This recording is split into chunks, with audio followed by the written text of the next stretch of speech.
No pizza. Pizza's not for cat.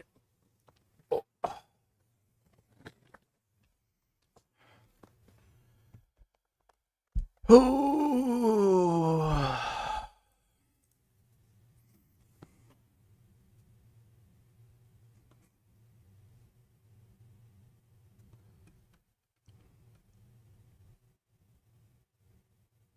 This crazy Karen finds out exactly what happens when you refuse to leave your ex-boyfriend's property. All right, let's go. Let's go. We're not waiting. Let's go.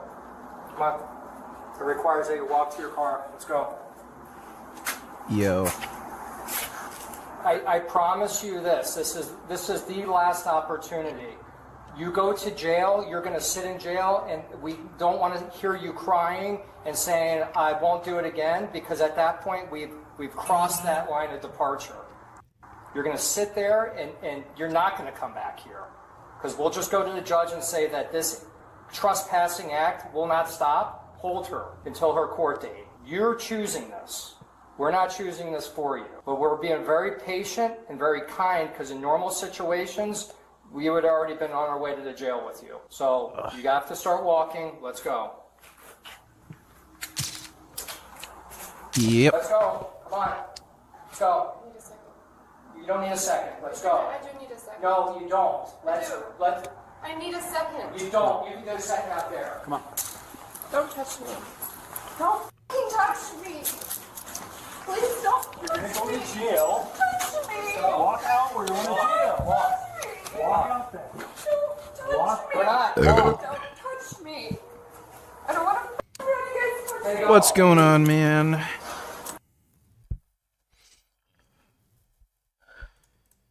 Dude. There's an update for RE4. I wonder what's going on there. Let me see. Do they have patch notes?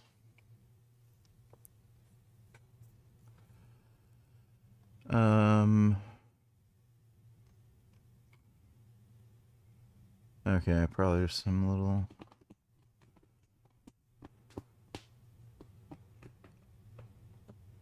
Resident Evil 4 Gold Edition? Oh, that's February 9th, 2024. I'm really excited for RE9. That game actually looks fucking dope. I still cannot fucking get over fucking beta male emo ninja twink faggot. What in the hell were they like, why? I just, I don't know why people tolerate this horse shit. Like, they're literally full-on feminizing everything. Everything's becoming more gay and beta male. We go from Ryu Hayabusa, like jacked ninja Chad, to, where's the fucking little twink dork? Yeah. Why add this character? Like with Devil May Cry, like DMC4, you know, they added Nero, like whatever, you know? It's just a different version of Dante, basically. This, it's like, why the fuck would I want to play little dork twink ninja emo dipshit? I can't get over it. I literally cannot get over it. It's just so stupid. Ninja Gaiden Black and 2 are two of the greatest games ever made. I can understand why people like Ninja Gaiden Black. The problem with that game is it got progressively worse. The first level was fantastic, like pretty much perfect. If the game was like that for the rest of the game, it would have been just fantastic, but it got progressively worse. And like that is the most frustrating thing. If a game starts off shitty but gets progressively better. That's always better than it starts off good and then it gets worse and then it gets worse and then it gets worse. Forgot my namification until I was just wait for someone to make a Hayabusa skin mod for NG4. I don't know if they can. I don't know what engine this is running on. They re-released Ninja Gaiden 2 with that remaster, and that was in Unreal Engine 5. It's easy to swap models for that engine. I don't know if they can with this. Because right now, there's... I haven't seen any, like, character swap mods. They just have, like, weird lighting mods. So... I don't know.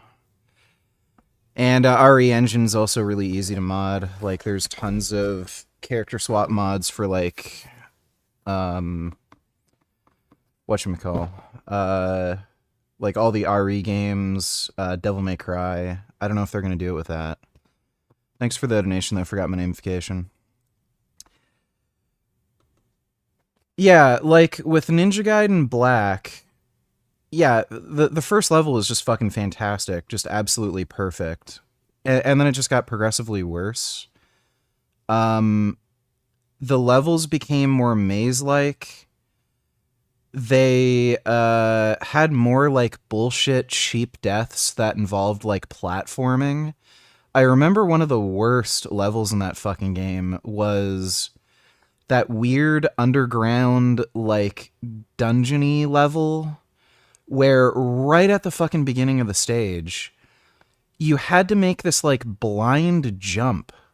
And then if you failed, because it's an old game and it didn't have autosaves, you may have to refight the previous level boss. Like, that was so fucking stupid.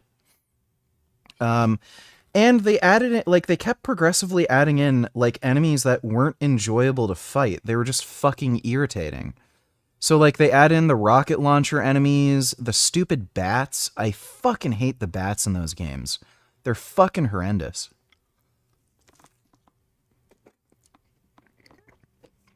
And, Ninja Gaiden is not good with boss fights. The second game especially, most of the boss fights in the second game are fucking horrendous. And it was just lazy. Like, you'd have to fight the same boss over and over again, too. 7 new Frank shorts. Oh, shit. We gotta check that out. Thanks for the donation, B. There were some really good boss fights in the first game. But, yeah, like, it just... Generally speaking, the boss fights in Ninja Gaiden are very, very hit and miss. So, overall, I preferred Ninja Gaiden 2, but there was a lot of fucked shit in that game, too. Especially the, like, last couple levels. It just got fucking annoying to play. Like, they just add things in that make the game harder, but not in a fun way. It's, like, in a bullshit, cheap, annoying way. So, I'm not the biggest fan of Ninja Gaiden, but...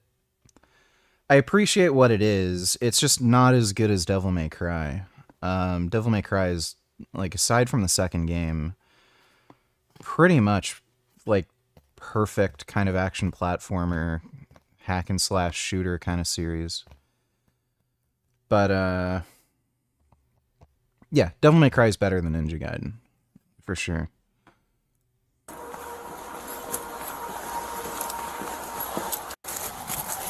Go to jail.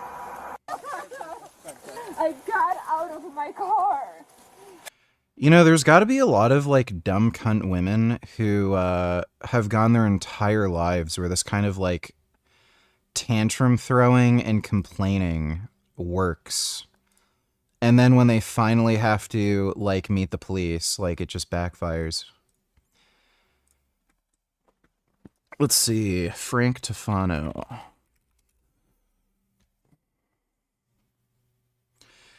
Is Jedi Survivor worth playing? Yes. That's an insult to bats. They are an important part of the ecosystem way more than fucking koalas, no offense. Well, I'm talking about the bats in the Ninja Gaiden game. Like, actual bats are cool. But, yeah, the bats in Ninja Gaiden are just fucking stupid. Thanks for the donation, though, Dodo. Pineapple on pizza or no pineapple? Pineapple does not belong on pizza.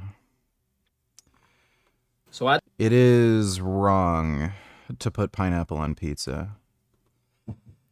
It literally makes no sense. You already have a considerable amount of sweetness on the pizza due to, you know, the tomato sauce. And then you add on a fruit that's even sweeter. It just doesn't make sense. You need something like more salty or savory or something on it. Like, you don't add really, really sweet on top of sweet. It's just stupid. At the beginning And pineapples just are not a great fruit to begin with. of this video, Santa Cruz goes, I've been in the supplement game a long time. I know how hard it can be to come up with a formula. as if they're actually doing anything themselves. All these guys do is they go to a manufacturer. The manufacturer does everything. The formulation, the manufacturing, all these guys do is look at the camera and sit pretty and pretend they're smart. Because the best... Which is what Frank does. Like, he'd know. Again, every accusation is an admission with Frank, so that's exactly what he does. this guy could come up with is salt and natural flavors, and the best this guy could come up with is a bunch of liver toxic herbs that push beta-carotene through your skin to artificially make you look orange. Like, it's Beta-carotene is not liver toxic. Gummy. Pizza is not for cats. This cat wants my pizza. Okay, you can smell it. Oh my god! He fucking took an olive. No, get off. He literally stole an olive from my pizza. comical that this is what No, people get off. see compared to someone like me who's actually, I mean, not like, I'm normally a humble person, but I made the supplements myself when I started my supplement company. One time Gig ordered pineapple tacos at a Mexican place because it appeared to be the only vegan menu item, but then it had meat on it. It didn't say it on the menu, though. That's fucking stupid. I hate it when they do shit like that. I had to research and understand the elemental availability of different powders and all this crazy stuff that these guys could never do in this life or the next. Yes, Frank is better and smarter than everybody, and he has all the special, unique ideas. He actually invented exercise, if you didn't know. Frank's such a fucking... like, this guy is such a narcissist.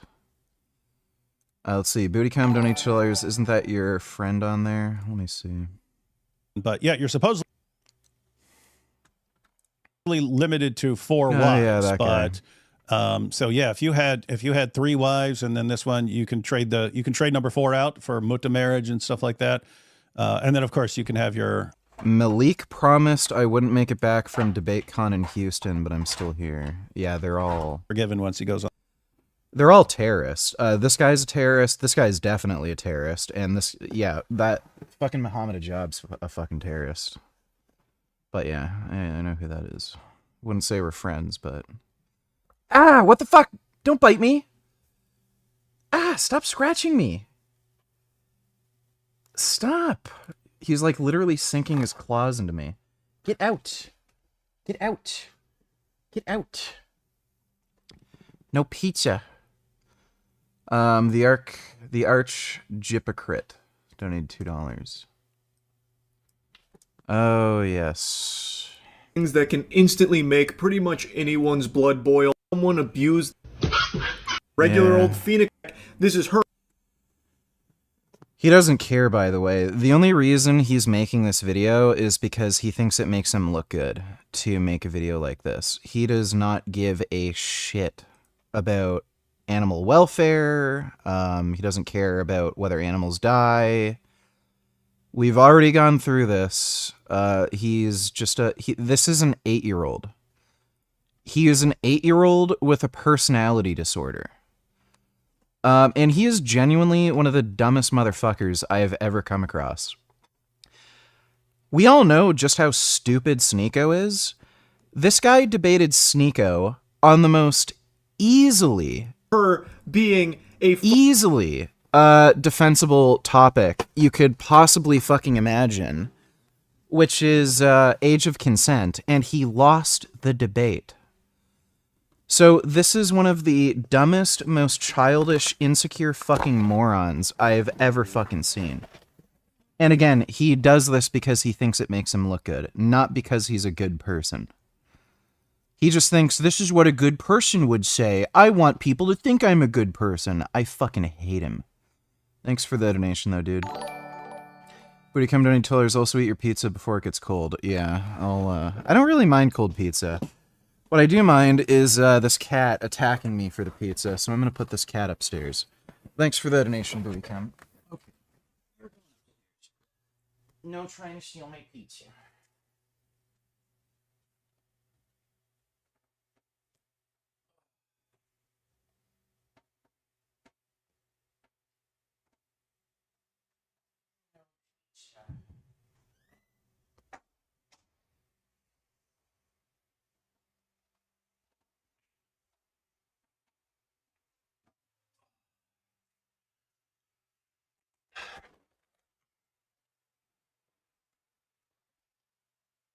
Oh.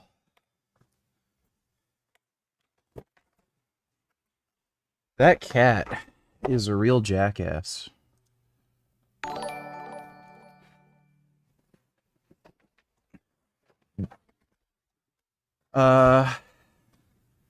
Poopy Dick donated $3. Remember when you put that dildo in your ass?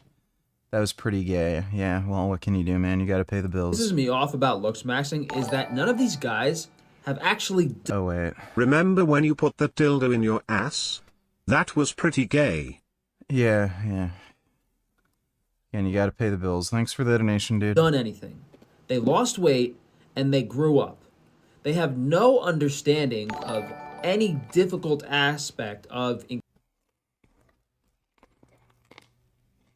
WWE Tillers, what are your thoughts on these fitness takes? I have come to discover that lifting weights is a waste of time. In fact, dear listener, you would do much better to start holding the weight in the contracted position, only doing the lowering of the weight. Let me give you the rationale. The positive portion of any exercise, the lifting of the weight, is the least productive in terms of stimulating an... No.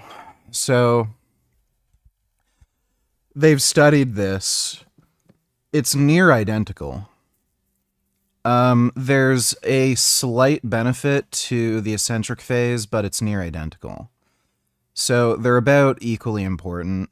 Why? Because it's the... So the concentric phase and the eccentric phase are roughly equally equivalent, with like a slight benefit to the eccentric, but they're about equivalent. Weakest part of the movement. You cannot lift nearly as much weight as you can hold, and you can't hold as much weight as you can lower. On top of that, the positive, or the lifting of the weight, is a negative in that it is the one portion of the exercise that makes the deepest inroad into recovery ability. That is a negative. What I've been having my clients doing is holding the weight in the fully contracted position for up to 15 seconds. And then once they recognize their static strength is about to go, they start lowering the weight very slowly. And yeah. It's fine to use some of these intensity techniques, but like, no, what he's saying there just doesn't make any sense. A message to anyone early in their fitness journey. You don't need steroids. Yeah, you also don't need to eat 1 gram of protein per pound of body weight. You don't need to train every day or very hard. You don't have to get enough sleep. You don't have to eat enough.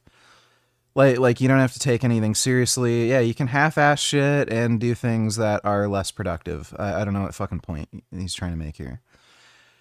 It's just stupid. Yeah, you don't need steroids, but they work. So the fuck do you mean? A lot of fitness influencers, especially younger ones, are openly using them, pretending it's normal. It's not. Yeah, it's not normal because society wants to hold you back. So, again, all the drugs that you can buy over the counter at the store that aren't regulated, they make you fat, sick, and stupid but they try to gatekeep the drugs that make you big and strong. I wonder why that is. I wonder why all the like shitty fucking junk foods that again make you fat, sick, and stupid, they're all over the fucking store and they're some of the cheapest items on the fucking shelves. And all the really good, nutritious fruits and vegetables, they tend to be more expensive and they're only in like the single area of the store. Society's setting you up to fail. And the reason it's not normal to take fucking steroids is because everyone wants to be a fat, sick, stupid fucking loser. What you're seeing online is a distorted version of reality. No, what you're seeing online is people who fucking work hard, lift heavy, eat properly, and take steroids because they actually want to be fucking successful. And if you're still early in the process, it's easy to assume that's just how progress is supposed to look. It is when you're doing things the right way and you train hard and you're doing everything it takes to become successful. What blows my mind is how fast people jump on them, sometimes just months into lifting before they've even learned how to train properly, eat consistently, or stick to anything long enough to see real progress. So, look at the success of lifters within the Soviet Union, within China, within Bulgaria. They would put children on anabolic androgenic steroids.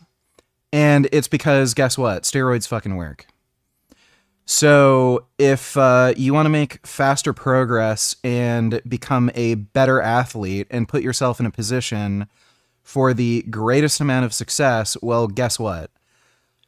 All the best fucking lifters, all the best Olympic athletes, at least when you're talking about strength sports, the earlier they started steroids, the better. That's just the fucking reality. It's not necessarily the best way to go about things if you care about like long-term health or whatever.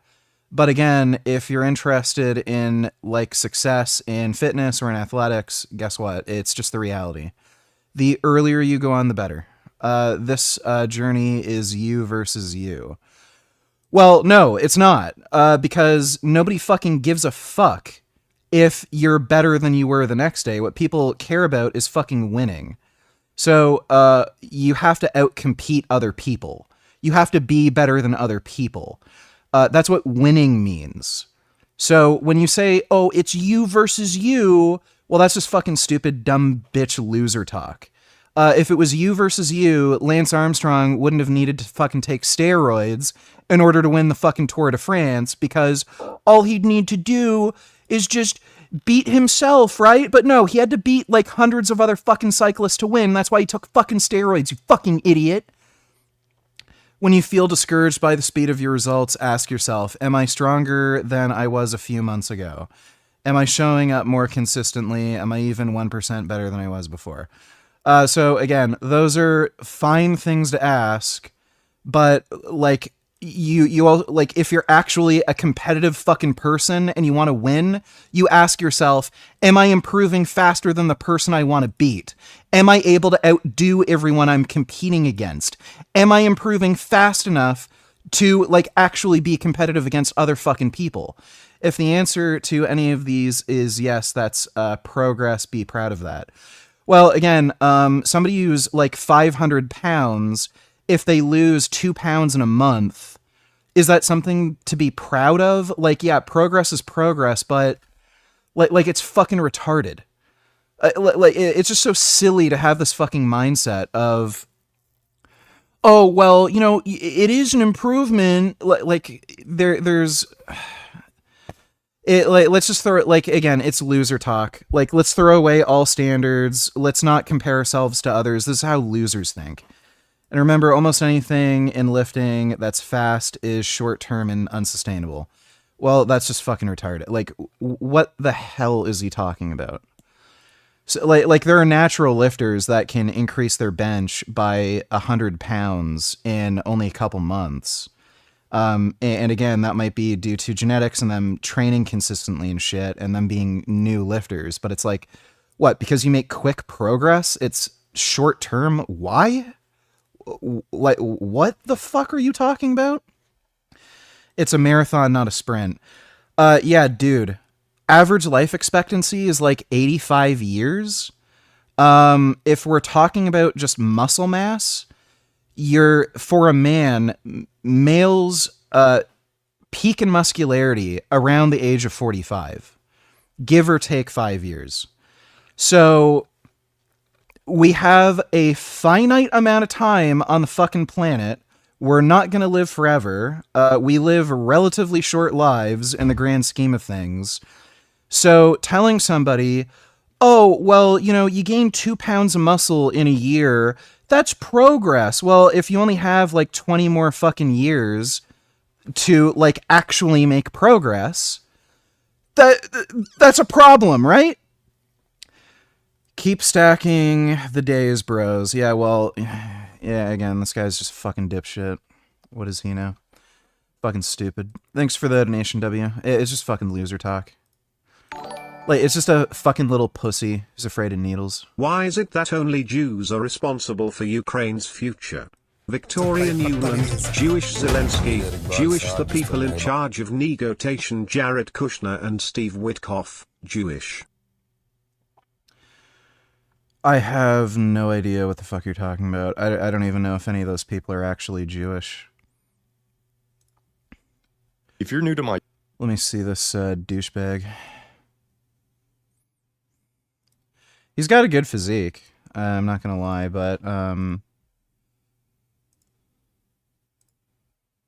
like, wow, that is some of the most beta male bitch shit I've ever fucking heard.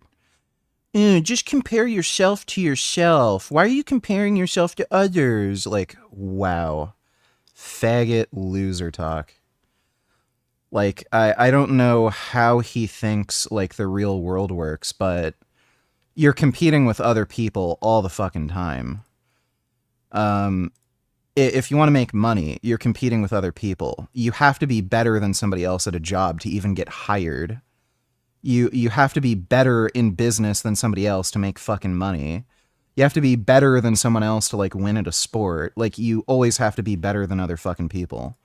So, like, this fucking horseshit, like, oh, just focus on yourself. Like, oh, improvement's improvement. Who cares if it's barely anything? Like, idiotic. I don't know what his... Let me see what his bench is at. I don't think he's... Given that I'm seeing a lot of machine work, I don't think this guy is particularly strong. Is that 70 pounds? Okay, maybe that's a warm-up. What are these? 95? Okay, yeah, he's not that strong.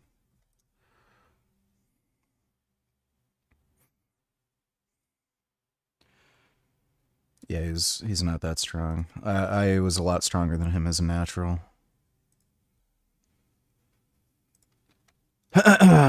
So, yeah. That's, it's always these people, by the way. So he's not even particularly big or strong for a natural, and then he's like telling people to not take steroids. You know, honestly, I think it's like a gatekeeping thing. It's sort of like the Atlas Power Shrugged complex, where they know that they can't compete with people who take steroids, and they're jealous of people who take steroids. And because they're pussies who are afraid of needles, they try to, like, gaslight people into not taking steroids so that they're only compared to other natural lifters. So they try to hold everyone else back so that they can be like the big fish in the small pond kind of thing. But yeah, that guy's a dork.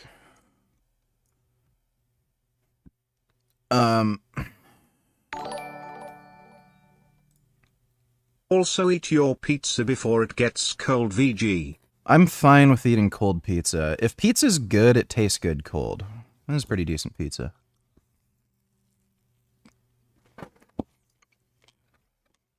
Thanks for the donation, though, Dodo.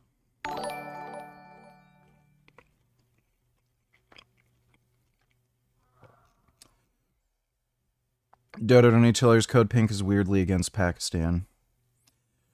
Well, that's because China, it doesn't get along with Pakistan. America has 8 to 9 bases in the Middle East, and it wants to reduce the size of its engagement, of its manpower, and bring in other militaries there. From the conflict with India, what has really worked for the Pakistani military is an image where it is seen as a military which can actually fill in those shoes and work hand in hand with the American forces there. So that's one. Yeah, it's not a surprise. Pakistan doesn't get along with China, so like they're a Chinese propaganda tool. U.S. Pakistan, yeah. I'm not gonna bother watching that. Pakistan's regime change operation and its sustenance has at least 3 phases. Yeah, it's just more bullshit. I'm not gonna bother watching that. They just, like, anything the Chinese government tells them to say, they say. Yeah, the Tonga tribe has confirmed that Billie Eilish's home is situated on its ancestral land, says she has not yet reached out to them regarding her home. Yeah. It's just... Billie Eilish is a fucking idiot. She's just some, like, dumb white chick, dude. Thanks for the donation, Dodo. Organic Mexican crops, $22. This the type of content you should be making. And then I'll leave with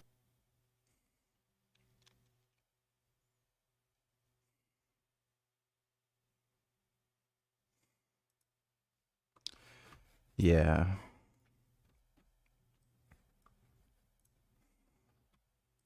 Please stop eating meat and start using substitutes. Try oyster mushrooms. Cook you some healthy food. Please stop eating meat and It's a little too dorky for me.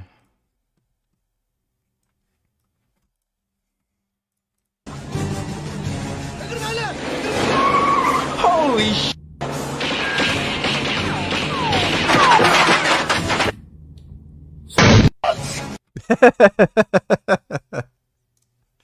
That's a good one. Under arrest, my lord. No, you're a nigger.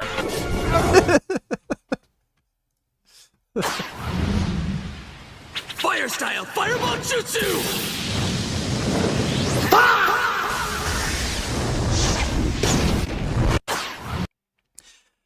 I like a lot of those Naruto fights. The Naruto fights were really well choreographed. I do prefer the Naruto fights over DBZ, because there's just more intelligence to it. Like, there's actual strategy involved. Thanks for the donation, though, Organic Mexican Crops. Make this your thumbnail right now, nigga. Also, that pizza looks good, but you ramble way too much, so it's getting cold. I'm not gonna make that my thumbnail now, but maybe in a future stream where we're talking more about Israel, sure. Thanks for the donation, though, 21st Savage. Forgot my namification to tillers. How does someone find Captain America juice? Is Tor outdated?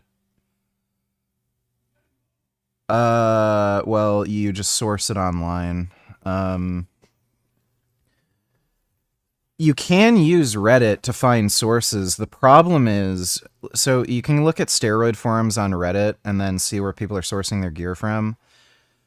The problem is, for whatever fucking reason, there are crazy psychotic shit posters on Reddit who lie about gear sources.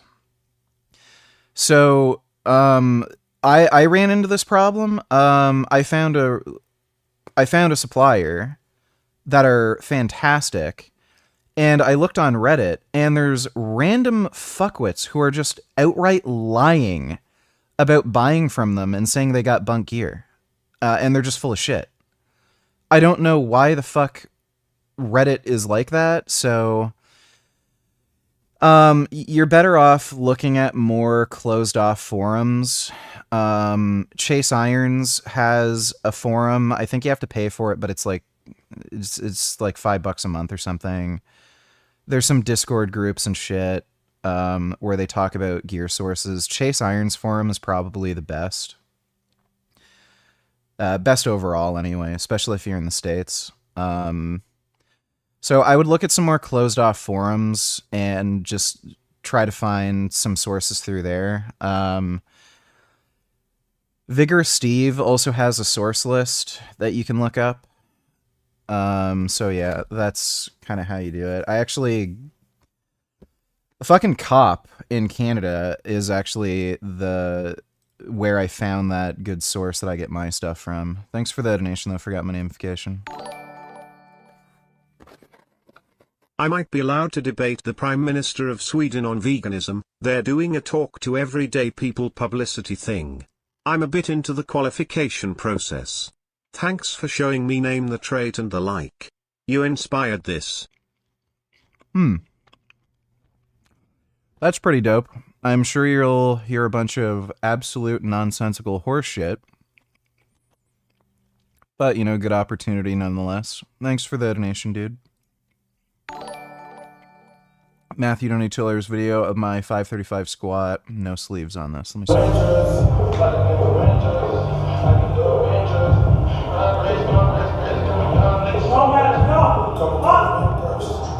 Nice, dude. That's some good strength. What kind of belt are you using? You might want to consider getting a lever belt. Strength Shop has vegan belts. Lever belts are fucking dope. I'd highly recommend.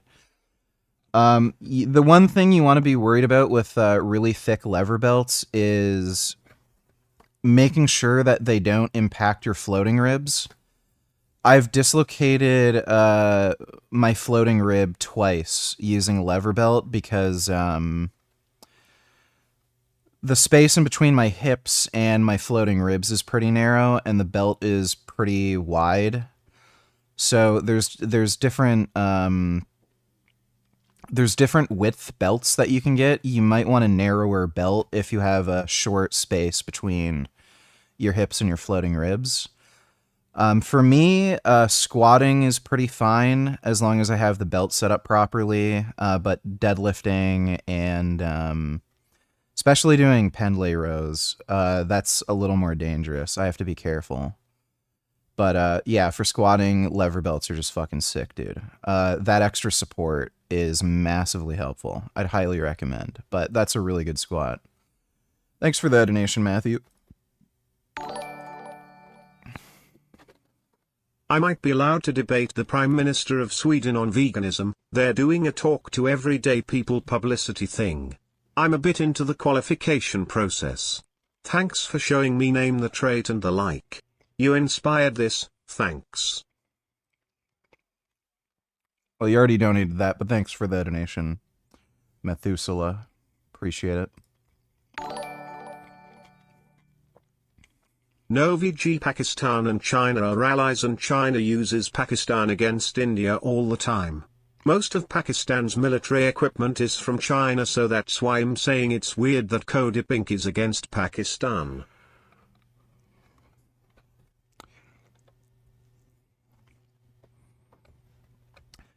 Well, they're complaining about U.S. military in Pakistan, right? And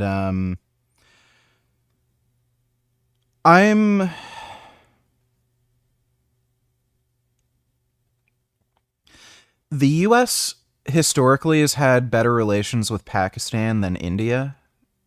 So I don't think China likes Pakistan all that much. It's just that, again, China tries to sink... It's a communist strategy. They try to sink their claws into everything. So that's primarily what they're complaining about. But thanks for the donation, Dodo. Did you hear that Iran tried to do a drone strike or something on the aircraft carrier and the USA shot it down? How fucking retarded. And there have been some explosions in Iran now. So you think this will be the incident that leads the US to attack? They're guaranteed to attack. I think they're just trying to find Kilmany or Kamani. They're just trying to make sure that they have a location for Kamani to take him out, but they're gonna attack. Thanks for the donation, G. Increasing your looks. Now, I mean, I was a nutritionist before I got botched.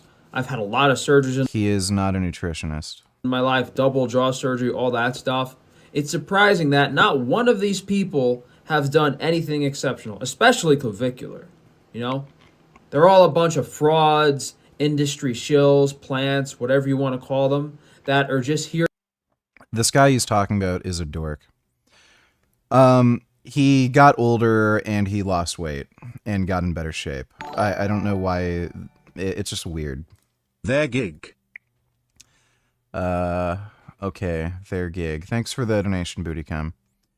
Yeah, like it's just weird. This guy talks about like looks maxing strategies all the time. Like all he did was lose weight and he got a bit older. And like men generally look better when they're older. So it's really weird. Here to make money. There's nothing special about these looks maxers. They haven't done anything. They haven't done anything. It just doesn't make any sense to me. Usually when someone is popular, when they are famous, they... Oh, so Frank's jealous.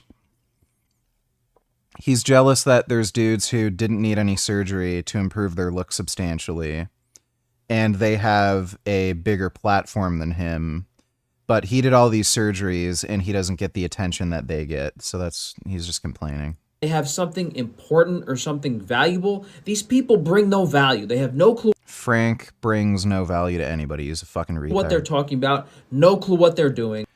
No clue of what they're talking about or what they're doing. This is the guy who got the eye surgery that made him cross-eyed. And then after the fact, he tried to make the excuse that, oh, they tricked me, when he's the one who didn't do any fucking research. Just snake oil BS. He's a fucking idiot. What's up, guys? We're going to do an egg giveaway on Frankie's Strange Meat. These big boxes of 12 dozen eggs, $125 value. I'm going to give away at least 10 of them, depending on how well this video does. If something crazy happens, I might give away 50 boxes of eggs. But all you got to do is like the video, leave a comment down below, share it if you can, but just by liking and leaving a comment will make you eligible for the giveaway. I'll probably give the video... That makes absolutely no sense. I don't know how he's going to give away products to people who he can't message and doesn't know their address. So like a good week or two, maybe 3 weeks, and then we'll send out all the boxes depending on how many I decide to do. I see a lot of people doing giveaways. It's like really silly stuff, like one thing. But we're gonna give away probably, you know, between $3,000 and $5,000 worth of eggs. And we've always been very generous on Frankie's Strange Meat because every single week, through our percentage discounts on our orders, you know, 5% at 200, 10% at 300, 15% at 500. We give away thousands and thousands of dollars of discounts every week, and that doesn't include the free products you get at various increments. You know, you get a free ground beef at 150 bucks, free sourdough at like 300. At different increments of order value, not only are you getting discounts percentage-wise, you're also getting free items. We'll probably do a tomahawk. This video does really well. I mean, the eggs have... Sounds like lying. You know what, VG? Honestly, the world was better off when the dinosaurs were still roaming the planet long before our garbage species existed.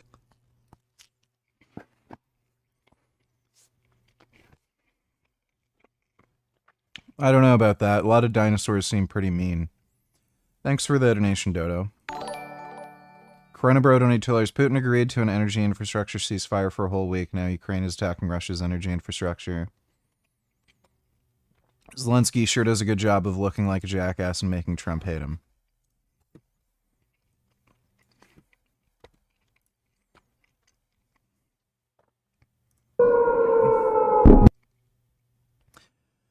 I never heard about an energy infrastructure ceasefire.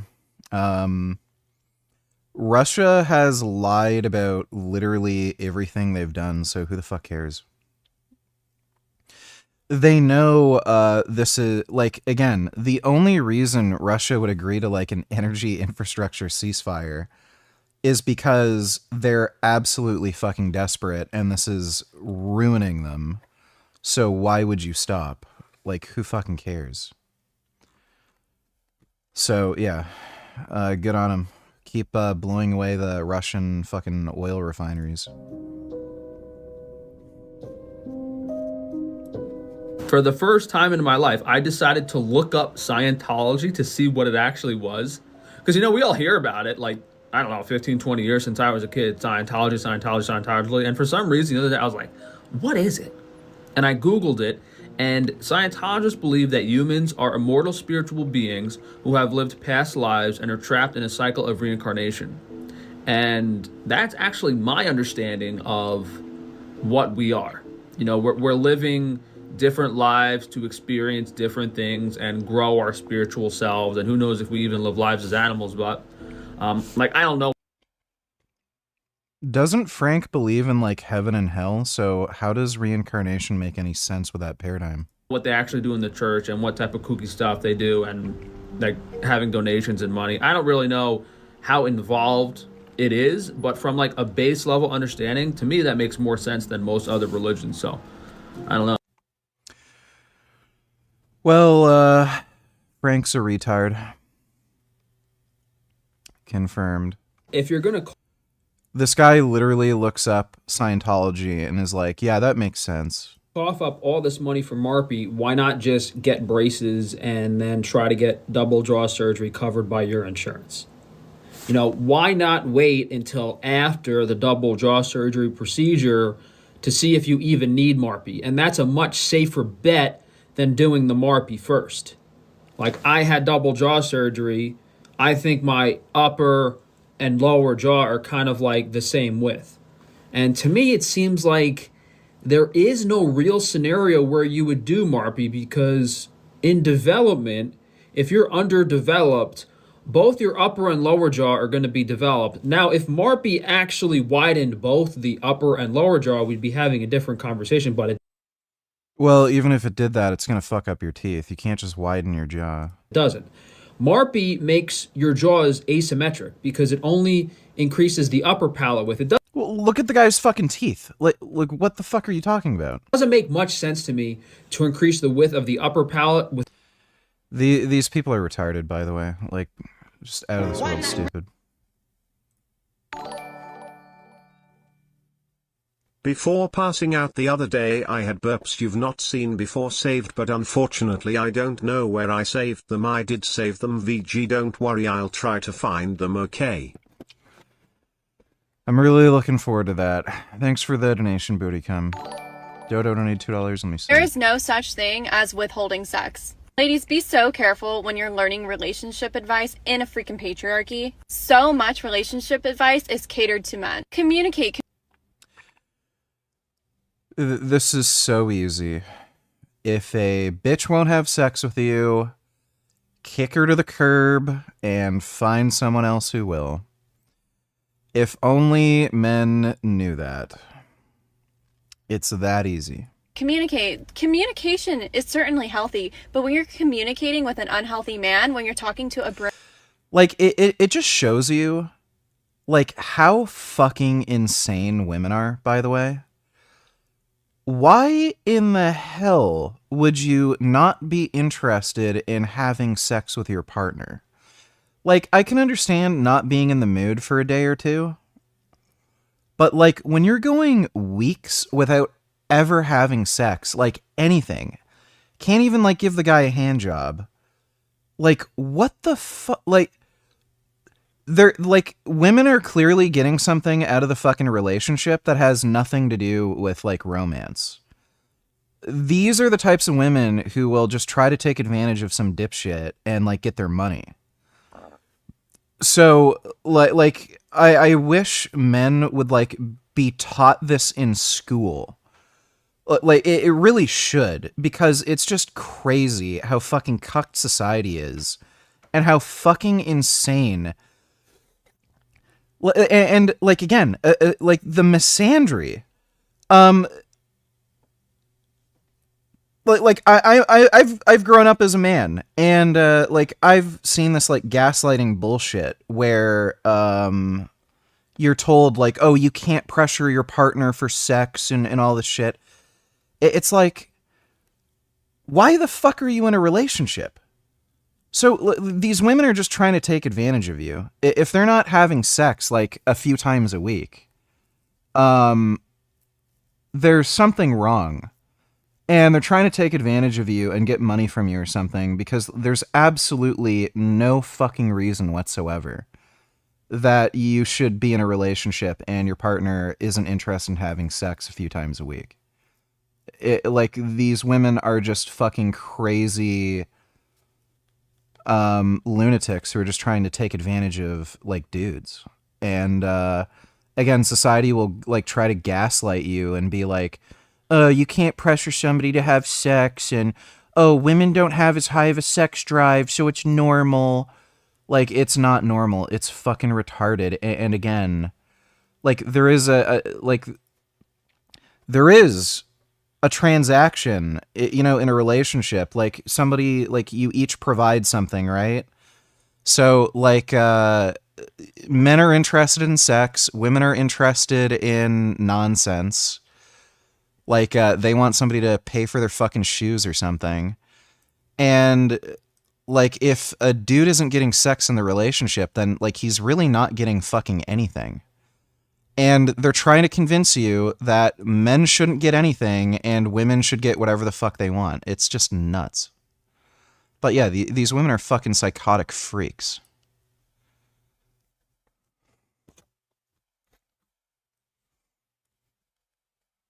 Don't use it as a platform to make a political speech, right? You're in no position to lecture the public about anything. You know nothing about the real world. Most of you spent less time in school than Greta Thunberg. Yeah, well, that's absolutely true. Ricky Gervais is based. Not only is he suing the government that he is currently running for $10 billion, he's also planning to figure out a settlement that he will pay himself. This is the first time a sitting president has sued his own executive branch, and it's also one of the nuttiest lawsuits ever. He's suing the IRS for $10 billion, 2/3 of their total annual budget, because his taxes were leaked while he was running the IRS. You're suing the IRS. Talk a little bit about what it's like to be on both sides. Yeah, this is bizarre. It's very interesting. I have another one where, I've virtually won the Mar-a-Lago break-in suit. And, I have to work out some kind of a settlement. I'm supposed to work out a settlement with myself. Yeah, I'm going to offer. Yeah, the Trump administration is pretty fucking corrupt. Thanks for the donation, Dodo. That may be, but they still were nowhere near as human even if they were killing and eating each other for survival. At least they were only doing it to live. Humanity does much worse for their own selfish reasons. Well, doesn't really matter to the victims, right? Thanks for the donation, though, Dodo. Forgot my namification, Donny Tillers. Given how broke Frank is, I would bet money Frank was trying to figure out if he could start a pyramid scheme cult to trick his followers. That's the only reason he was researching Scientology. Yeah. The insurance scams and the bullshit lawsuits aren't working out for him, so it wouldn't surprise me. Thanks for the donation, dude. Are you an anti-natalist? I was debating with my cousin on it and he asked me if I think life is so bad, why don't I just off myself? I think his counter-argument was stupid and misses the point, and antinatalism holds a lot of weight. I'm not an antinatalist. Antinatalism does not make any sense. And it's entirely due to practicality. Like, they give no practical solutions to the obvious issue with antinatalism. So there's a political issue, for one thing. People are generally not interested in antinatalism, and people even if they're not personally interested in having kids at this very moment, most people do think that they may be interested in having children in the future.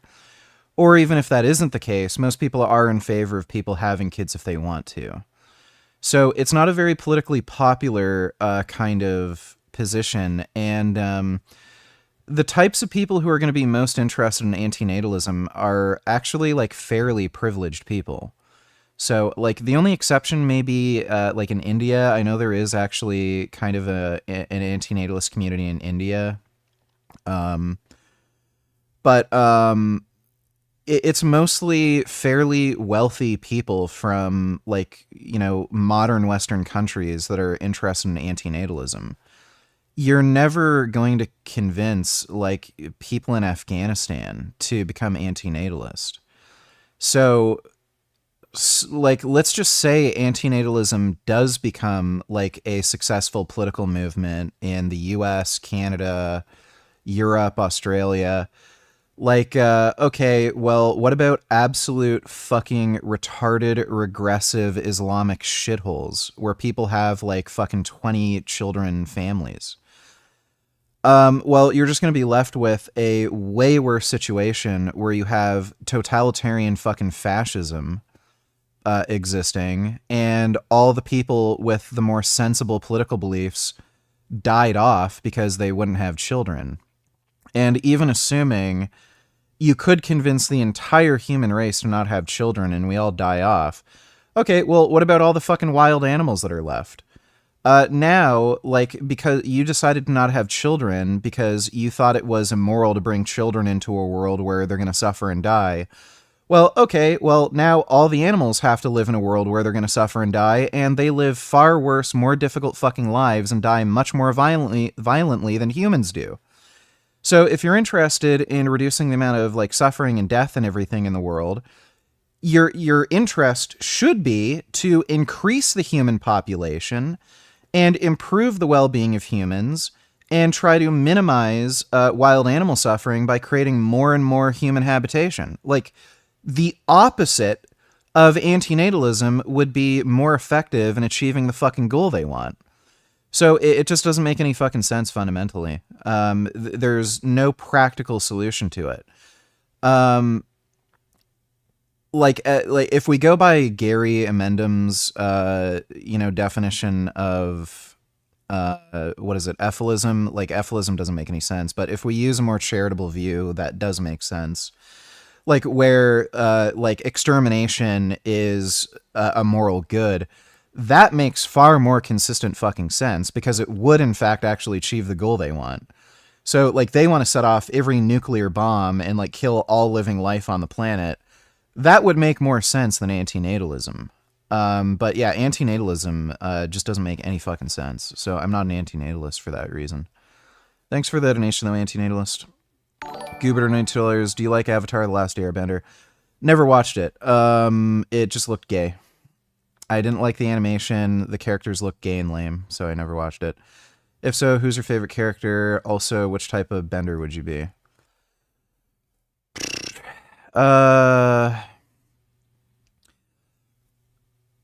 Well, I guess it would either be airbender or firebender because, one, if I was an airbender, I could lift girls' skirts up, which would be pretty handy. And, yeah, or firebender because lighting people on fire just sounds like fun.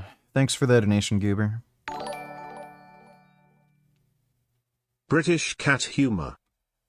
I guess it would either be airbender or firebender because, one, if I was an airbender, I could lift girls' skirts up, which would be pretty handy. And, yeah, or firebender because lighting people on fire just sounds like fun. Thanks. I don't think that had anything to do with cats, but thanks for the donation, even though. I don't care about the victims, even then. At the end of the day, the dinosaurs were not as bad as humans. I don't know about that, Dodo. Thanks for the donation, though, dude. Dinosaurs are pretty cool, though. Dodo donated $2. Let me see.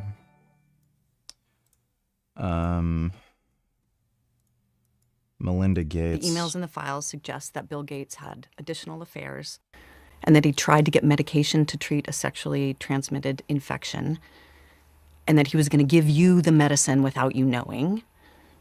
His representative has said all of this is false. It is not on you to have to respond to the details of that alleged behavior, but I wonder what your dominant emotion is when you read these news articles with these details. Sad. Just unbelievable sadness. Unbelievable sadness, right? And again, I'm able to take my own sadness and look at those young girls and say, my God, how did that happen to those girls, right? And so for me, it's just sadness for, I left my marriage. I had to leave my marriage. I wanted to leave my marriage. I had to leave I felt I needed to eventually leave. Did she get any money in the divorce?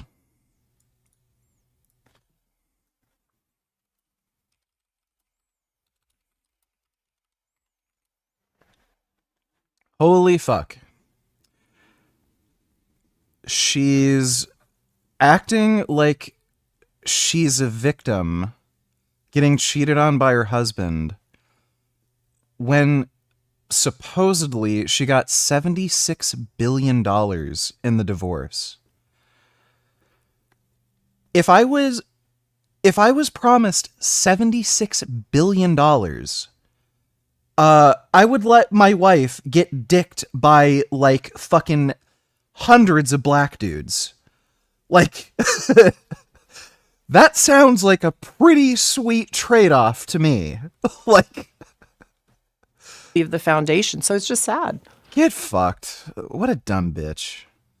Marries a fucking billionaire, is surprised a guy who has an unlimited amount of money and options cheated on her, acts like a fucking victim when she got $76 billion in the divorce. Like, what a fucking clown. Fuck right off. Like, that's just a joke. Thanks for the donation, Dodo. Rec donators, are you ever worried about overpopulation of humans, like in the future? Do you think that'll ever be an issue? Well, no. We're going through a phase where the Earth seems to be depopulating. People are having less and less children. So that was a worry like a couple decades ago, but it's pretty clear that as time has gone on, fewer and fewer people are having children, and there's a variety of reasons for that, but the primary reason is there's just no practical motivation for anybody to have kids. So we're not going to overpopulate. Things are working their way in a way where we're depopulating on our own. Thanks for the donation, though, Rack. I think Dodo is wrong about Pakistan. Most of Pakistan's weapons historically have come from the USA, because they had a very good relationship against India. But now India is coming closer to USA and Pakistan is getting quite close to China.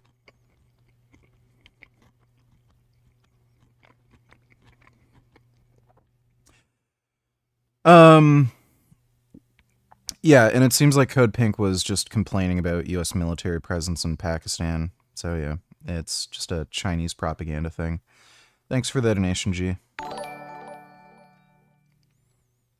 You've been celibate for over a year now. As if you need to have sex several times a week, LMFAO. If your girlfriend were asexual, I could see you tolerating that.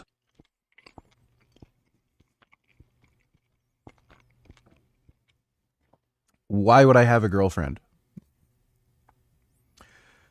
If I'm interested in having a relationship, then I'm interested in having sex. If I'm not interested in having sex, then I'm not going to have a girlfriend. It's that simple. Thanks for the donation, though, 21st. Okay, that was really weird. I don't even know how your stream got in there. Here's the link. Cat. Thanks for the donation, thee than thou. Dodo donators, to be fair, Melinda Gates was a senior manager at Microsoft and was working there since early on before she married Bill. and she has a computer science degree, so she's not a complete dumb, useless bitch.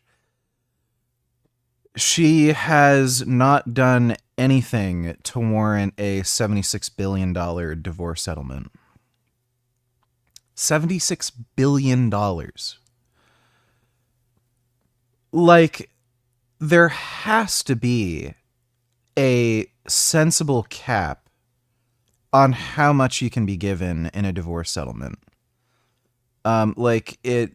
It's just outrageous the amount of money these women are getting from a divorce. Like, it should be capped at like probably maybe like 200,000 at most. Like, even that is a little ridiculous.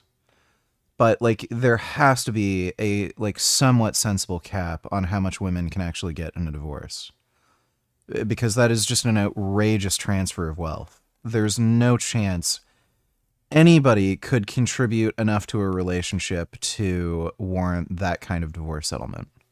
Thanks for the donation though, Dodo. That's wonderful news because humanity sucks ass. Yeah, like, it'd be better to have less people. Thanks for the donation, Dodo.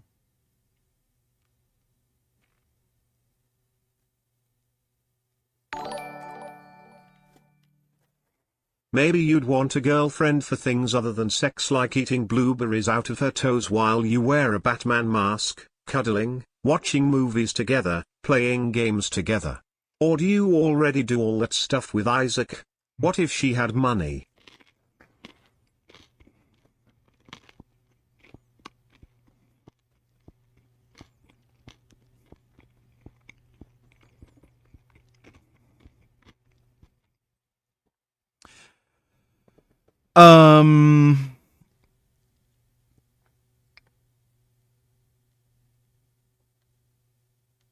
Well, you'd just be friends or roommates. So, like, like, that's just not a relationship. Thanks for the donation, though, 21st.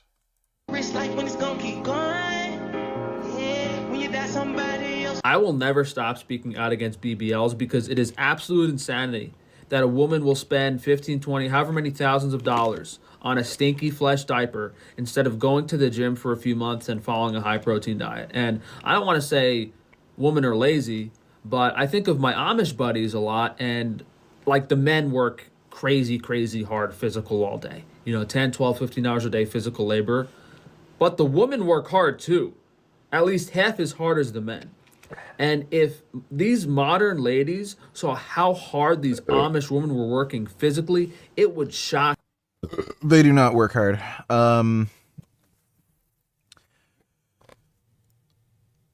BBLs give you a certain look that is not naturally achievable for most women.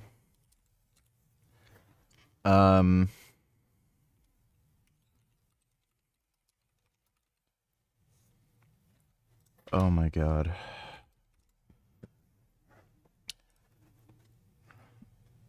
So, the thing with the BBL, like, especially if it's done well, it creates a lot of mass in your upper butt cheek that, like, black girls have, that you're just not going to get from, like, training and exercise. So, it's just a totally, these are some bad before and after photos. Like, they're not particularly good, but there's some bitch I made a video about who got a BBL, and what was retarded is she's like a fitness influencer, and she has like some butt building workout program. Like, it's just retarded. But it gives a different look that you can't get from actually weight training. Like, unless you're black, but most women aren't fucking black, so it's just kind of retarded to say something like this. You. There's just a disparaging, like, physical activity difference between young women and men, and girls really don't like going to the gym and working out and stuff. But that kind of, we're seeing a. Yeah, again, like if you have white girl butt syndrome and like your butt just can't get big and bubbly, like again, it just gives you a certain look that you can't get from training. Do you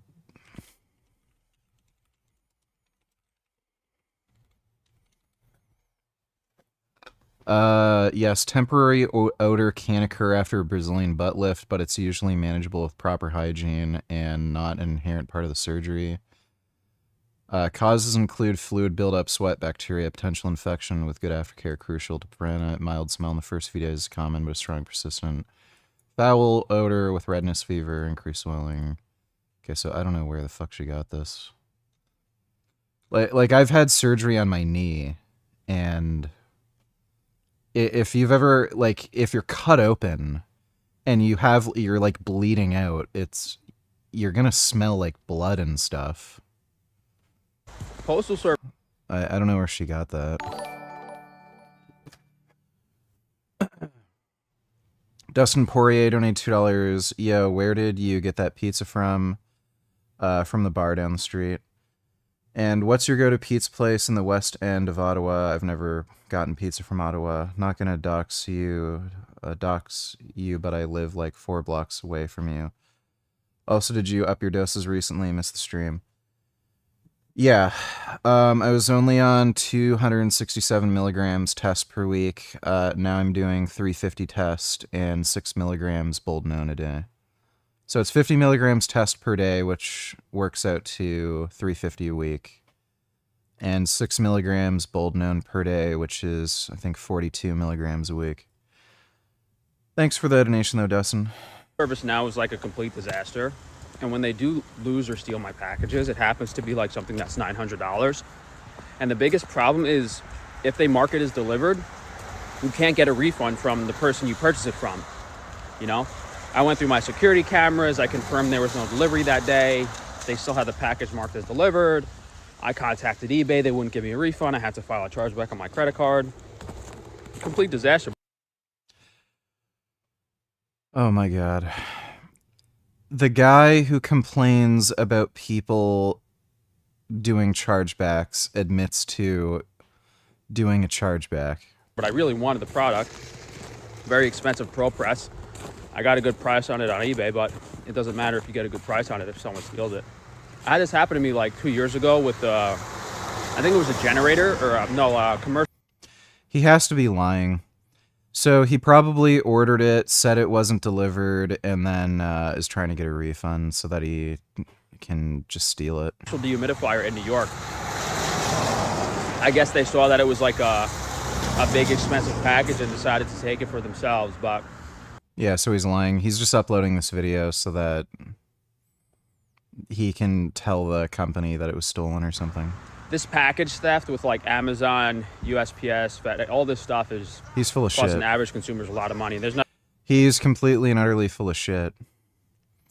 He has security cameras around his building too, so he would have the footage of it, so he's just lying.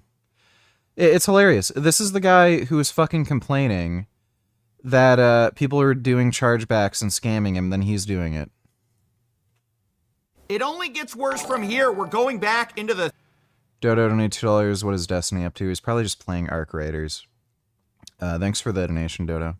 3 million documents. So far, we mostly covered how billionaires lied about their relationship with Epstein and or got blackmailed in the drafts, eventually killing their marriage. We talked about Howard Lutnick, how he lied about meeting Epstein, although he still denies this. And we also talked about some horrible accusations against Trump and Bill Clinton, although we were clear that they are unverified. Now, some people have responded to the release, like Elon Musk, saying that no one fought harder for the full release of the Epstein files than I did. Ironically, he claims that Hopefully the population will continue to decline until our worthless species is completely extinct.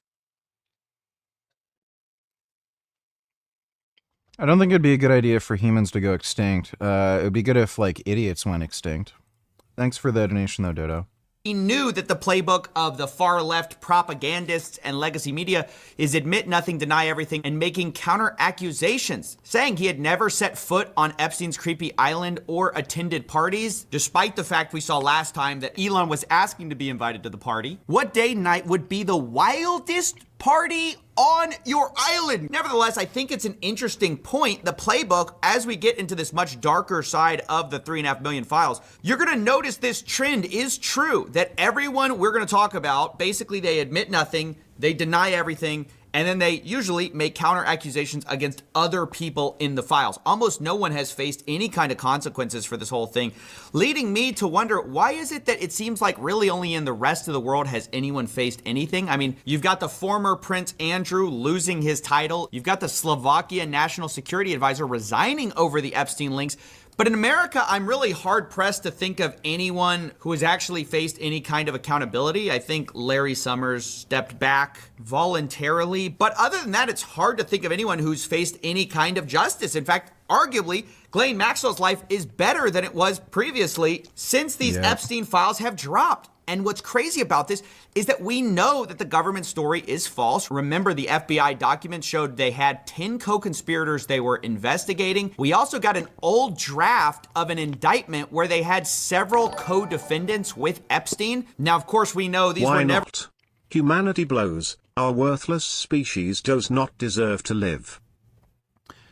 I don't think that's the case for every human being on the planet, but thanks for the donation, Dodo. ultimately charged. This was back in 2005, but just imagine all the way back in 2005 where these charges are from.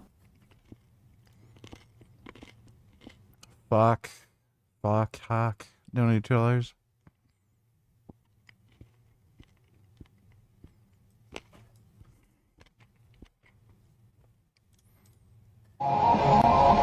Oh, thank you. Yep. Don't ever come on my property again. We didn't go on your property. We drove past it. Okay, you littered on my property. No, we distributed a flyer. Sitting in the car. That's fine.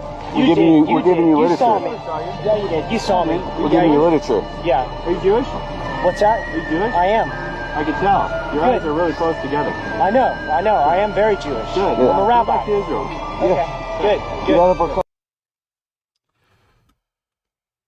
Big ass cocks right here flexing.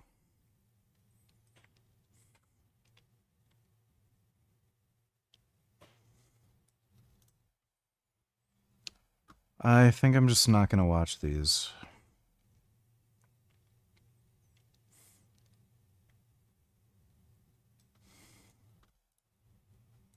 Fucking floor.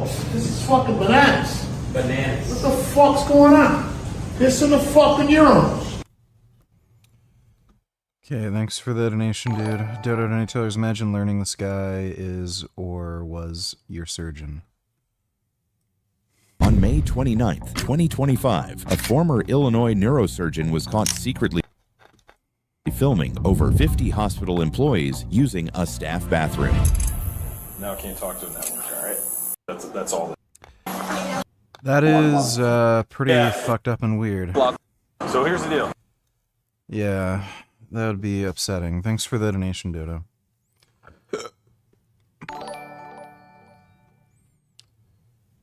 Although I would say that Pakistan still has a good relationship with the USA. These alliances can sometimes be weird. Like how India is very close with Iran economically, part of BRICS, but very close with Israel ideologically. Most Hindus love Israel.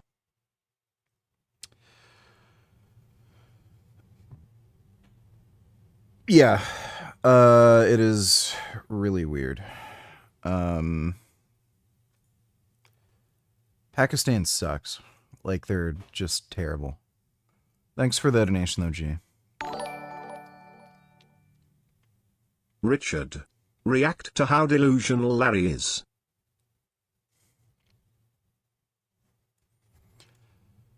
Oh, boy. Oh, God. Ooh, this is bad. No, I have not. Help you sign a prenup? Somebody's asking me if I signed the prenup. I'm like, I have not.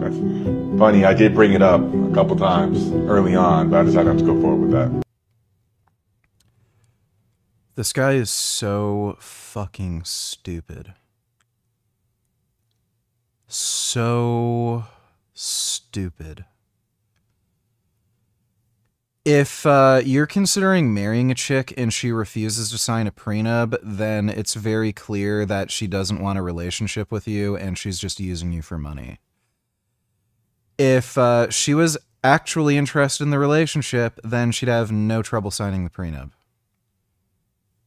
Like, it's just so dumb.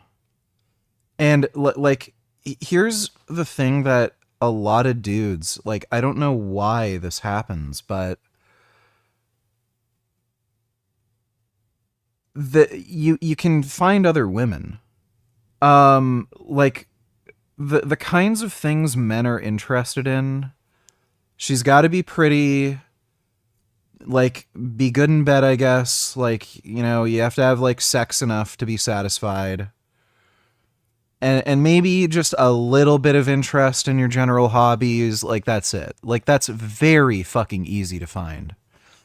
Women, on the other hand, oh, he has to make a certain amount of money. He has to be a certain height. His penis size has to be the right size.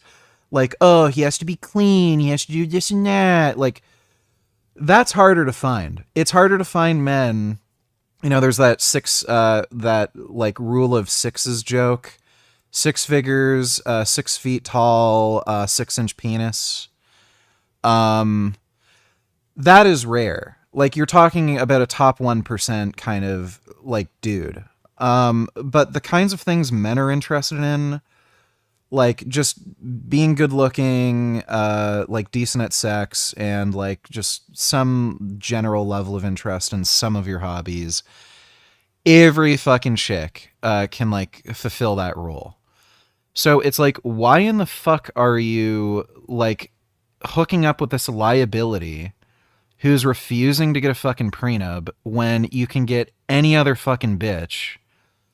You could probably find a better partner, really, realistically, because the one you pick probably isn't the best choice. And then you're going to sign a contract where she can steal half your fucking wealth? Like, it's outrageously stupid. Larry is just a fucking mega dumbass simp. Like, this is the guy who fucking wasted all of his fucking money on some OnlyFans bitch. He's embarrassed to admit this, but he spent hundreds of thousands of dollars paying some OnlyFans whore. Like, this guy is a mega ultra, like, giga simp. I can't get over how fucking stupid and how much of a cucked fucking bitch this dude is. I trust her. Like, dude, it just seems like he's... Like, look at his face. Like, you can tell he hasn't really thought about this enough, and then he's like, oh man, oh god, what have I done? Like you can tell the look in his face. Like, what have I fucking done? Oh god, I hope this works out. Hope you signed the pre. Like, and you know for a fact this chick is only with him for the money. So as soon as she gets an opportunity to steal his money, like, she's going off with that cash, dude. Oh boy, what a fucking idiot. He's gonna get financially ruined, I can guarantee you. It probably won't even be that long. She's only gonna stay with him probably for another couple years, and then she's gonna get a divorce, and then, like, that'll be it. And then she's gonna steal half his wealth, bankrupt him. He's already got money problems. Like, it's over for him. Thanks for the donation, Saxby. We already had evidence that Epstein was not working alone, and, like, of course he's not. But now we're going to talk a little bit about how the scheme operated. Now, to be clear, we're going to talk in a second about the laundering of Epstein's reputation. The people who... I might save that video and then make a video about it. ...protected him this whole time.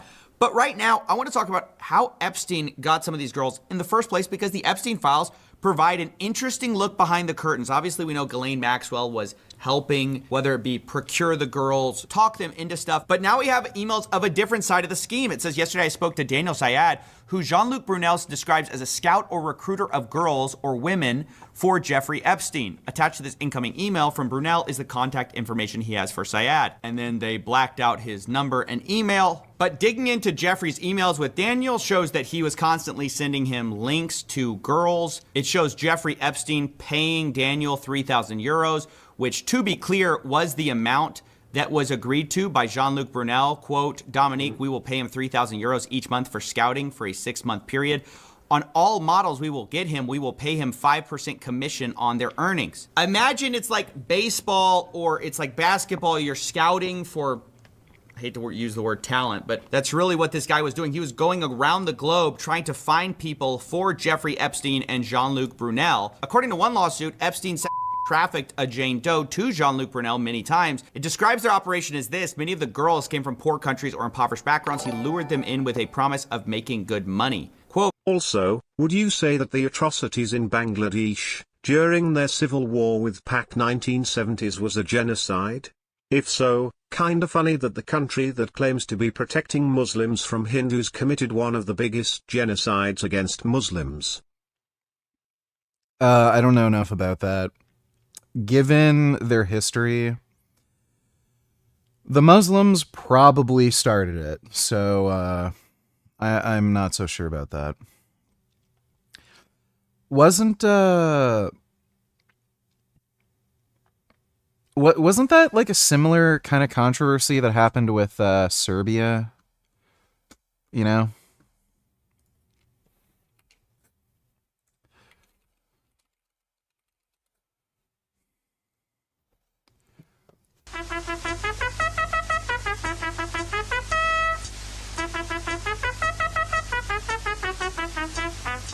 Od Bihaća do Petrovca sela, do Petrovca sela, srpska zemlja, napadnuta cijela, napadnuta. Like what's funny is like everybody talks about the Serbia genocide, but what they don't acknowledge is like the Muslims like initiated that war, and then it seems like it's kind of unclear and weird, but like somebody ordered like summary executions, and then the one Serbian general or whatever was convicted of like war crimes.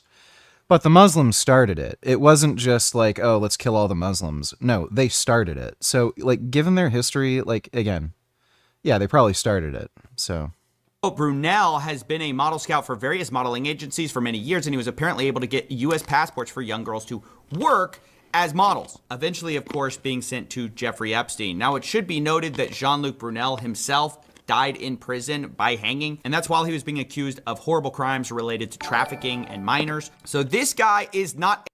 Thoughts on Epstein? Can't help but think this whole thing is a credit to the Western system for all its flaws. The powerful wanted this squashed. Pressure over time has told and will continue. Good luck getting this kind of expose in Russia, China, Qatar. I don't know why you're asking me to waste my time with such a stupid fucking question. Thanks for the donation, Minister Beanst. A good guy who was part of the op, along with Daniel Syed, who was also scouting on behalf of Epstein and Jean-Luc Brunel. They had their agreement. Here's a sample of how this would work. Jeffrey Epstein asked him to take a full body shot of someone. Daniel Syed says, now she is really skinny, I will do Polaroid. Jeffrey Epstein asks for a copy of her passport and then asks, how many tickets do you want for Woody, meaning Woody Allen? He says 2. Okay, thank you.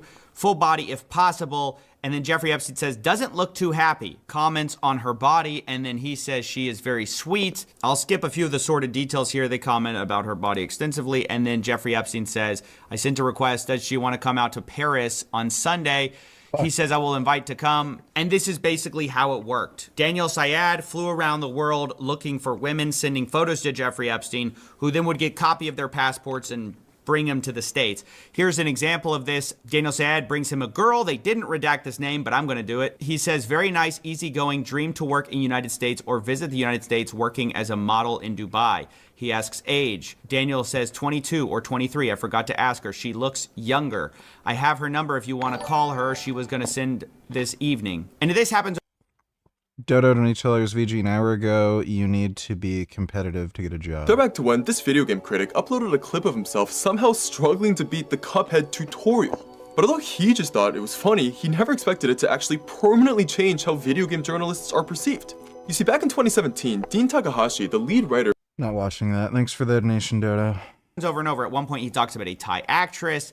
Jeffrey Epstein says he can see her on Wednesday, and then he complains that she wants to meet in a restaurant. I don't do that in New York, and then says she didn't even respond. Not nice. The point is, a lot of these girls were looking to come to the United States for one reason or another, for some kind of dream. They would ask for passports or visas, and then ultimately get sent here by this network of people who would later be accused of trafficking or other abuses. Now, to be clear, there have not been charges against Daniel Syed, and the government, remember, says they have no evidence to go even predicate an investigation against uncharged third parties. So it's a little bit bizarre to be reading about this scouting operation for Jeffrey Epstein, the way he recruited girls, and then be told, yeah, nothing to see here. Yeah, one of the scouts was like this, like, who himself in jail. But no, there's no one else here. Even it was like just a huge cover-up.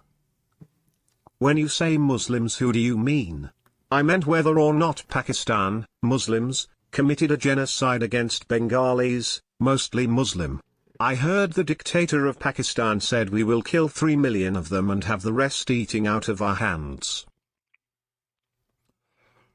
Muslims don't think all Muslims are Muslims. Like, there's Sunni and Shia and shit. I don't know, dude. I just told you I don't know anything about it. Thanks for the donation, G. Even though there's definitely guys floating around. Even though we literally have redacted defendants in our old draft of an indictment. We have nothing to do. We can't possibly imagine doing anything. And that brings me to one of the frustrating parts of these whole files is the redactions. I mean, I know I've been over this, but it's a different thing. In the past, the files were sort of overly redacted to protect people. The problem this time is not only are a lot of people still being protected, like literally the names of the people they were going to charge, you couldn't argue those are victims, but the work was just done so sloppy that oftentimes you'll find that the DOJ has uploaded 2 documents that are functionally identical, and they redacted one but not the other, letting you see what's ultimately behind the mask, which is dumb because sometimes the thing they're redacting is Jeffrey Epstein's name. Or other times it's somebody who clearly is not a victim, because then you see the non-redacted copy and you're like, yeah, that's clearly not a victim. So it's a little strange what they seem to have done here. Let me give you a for instance. So we have this message from somebody whose name is blacked out, and we see participants, and then we see Jeffrey Epstein is involved, right? And it says, we need to work around your 38. We need to push back on the lies, then crush the pedo trafficking narrative, then rebuild your image as a philanthropist. Now, I want to know who's doing that. Who's trying to rebuild Jeffrey Epstein's image, right? Well, we go ahead, we scroll down, and we see that Jeffrey Epstein sends something. He says, in any bar where drinking age is 18, and you see the participant is once again blacked out. But underneath it, in a separate file, we see Steve Bannon, a famous political figure, is in here, and he's saying the same thing. He says, first, we need to push back on the lies, then crush the trafficking narrative, then rebuild your image as a philanthropist. Guys, why did you censor out his name? Or like, why was that censored at all? I don't understand. And I certainly don't understand why Jeffrey Epstein's name in this one is censored. So Jeffrey's not censored in this one, but Bannon is, and then Bannon's not censored in this one, and Epstein is. And sometimes this creates the bizarre impression that they are censoring for victim names or for some like kind of victim status or for some reason. And then you see the other file and you're like, why did you do this? It's just very poorly done throughout. That's just something I wanted to comment on, is not only did they once again not fully redact things because they were sloppy, but also like victims' names got stuck in this. Like girls' names appear sometimes, and like I'm not sure, are they supposed to be redacted? Because they're redacted over here, they're not over here. I can kind of figure out who it is. It's just kind of a mess. I needed to point that out. You know, other times we have things like this, like Brock Pierce, a co-founder of Tether, also known as the biggest stable coin in the world. He sent a message to Jeffrey Epstein with the subject line Anastasia, and then it's just a bunch of redacted stuff with a few untitled JPEGs in here. And so, you know, you're thinking to yourself, what is this? Is he sending some illicit media? Like, what is this? Well, then we have this page where it wasn't redacted. I put that little dark square that I didn't know if this should have been redacted or not. But it's like a bunch of JPEGs. Now, does that contain victims? Is Brock Pierce sending photos of victims? I don't know because of the way the government did this. But underneath, it says, the Ukraine is now my favorite country. Killing Titan donating $2. Great! We're done! Dodo donated $2. React to this. Can't. We're fucking done. Because my stupid fucking Bluetooth won't work. Calling someone an idiot and a retard for speaking an opinion. Because it's an opinion, it can't be stupid. Well, you know what? It's my opinion that you're a fucking idiot. Very, very, very fundamental level. I essentially want to create like the best world for. Stop and hit the bong like chicken chong. Yes,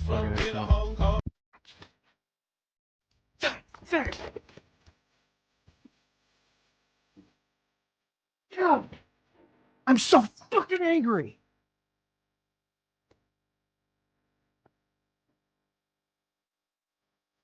COVID-19 vaccine's hella not vegan, just saying. Well, first of all, bye-bye, you're banned from my fucking chat. Second of all, no, it is vegan, you stupid motherfucker. So get the fuck out of my chat, you stupid motherfucker. I don't want to see you in here ever again unless you make a new account, admit you're fucking stupid, and don't spread anti-vaccine dumb fuck nonsense. Goodbye! Yeah, I'm not going to react to the whole fucking Asmund old video. Why the fuck do you think that is? Do you think I'm in a fucking mood where I want to look at that stupid shit? Fat doesn't lift the weight. Muscles do. Slow cut is the way. You maybe stop fainting doing a rep on OHP. LLLLLL. You're a fucking idiot. Yeah, let's see how, out of shape I am, huh? You wanna fight me in a fucking cage and see how out of shape I am? I guess I don't have to be in great shape to fight you, would I, dipshit? I just have to smash you on your fucking head! 50 feet with SMG is sniping? What are you, fucking retarded? Do you know how fucking far a fucking ACP will go? Order were probably used by fucking children, you fucking hypocrite! But I was about to play online matches. Well, the full game isn't released, so that would be impossible, and it literally says in the fucking title, campaign. So why would you think that? I can tell you why. It's because you're a fucking idiot! You know what, dipshit? I just want to punch your fucking face in. Let's set up a boxing match because you're too stupid to fucking debate. I'm so sick of you. You're a fucking idiot. I'm gonna scramble your fucking brains in so fucking hard, you're never going to be able to have a fucking debate in your life again. You're just... You're gonna need to eat some meat. And that was before steroids. Thanks for the donation, Killing Titan. Smiley face Brock Pierce with the subject line Anastasia. I don't know what to make of that. I'm just saying. You see Revival Fitness made a video shitting on veganism. That guy looks bad for a writer. As far as I know, he doesn't take steroids. Revival Fitness. If he's on gear, that is a little embarrassing. Wes Watson threatens lawyer's family in court. That's a new one. Is this recent?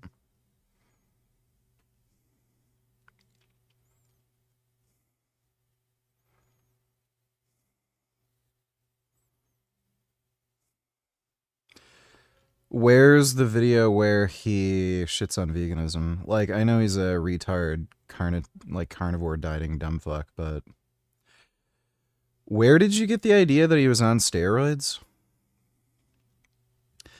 Because again, as far as I know, he's natural, he looks natural, and none of his lifts are particularly good. Like, he struggled to bench 315. I don't know what the fuck you're... Let me read this to you. Yeah. Well, anyway.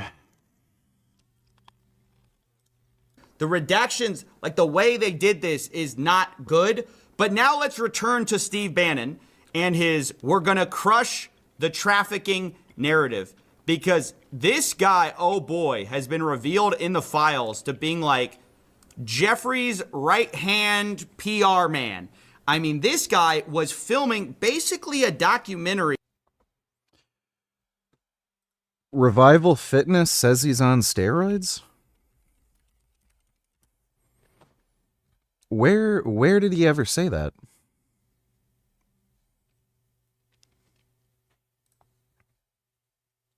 Chest up.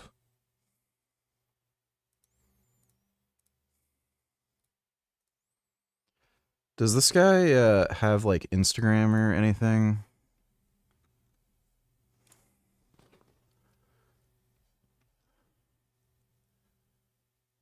Like, honestly, it's a little surprising that this guy would be on gear.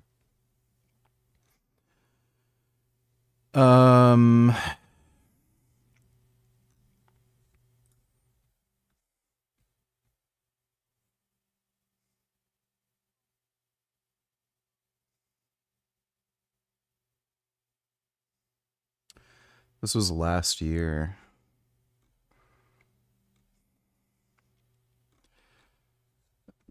Does he, like, mention... I've literally never heard him mention...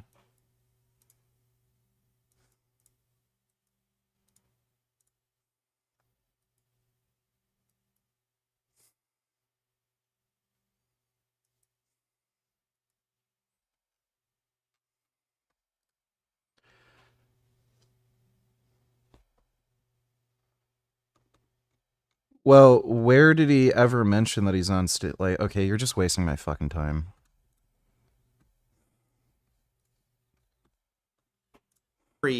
About Jeffrey Epstein in order to rehabilitate his image.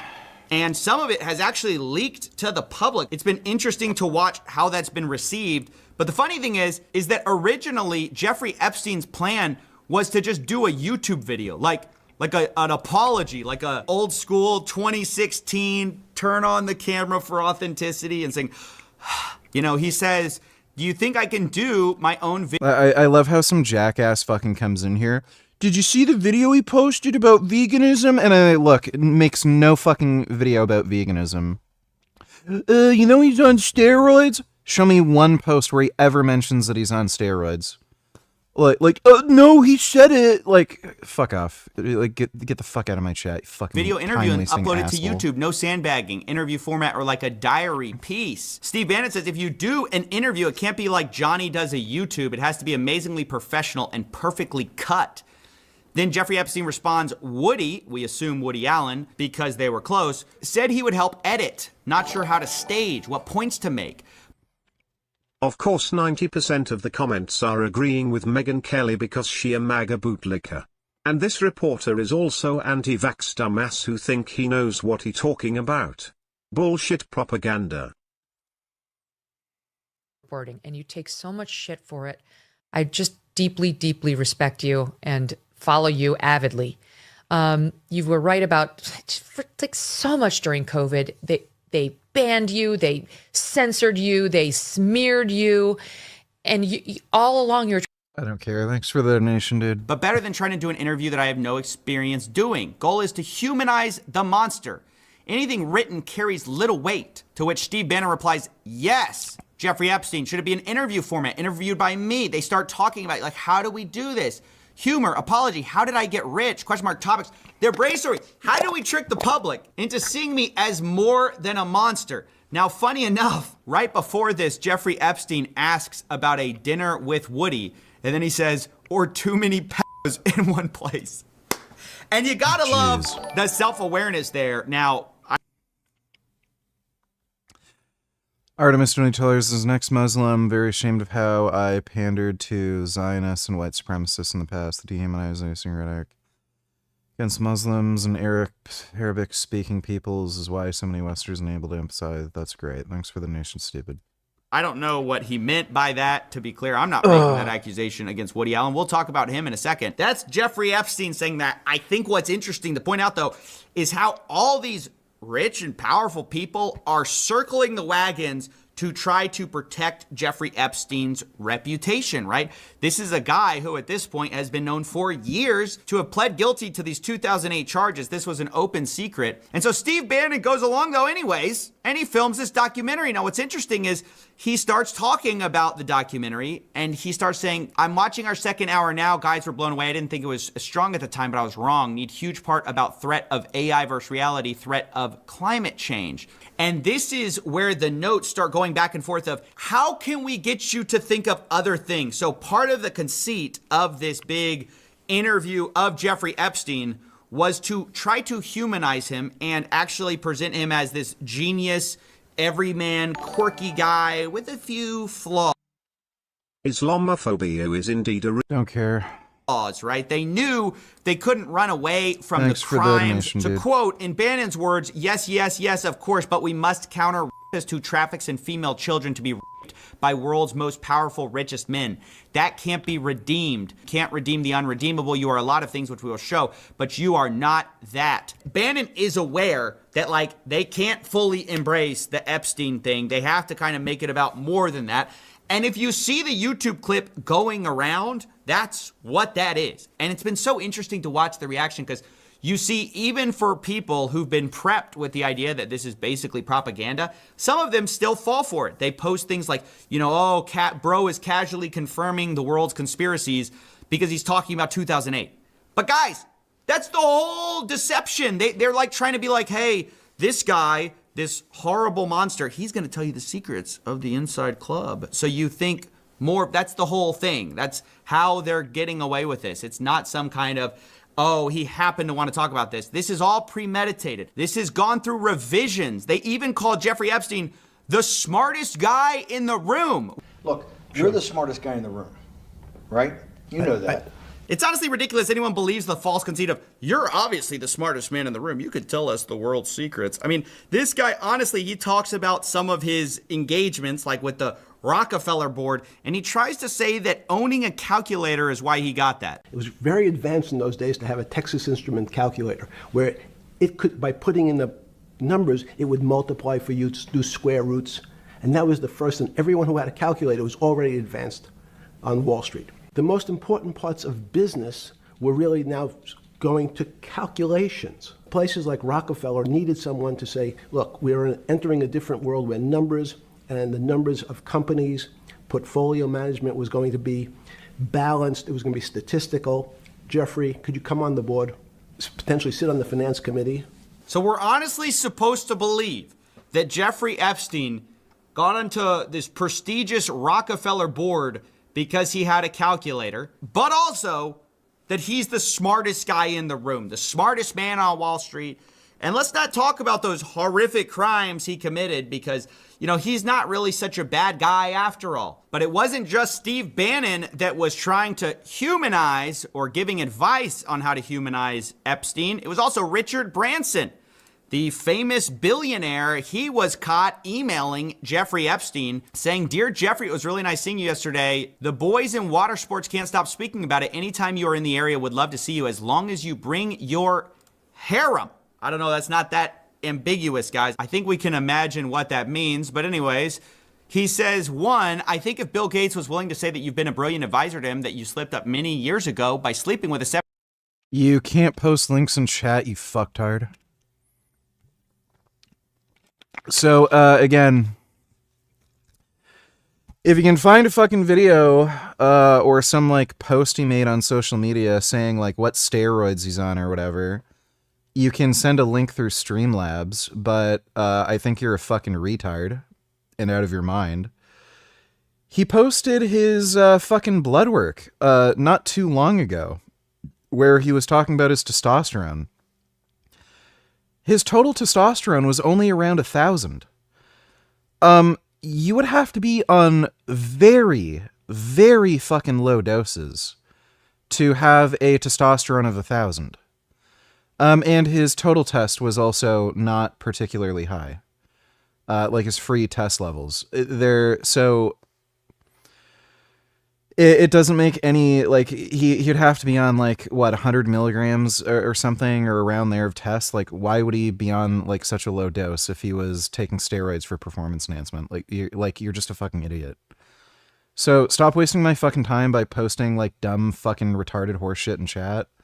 Shut the fuck up. You're a time-wasting idiot. If you can find something, send me a link through Streamlabs, but you're just a time-wasting fucking idiot who wanted me to waste fucking time looking at the guy's fucking channel for no reason. You also lied and bullshitted that he made a video on veganism recently. Oh, it's right there. He just posted it. Oh, what? It's not there anymore? Like, get the fuck out of here. 17-and-a-half-year-old and were punished for it, that you've more than learned your lesson and have done nothing that's against the law since. And yes, as a single man, you have a penchant for women, but there's nothing wrong with that. Anyway, something along those lines. He's giving him PR advice. How to get your reputation back. Hey, Jeffrey, privately, I loved you. You can come back anytime with your harem. Jeffrey Epstein responds, nice seeing you. Thanks for your hospitality. I appreciate your public relations thoughts. What was it about the Walking Dead game from the company Telltale that you didn't like? I loved it, because it's different. I also love the storyline.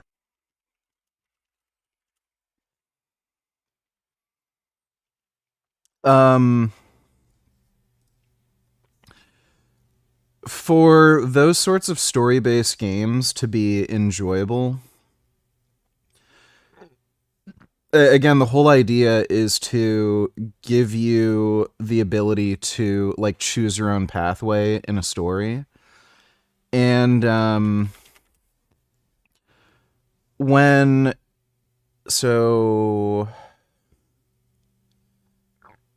lasting year for new cycle. Why are these all shorts? Okay, YouTube has, like, gone completely fucking retarded. Why in the ever-loving fuck would... Holy crap, they, like, ruined this website. Yeah, so for those story-based games to be enjoyable, like, again, the whole idea and kind of gimmick behind it is you can choose your own, like, pathway that you want the story to go. You have control over the characters, you can choose what they do. And in order for it to work, they have to let you make logical choices. So, like, if you want to do something silly just to see what happens, like, you have that option, or maybe there's, like, no right or wrong. It's, like, you know, just a choice based on preference. But, like, there has to be a logical choice in there. Otherwise, like, you really have no control over the story, and it just kind of becomes like any other fucking game. And, in that fucking Telltale stupid dum-dum fucking game, they don't let you make logical choices. I got to the point where, you know, that black dude found out that the family that he's staying with, they're all a bunch of psychotic cannibals. And then, well, what would a logical person do in that situation? Well, they'd probably grab a gun, hold them at gunpoint, and then tell their friends to also grab a weapon or a knife or something, and just get the upper hand. They don't let you make that kind of logical decision. Instead, you have the option of being a fucking retard or being a fucking retard. And it was just frustrating, and on top of that, it just felt like there was constant padding in the entire game where, like, it was melodramatic fucking nonsensical bullshit that, like, would just never fucking happen. And it was, like, written by a fucking 10-year-old who thought, like, some of the incoherent rambling nonsense where people are being dramatic, like, is good storytelling. So it had really bad writing and storytelling, and again, like, it didn't make you, like, let you make any rational fucking decisions whatsoever. So, yeah, it was just stupid. Just downright fucking dumb. Couldn't stand it. it was so frustrating. And the more frustrating thing was just the horrible writing. I just don't want to listen to people blab for no fucking reason. It was just time wasting horse shit. And then it doesn't even give you the luxury of actually being able to like choose a sensible pathway in the fucking story. Like you're just watching dumb annoying idiots do dumb annoying shit, and it's like what the fuck is the point of the game? So I just absolutely fucking hated it. Where's this fucking video where he showed his testosterone results? And then when I try to search it, I can't fucking find it because the YouTube search tool is completely fucking broken now. Ugh. Ugh.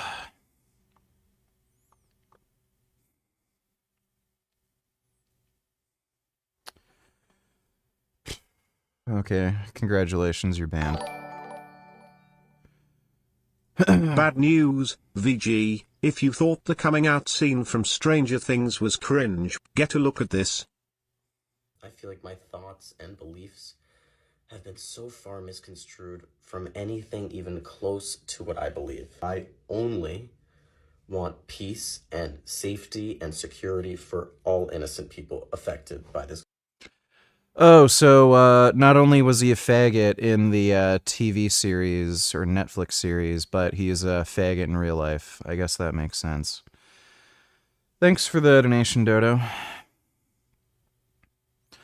I wonder if he was the one who pushed for that stupid scene in the Netflix show. Yeah, hey, like, I think we really need, like, this big scene before the final battle where I tell everybody how much I love sucking dick and I hate pretty girls. I think that would, like, really, you know, it's really important to add that in the show. Like, Jesus Christ. Fucking brutal. What a dipshit. Dude, all of these fucking actors, like, they're the most cringe fucking losers on the fucking planet. Holy shit. I don't know if I could ever be a fucking Hollywood actor. Like, holy crap, are they fucking retarded? Just worthless, attention-seeking, dumb motherfuckers. I know he did a video showing, like, his testosterone results. Why in the fuck can't I fucking find this? It was fairly recent. I wonder if he delisted it.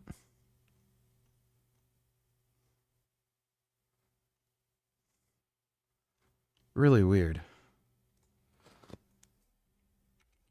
I fucking hate how this fucking random idiot comes in the chat and then gets me, like, now, like, there's like, I would never have fucking had an interest in fucking looking for this horse shit, but, like, now I'm fucking triggered and I have to find this.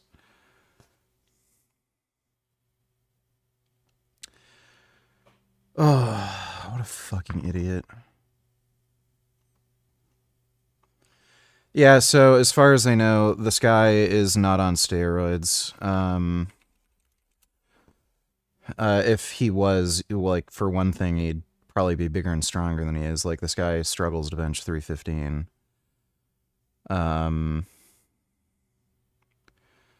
You're not a better person because you stay natty. I think that's just, like, a noble natty critique.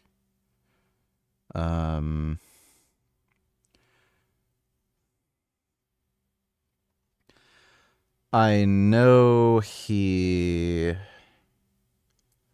Testosterone, first cycle, only TRT. He made some fucking video. He might have delisted it, who knows. I don't know why he delisted it, but I literally just can't fucking find it. But yeah, I saw his blood test results. His total test and free test were not anywhere close to a level where you'd suspect steroids. his test was only at 1,000. If you were aiming for 1,000 tests, like you'd have to be injecting close to like 100 milligrams a week, which is nothing. And his free test, like even if you only have 1,000 milligrams or nanograms per deciliter, your free test would still be elevated because exogenous testosterone elevates SHBG. So based on that blood work, he's not on steroids. And again, the guy fucking struggles to bench 315. He might not have the best genetics, like he might not be naturally that strong, but to like it's not going to happen.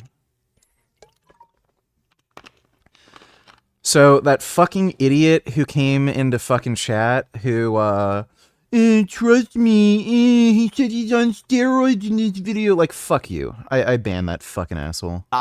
Now, according to the New York Times, a Branson representative said the two had a business meeting and stressed the women were adults and had not attended the meeting. All above board. That's what everyone says, by the way. Remember what Elon Musk said, right? That's the playbook. Admit nothing, deny everything. Speaking of, remember Howard Lutnick, who we showed on video saying that he had never seen Epstein since 2005? So I was never in the room with him socially, for business, or for even philanthropy. If that guy was there, Lol, this failure girl moved out of the US to try to open a business in the West Bank and didn't even last a year. It's worth watching it all because it gets better.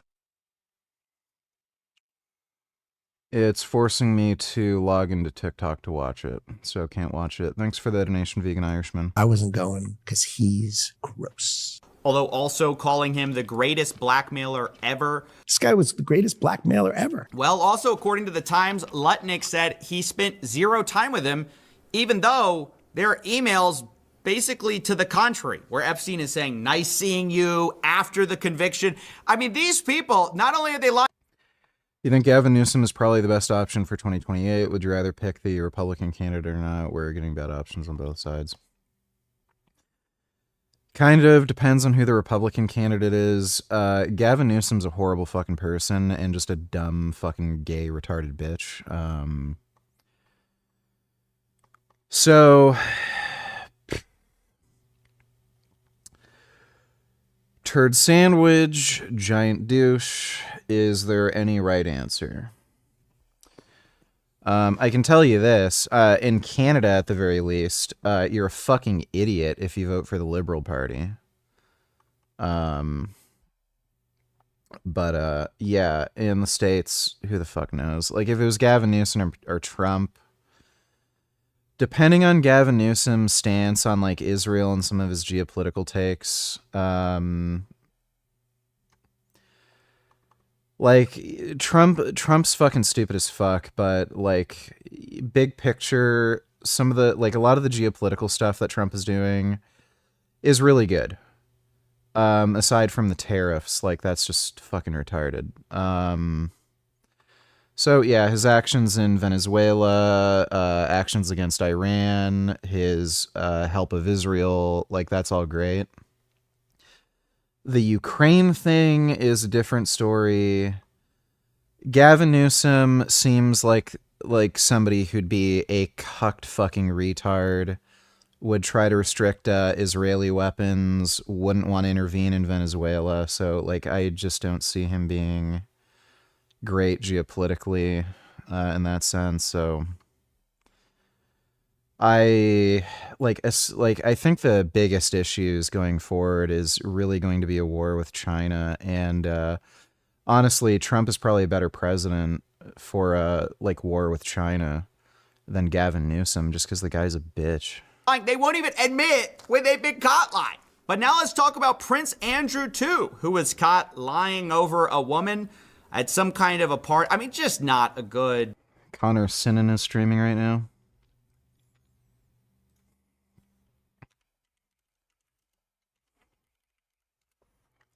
How do you, And if, I don't know, even like Greg, right? He talks about steroids and stuff like that. And imagine how many kids have taken steroids because of Greg. I would say like so many kids have taken steroids because of Greg, probably more than he even realizes.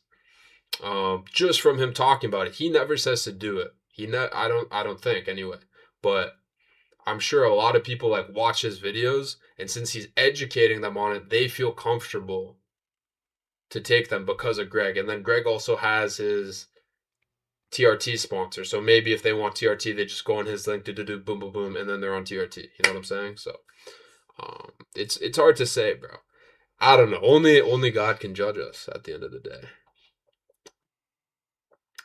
When would you do a Misfits brand risk boxing fight? Oh man, I would do one soon. To be honest, I'm down.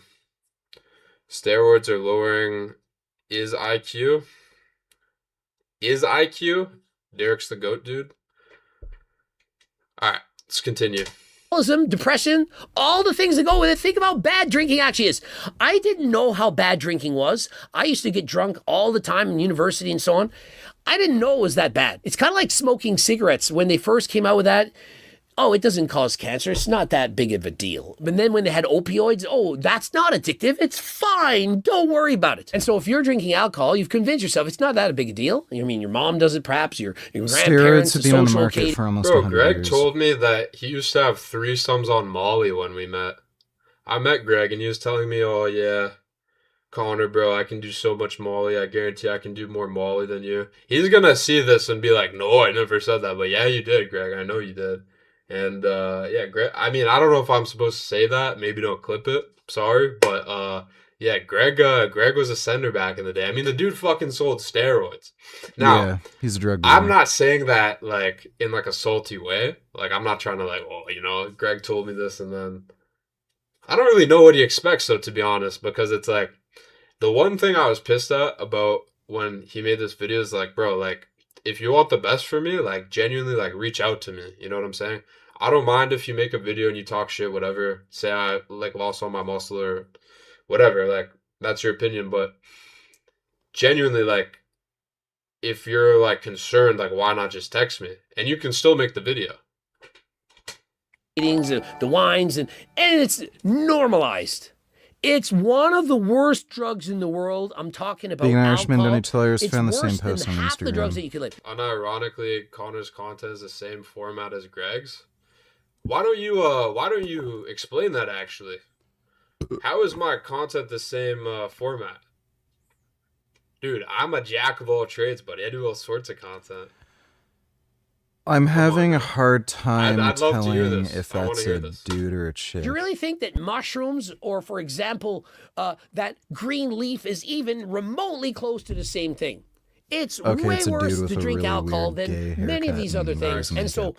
I didn't know how bad drinking actually was. I mean, not to mention the accidents, driving, the Why things are that people Korean do to each other when dudes they're so drunk. gay? Perhaps they're married, they're together, the rage, the fights, the violence, the things that happen when you're out at the bars. What the and so fuck? alcohol is so bad. Imagine being paid Yeah, to promote Korean it. dudes This is are what we're gay as seeing fuck. when we see promotion of gambling. You might think it's He's wearing harmless makeup. because, oh, it's not affecting me. What about those other people? You might be thinking, hey, drinking isn't that bad. I can handle it. Weird. You can, No but they wonder can't. Asian chicks The don't problems want that to date happen, other Asians. The deaths, the tens Well, of that thousands of Instagram people link you dying gave me each and every doesn't year work. It's from just drinking sending me to alcohol. You have no weird idea how bland bad shit. it actually is. And so this is what's become of I the clicked the fitness same industry. link you gave me again. It's not working. Some chick's butt. Definitely not. I don't know.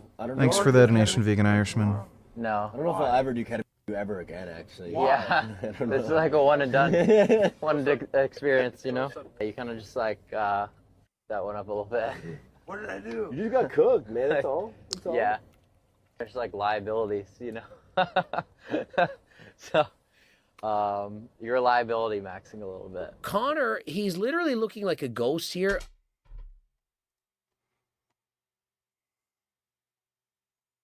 I don't know. Like, as I looked at this, I'm like, is this actually AI? Like, what is going on? And so there's two things that this could be. This could be completely real. They did too much. It's not good. He's messed up. Or it's all fake. Hey, we tricked you. I didn't actually sniff anything. Bro, it's AI, bro. It's AI. No. That was AI, bro. It's AI. What were you thinking when you got dressed that night?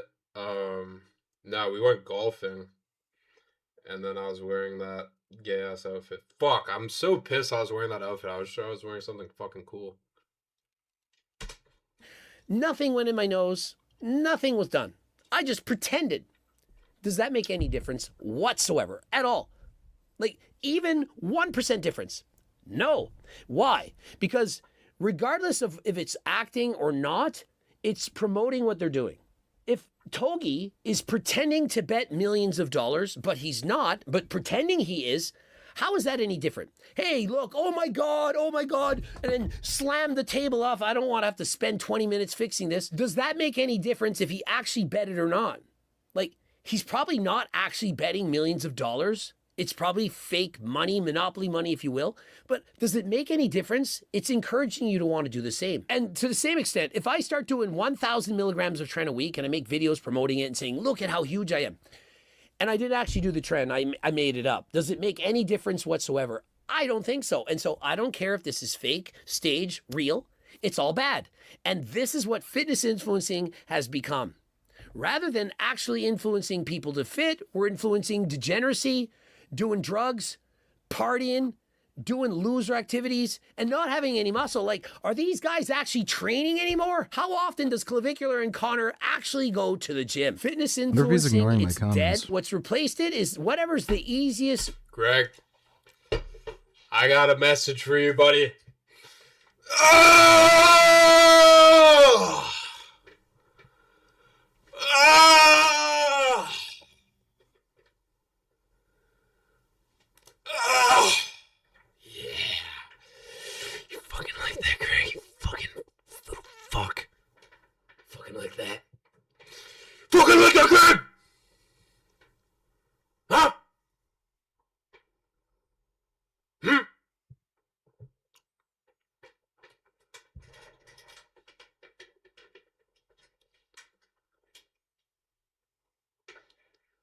I'll fucking touch you, little fuck.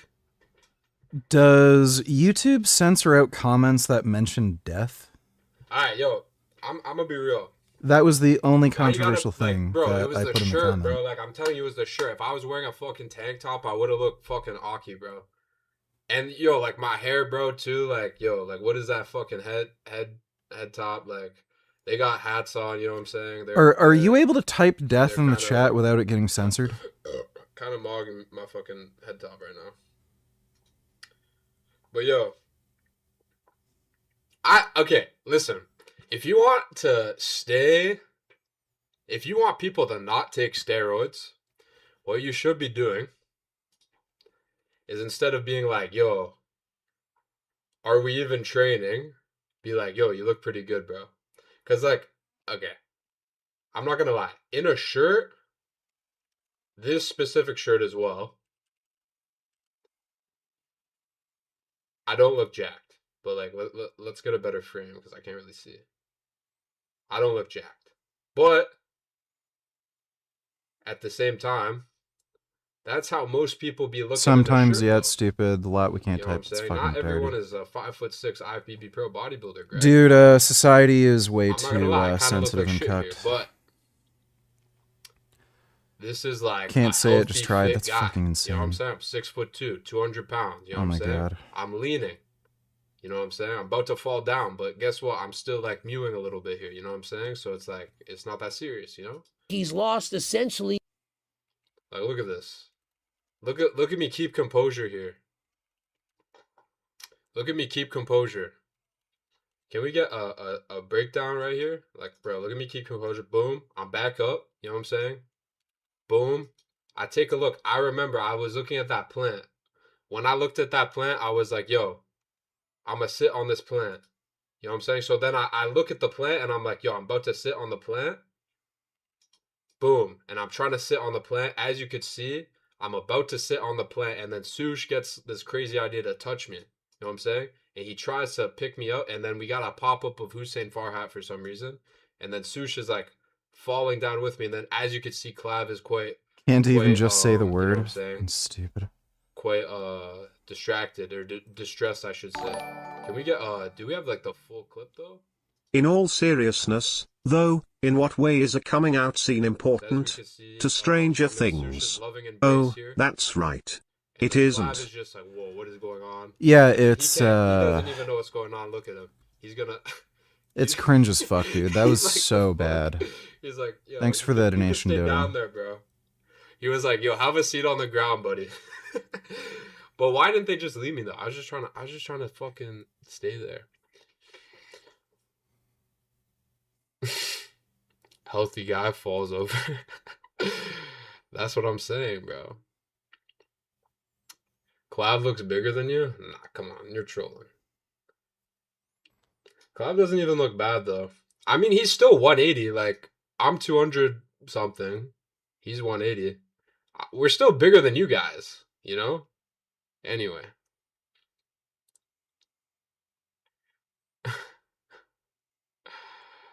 Clav is awfully tiny, bro. I mean, he doesn't even work out, though, to be honest. I think it's more embarrassing for me to be looking like that, TBH.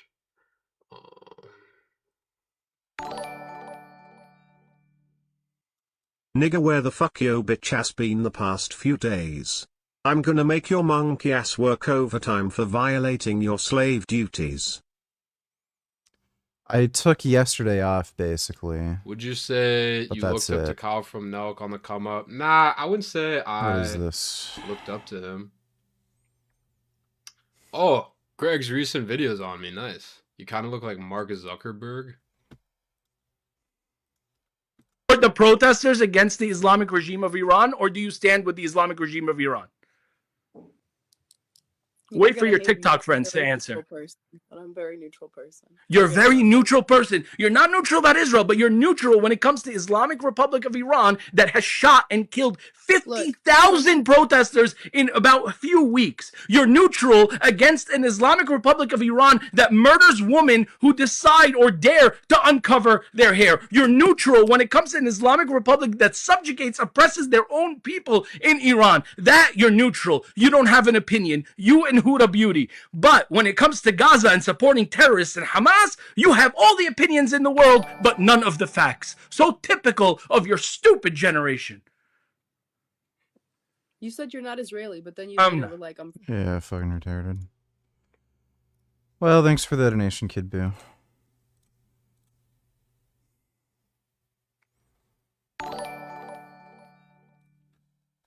Why is every show so slow paced and boring these days? Fallout and Peacemaker new seasons were both disappointments. Starting to watch older shows instead. I liked Fallout Season 2. Like, it's a show, and it's, like, fairly expensive to make. So, like, I'm not expecting, like, a crazy, like, amount of action and, like, all that, but it was fun. So I liked Fallout Season 1 and 2. Haven't watched Peacemaker. But thanks for the donation, E-Nation. $2 let me see. Yeah, I'm not fucking with that anymore. Thanks for the donation, dude. Looking like this, baby. Looking like an absolute sick cunt. Do you guys want to see like a physique update before we go to the freaking 6'2", 200 small? I'm not gonna lie. Yeah, but I would actually beat your ass. So it's like kind of awkward. Okay, let's get a physique update going. You mean he's switched up on you? Yeah, a little bit. Looks skinny, gotta hop back on. No, dude, I will hop back on, but I'm not hopping back on because I look skinny. Like, if I could just maintain this for the rest of my life, I'd say little bit bigger arms, a little bit bigger shoulders. I'm good. I don't need to work out ever again in my life. I'm so fine with that. And then I just get more tattoos. Go take your piss. Okay, fine. But I'm gonna show you my physique update though. Look at this.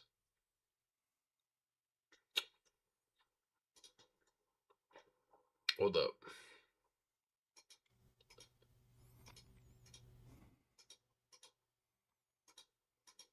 Fuck, that's so sus. Just in the mirror like that is so sus. But yo, I'm looking pretty good, no? Come on now. Come on now. You don't think so? That's you fully pumped though? When am I supposed to show you my physique? Like when I'm in a fucking Arctic tundra? No, I'm gonna show you my physique in the gym because this is my physique at the gym. This is when I'm working out. When else are you gonna see my physique? Are you gonna see my physique when I'm wearing a fucking winter coat, nigga? Like, what do you mean? Yeah, that's good, bro. Appreciate it. How do you get more hoes? I don't know. This is the improvement. This is 1 week apart too. So, okay, let me explain something to you guys. I drank like 3 days in a row, and this is how my fucking physique was looking.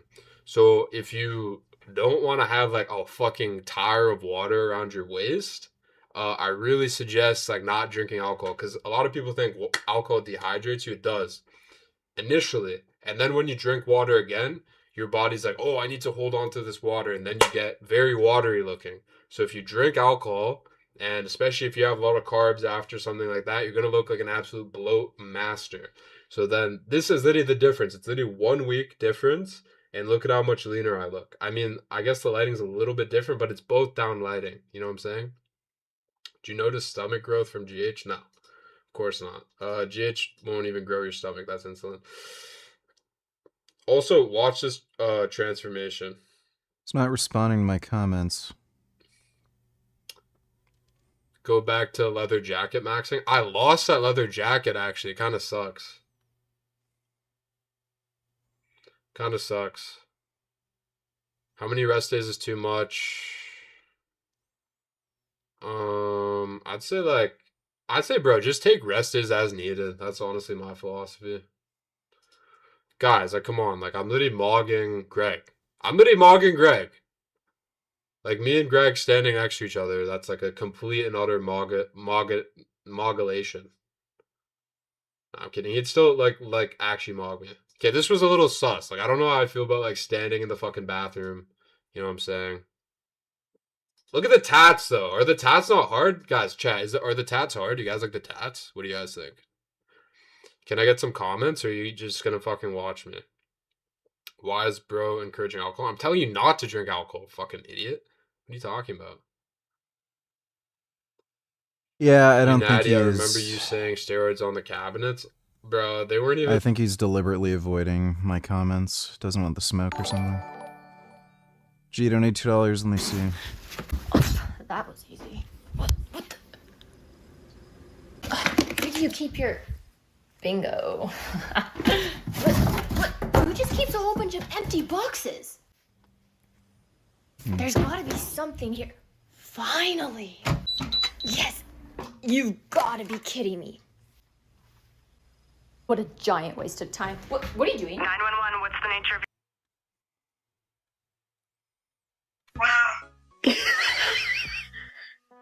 Oh my god! No, she... 1, 2, 3.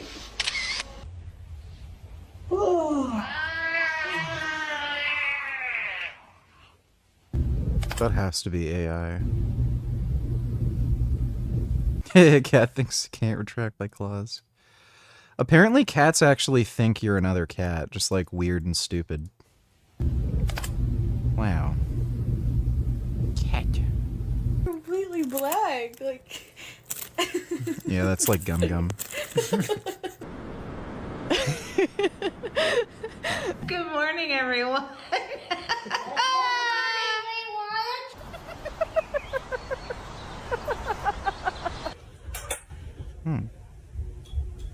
Cat.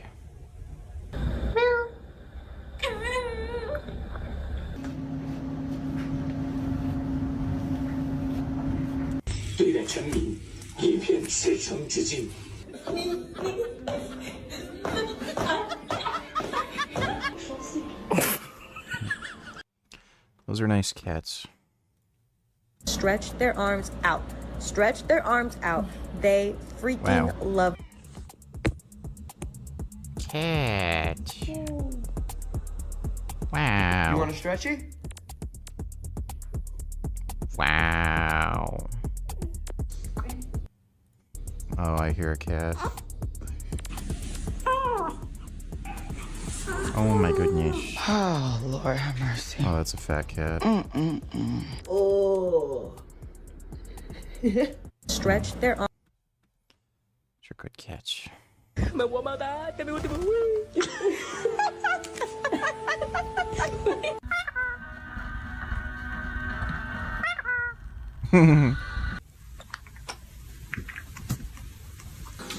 Alright, muy yo.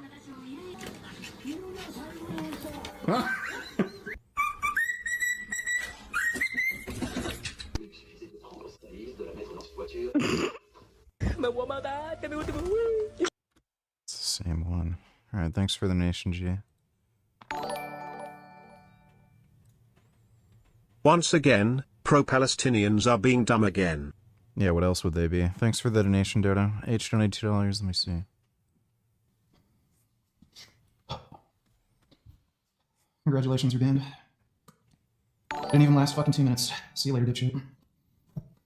The only reason he grew any muscle is because he was on steroids. Congratulations, you're banned. Congratulations, you're banned.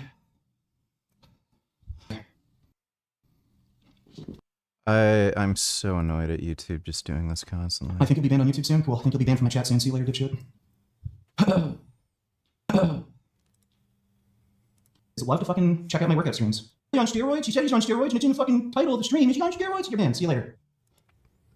Chat, congratulations, you're banned. Yeah, dude. Holy fuck. I've had a few streams where it was just crazy the amount of retards. Am I still natural? Congratulations, you're banned. Is it in the fucking title? Yeah. Are you still natural? I'm fucking 20 pounds bigger than I was 2 months ago. Congratulations, you're banned. Like, holy mother of a fuck. I love the way my shoulders look on steroids. Like, have you found... Congratulations.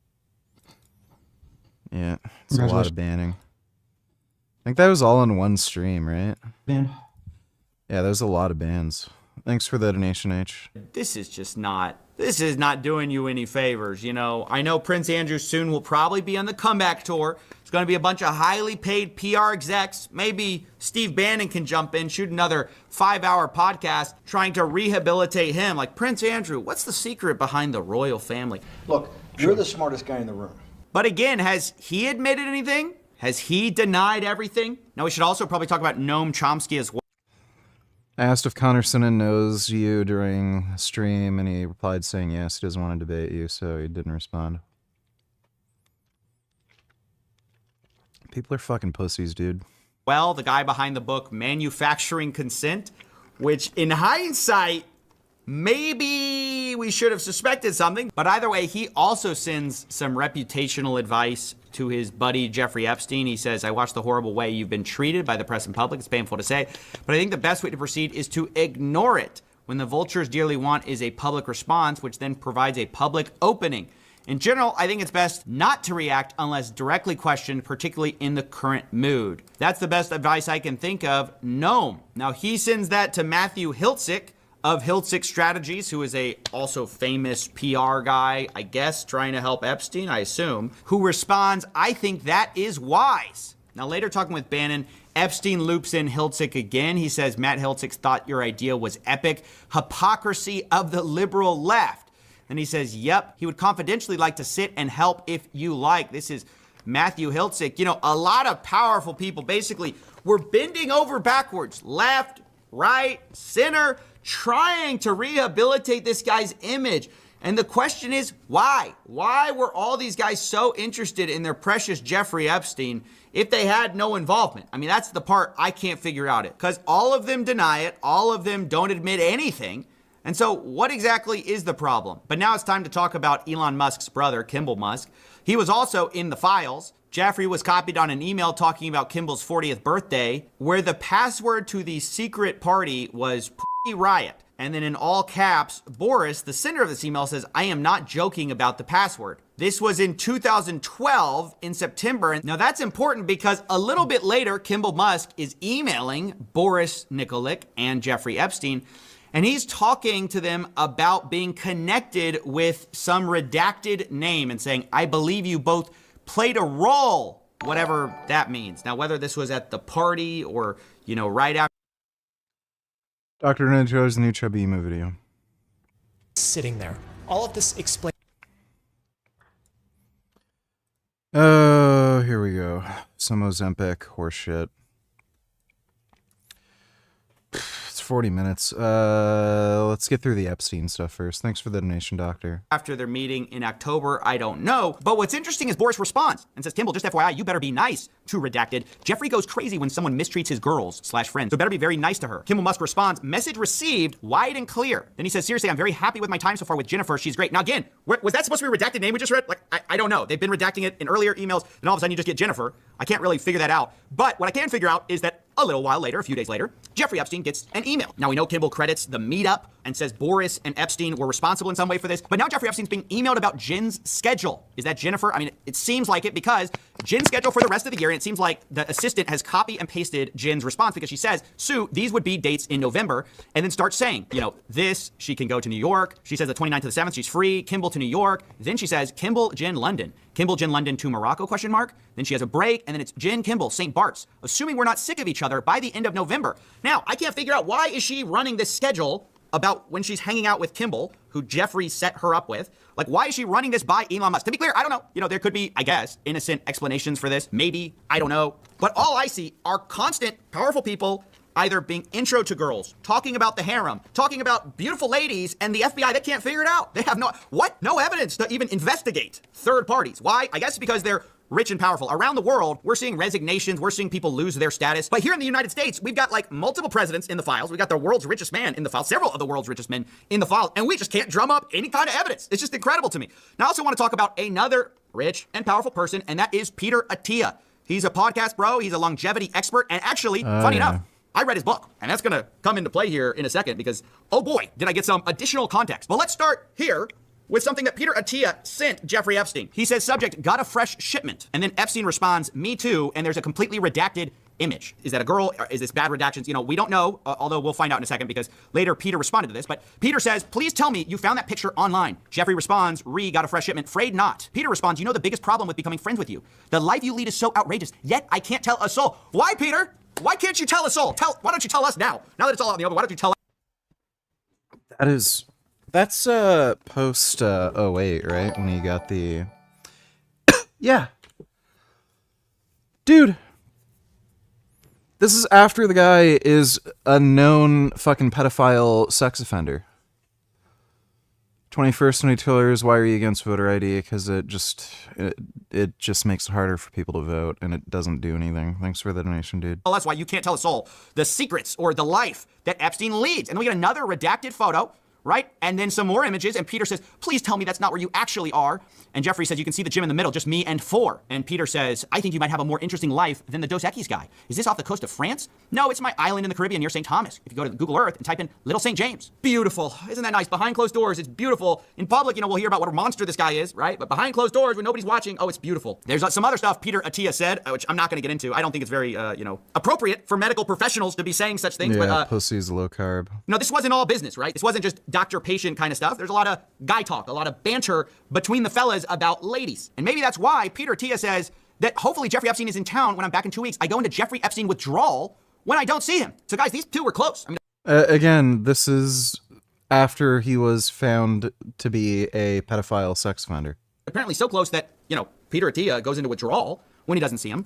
Peter Attia says, are you on island? Jeffrey Epstein says, P Beach, probably Palm Beach. And he says, what do you do when you get there? Jeffrey Epstein, guess. Peter Attia, besides that, I mean, they're not even trying to hide it, guys. This is barely code at this point. What do you do? Guess. Well, besides that, Jeffrey, we know what you do, right? So it's so funny that the FBI's like, we don't know. We can't tell what's out there. We have no evidence, right? No evidence that could predicate an investigation against uncharged third parties and then proceed to dump on us a ton of evidence, at least to investigate, right? I'm not saying these people are guilty. Obviously, all of them deny, don't admit, blame other people, say other people are responsible for everything. So that is taken as a given. I am not accusing anyone here. I'm just saying, seems like we got a few leads here, fellas. Some people to look at. Now, I want to address the fact that Peter Attia has actually responded to this whole debacle. He says the following email is what I sent my team last night. I sent a similar version to my patients as well. You put your trust, your credibility, your hard work, what we built together, and I take that responsibility seriously. You deserve a complete and honest account of what did and did not happen. I apologize. I did not get this out sooner. I wanted to be thorough. He says, I was not involved in any criminal activity. My interactions had nothing to do with his abuse or exploitation of anyone. I was never on his plane, never on his island, never present at any parties. That said, I apologize for regret putting myself in a position where emails, some of them embarrassing, tasteless, and indefensible, are now public. So it's this apology. You know, he addresses some of the things,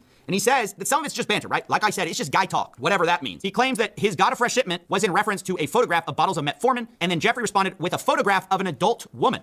I responded with crude, tasteless banter. He says one line in that exchange about his life being outrageous and me not being able to tell anyone is being interpreted as awareness of wrongdoing. That's not how I meant it at all. What I was referring to poorly and flippantly was the discretion commanded by those social and professional circles. The idea you don't talk about who you meet. I don't know, Peter. This seems like revisionist history. A little bit. I mean, personally, to me. Like, again, especially considering at this time, everybody knew the guy was a fucking pedophile creep. As I'm viewing this, you know, third hand, right? Like, why in the fuck would you hang around somebody like that? It's just bizarre. Just from the outsider perspective. Now, Peter says he did ask Jeffrey about his 2008 conviction, because all this happened afterwards, right? He characterized it as prostitution-related charges. In 2018, I learned that this was grossly minimized. I was incredibly naive to believe him, and then later explains that in 2018, November, he read the Miami Herald investigative article, told him he needed to accept responsibility for what he did, and said he even asked Epstein to provide therapy to Epstein's victims, which is an interesting approach to have here. Now, the funny thing is, there are some more emails between Peter and Tia that we need to read, because remember that he said he read this 2018 article from the Miami Herald. I believe it's this one by Julia K. Brown in November 28th. It's about Jeffrey Epstein assembling a large cult-like network of underage girls. But in December, Peter Attia says, home is very good, work stressful, making some changes. He asks him, what's the fallout from the recent story? Apparently talking Yeah, right. So he's full of shit. About the Miami Herald. Now, maybe I just didn't see the emails, you know, that where he was demanding accountability. I don't know what that's about, but Jeffrey Epstein says, same as usual, just tougher. Peter Attia says, legally, any change. Jeffrey Epstein, 0. So, you know, I mean, I don't know. Maybe this whole, you got to provide therapy. He's full of shit. This is just a lie. To, you know, these victims happened. I haven't seen it yet. I definitely could see it, but it's just kind of shocking. I just kind of don't buy it. Like the whole, is there any change legally? That more sounds like you're covering yourself. I mean, just to be honest. But maybe I could look past all of that if not for the thing we're about to see, which just in my mind is maybe the worst thing I've seen in the files. Not for its, you know, explicitness, the amount of simping that people did for Jeffrey Epstein. Now they all say, oh, it was a personal mistake, blah, blah, blah. I regret it. I didn't look into it enough. Dodo Donatello is my favorite recent chiropractor trend group.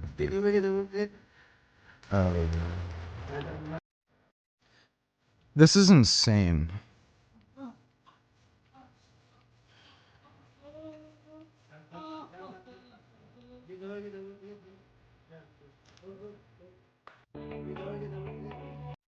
What is, like, it's just retarded.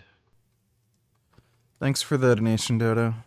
But the level is just, you've never seen anything like it. So remember I said I read a book by Peter Attia. It was called Outlive. And he's supposed to be this doctor who knows a lot about longevity. So he writes it, and I picked it up because at the rate we're getting rid of these crimes, I need to live forever in order to try to stop some of these scams. But as I pick up this book, and one of the things in the book is Peter Attia kind of reflecting internally about how he's kind of been a bit, and I'm paraphrasing here, but a bit of a psycho in his life, and he needed to focus on family stuff. And so he kind of, it's almost a confessional of some embarrassing things in his life. And honestly, it comes off as very vulnerable, very self-reflective. You know, he's this doctor telling other people what to do, but he's not a very good patient. That's kind of how it comes off. And one of the stories is awful. I won't go too much into it, but basically his son has this horrible medical emergency. It's described in this book like this. A few months ago, Tuesday, July 11th, 2017, that date is important. At 5:45 to be exact, I received a call from Jill, my wife. She was in an ambulance with our infant son. Now, again, I'm not going to get into the details here because, you know, it's tragic and I'm not trying to bring that into it. What is relevant is that Peter Attia talks about how he stayed in New York and didn't show up because he was, quote, busy with his important work. Even today, just thinking about what happened, I feel nauseous about my behavior. I can't believe I did that to my family.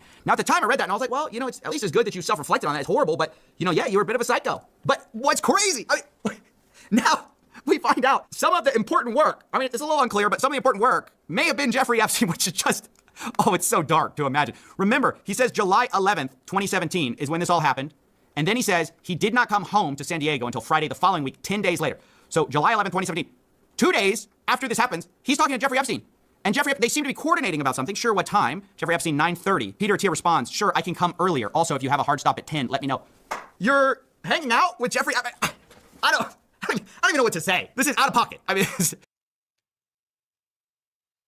So he had something better to do than to be there for his dying son, which was hanging out with Jeffrey Epstein.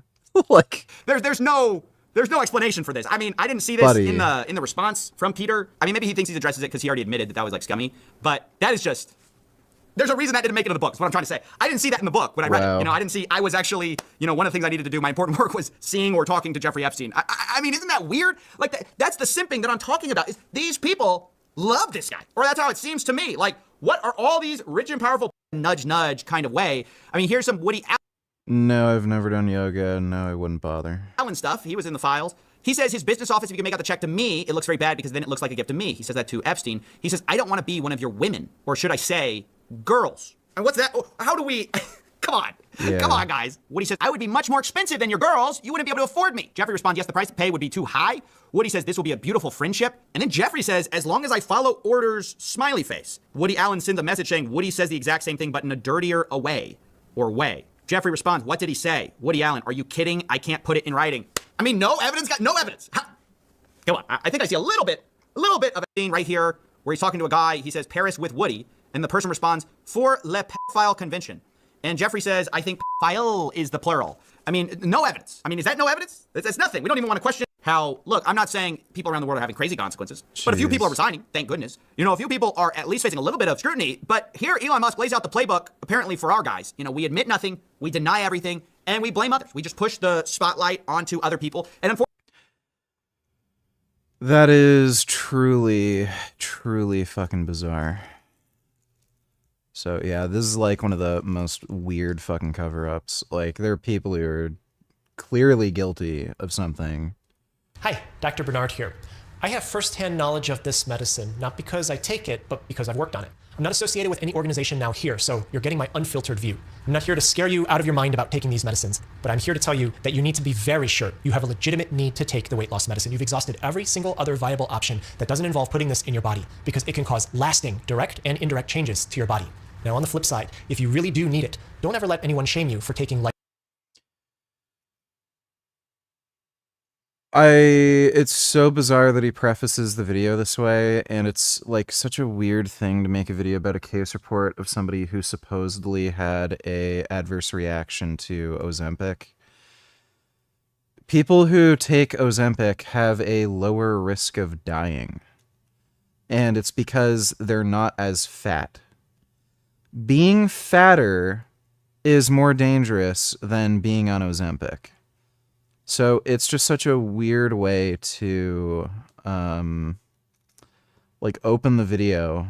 Like, oh, you better be worried about this drug that if people take it, they live longer. Life-saving medicine. The cases I'm about to tell you about are rare, but at least 12% of all adults in America have already taken this. That's more than 30 million people, and with the oral tablet formulation now available, this number is only going to increase. If it's even 0.1% of people getting the problems I'm about to describe to you, that's still more than 30,000 people. KT is a 50-year-old woman presenting to the emergency room with horrible nausea and vomiting. She tells the admitting nurse that over the last month, every day she would just want to eat less and less. This progressive decline in appetite was profound. At first, it started as not wanting to eat certain meals of the day. Then it became not eating for days at a time. A couple months ago, one of KT's friends had recently stopped taking... Well, there you go. So she had, like, she just didn't eat. That's what the problem was. Weight loss medicine, but had a giant supply left over. She gave KT what remained and told her how to take it, and KT started taking it without seeing a doctor in person, without getting a prescription. This is definitely something that you never want to do because weird things started happening. Yeah. Stupid. So, again, do you need a doctor's prescription to take alcohol? Like, by the way, alcohol is the #1 cause of all emergency room visits. Extremely dangerous drug. So many people have acute fucking issues with alcohol that it's the #1 cause of emergency room visits. You don't need a doctor's prescription, but, oh, you don't want to take Ozempic without talking to a doctor for, like, does this make any sense?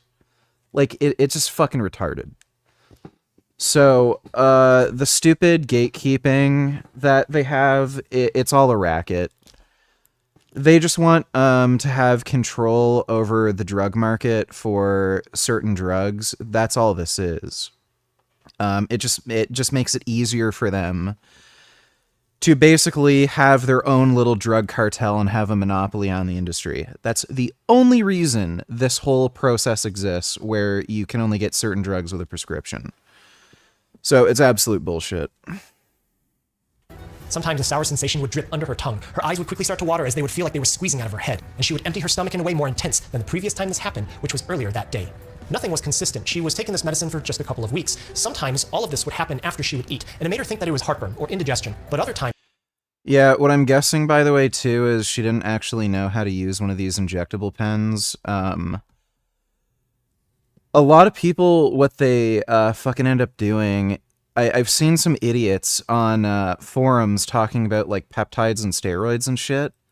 They're dumbasses who think you're supposed to, like, inject the entire vial at once of a certain peptide. So it wouldn't be surprising to me if she didn't know how to actually use these injectable pens or something, and she was injecting way more than she should have. It would just emerge out of nowhere, same feeling, but no food at all. The burning would become so intense that it would bring her down to the ground. She'd take over-the-counter medicine for her stomach, proton pump inhibitor, the pink bismuth liquid, but every time she took antacids, she'd get dysgeusia, the sour metallic taste that emerges from the back of the throat, and the pain in her abdomen would still radiate to her back. None of this would go away. Maybe all of this is because of stress, she thought. KT told doctors that a burning abdominal pain emerged over the previous month, on the upper right side, wrapping around to her back. When you look at an anatomical diagram, the right upper quadrant of the abdomen has organs that aren't on the left. The body tends to be symmetrical, it's just that the digestive tract isn't. The gallbladder is here, it's connected with the liver, and as you go further towards the dorsal or the backside, the pancreas is there, and just below the pancreas is the right kidney. If there's pain in this area, any one of these could have something wrong, and further testing gave doctors more clues.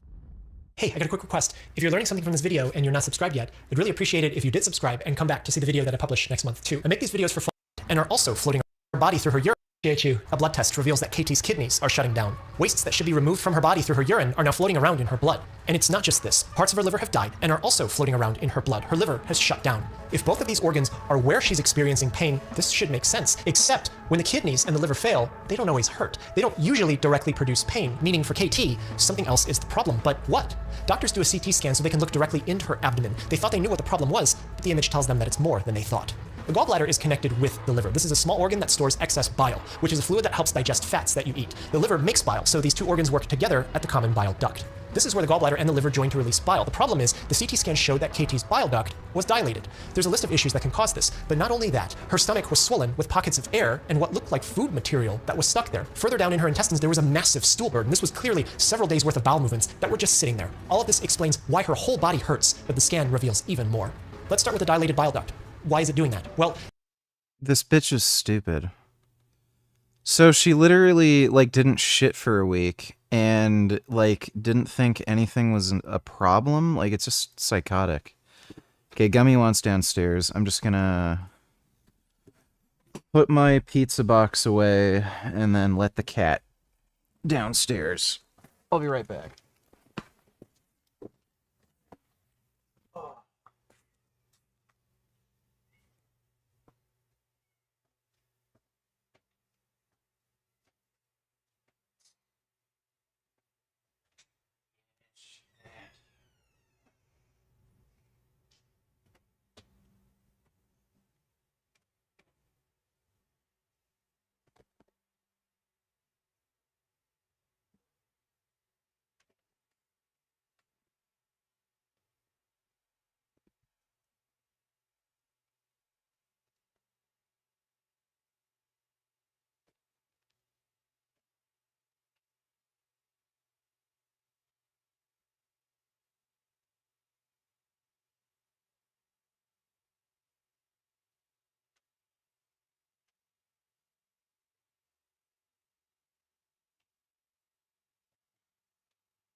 All right, come cuddle. Come cuddle.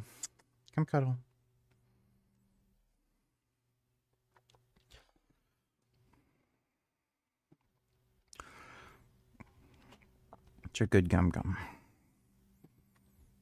You know I love you. I just put you upstairs because I didn't want you getting into my pizza.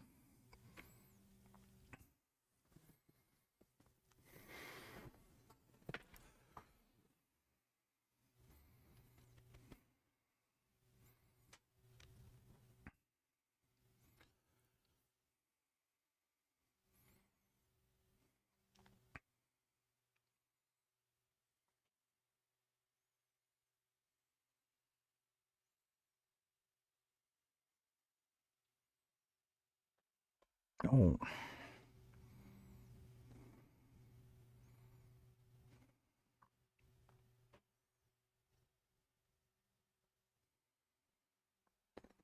Yes.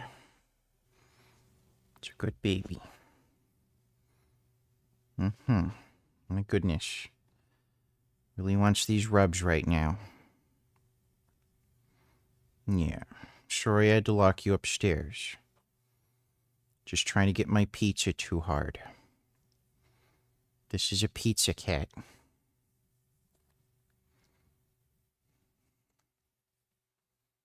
It's a good baby.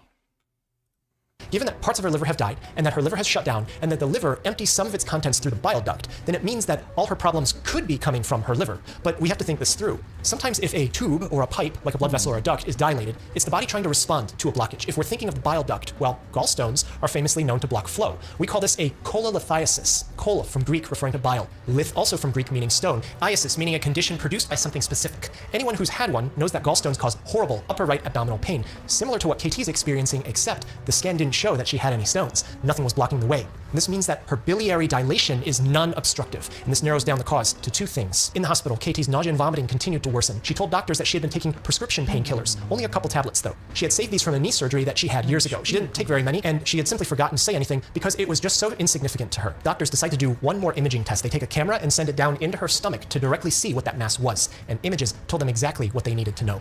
Sometimes food doesn't digest all the way, and this could be because the stomach isn't moving things along. The entire gastrointestinal tract is a giant muscle, and it needs to contract and relax the entire way through in order to move things along. This is a continuous tract, so from your mouth to your other end is a giant tube. This mass that was found in her stomach was made of a collection of all the food that she's eaten over the last several days, piled up into one semi-solid heap.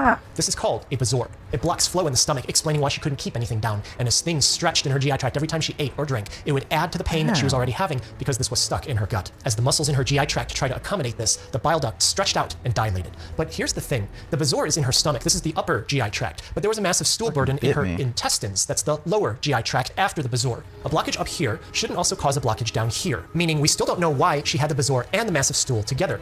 What allowed these to form? Well, the stool means that the intestines weren't moving, but we also said that this particular bezoar is because the stomach isn't moving. So if we put these together and say that the entire GI tract isn't moving, then both of these simultaneously are caused by the same problem. Therefore, something slowed down or paralyzed her entire GI tract. It also caused dilation of her bile duct. Fluids backed up, they stayed still, and the swelling caused massive pain. But what does this? At this point, KT tells doctors about the weight loss medicine that she had gotten from her friend. Luckily, it was an approved, manufactured product by a company, not a compounded one, where it would be harder to verify exactly what it was, so they knew exactly what was going into her body. One of the side effects of this medicine is that it slows down the GI tract. The exact phrase that we use in medicine about this is delayed gastric emptying. This effect is partially how it was discovered in the first place, but sometimes in this... So, some of this is a bit overblown. If you eat less, you have slower gastric emptying. Everything moves through your whole digestive tract slower. It's just that it's kind of like new poop pushing out the old poop, or food that you just ate pushes out the old poop. It's literally one of the mechanisms that kind of gets you going. So, she's talking about not eating for several days. That's probably one of the main reasons she had this fucking problem.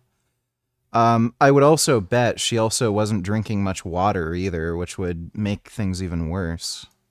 this is rare, it'll slow down the GI tract to the point where things don't really move at all. Gastroparesis. Gastro referring to the GI tract, and paresis referring to muscle weakness and partial paralysis. Delayed gastric emptying and gastroparesis are not the same thing. Delayed gastric emptying is normal with this medicine. It's part of how it works. Gastroparesis happens, but is not normal with this medicine. I didn't realize that might be a controversial statement. I'm actually kind of surprised that academic institutions are putting it this way on their websites, but let me explain. The words delayed gastric emptying refers to a side effect. The word gastroparesis refers to a chronic disease whereby someone has extreme abnormally delayed gastric emptying.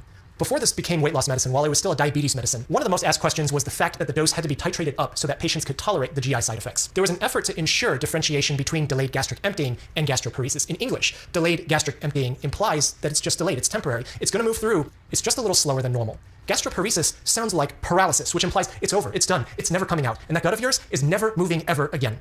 But let me say it again, it sounds like that. Now you see the problem. It doesn't mean it's actually over. This is an unfortunate circumstance of English words, and at best, people might just mistake the two and their implications, and at worst, bad faith folks will use it to mess with people. Just know that you can expect this delayed gastric emptying to happen while you're on the medicine. Gastroparesis is the very extreme case, which if you do experience while taking it, see your physician in person, who you should have seen to get this medicine in the first place, bringing us back to KT's case. Why does Yes, just like with alcohol, where you have to go to the oh, wait, never mind.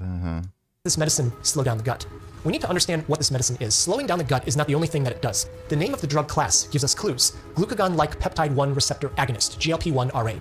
Glucagon is a hormone, opposite of insulin. What does that mean? Insulin is the hormone released after you eat a meal. It tells your body's cells to take in the sugar from the meal floating around in the blood. It's an anabolic hormone, meaning that it tells your body to construct and build things based on that sugar, and this provides them with energy. Glucagon is the opposite of that. If insulin lowers blood sugar, glucagon raises blood sugar, and it does that by telling the liver to break down its stores of sugar. Whereas insulin tells the body to build things, glucagon tells the body to break down things. Therefore, glucagon is a catabolic hormone. So let's go back to the name glucagon-like peptide-1 receptor agonist.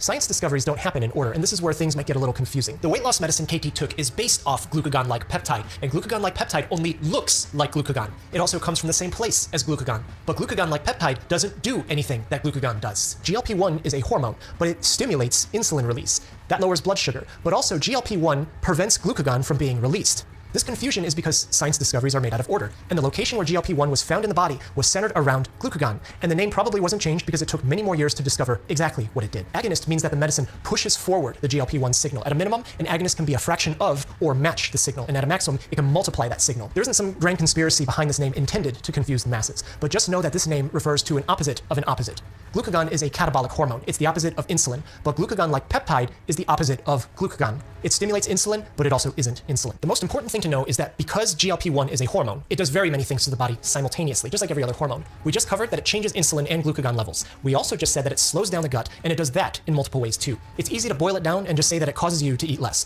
The problem when you do that is that you miss all the other mechanisms whereby things can and will go wrong and permanently alter the lives of millions of people around the world. It's not a good idea to minimize it, so if it's used inappropriately, it will throw the body off balance. A popular topic is how the brain connects to the gut. There's a physical connection via the vagus nerve. When a GLP-1 signal is sent from the gut, it tells the nerves to slow down. But sometimes, in very, very rare cases, the GI tract slows down so much that it looks like KT's case. When KT was admitted into the hospital, she couldn't take the weight loss medicine anymore because doctors didn't even know at first she was taking it. But now that doctors do know that she's taking it, they tell her no more doses for not only the time that she's here, but knowing that she's had this severe of a reaction to this medicine, it's not a good idea to restart it later if it can be helped. That takes care of the underlying problem. But even when the gut is able to move things along again, the bezoar still needs to be taken care of. This can't be handled without some help, meaning that KT is going to need some intervention. But what? Well, doctors could go in and mechanically disaggregate the bezoar. This would involve sticking the scope down her throat and swirling it around. But this can be risky because it's not the same thing as using a scope to just take a look. You have to swirl it around to break it up, and control isn't 100% precise, so there's a chance of damaging any part of the GI tract in contact with the scope. They could do surgery to remove it, but this isn't a complicated bezoar. Like, if it was a hairball, you actually can't use a scope to take that out because you'll pull on just more hairs, especially if it's a big one. And it could be hard to recover from that too. She might get an infection afterwards. That could cause massive problems also, so doctors elected to not do surgery. But something that's easy for them to try is to chemically dissolve it. This would prevent any direct physical damage that could happen. It could also eliminate any recovery time needed post-treatment. This would be a non-toxic chemical abundantly available, and a perfect chemical that fits all this criteria is carbonated soda. Diet in her case, because she did have blood sugar problems. The fizzy carbonation of the drink can mobilize stomach contents. The stretch of the gastric muscle from not only the liquid but also the carbon dioxide will help stimulate contractions to help get things.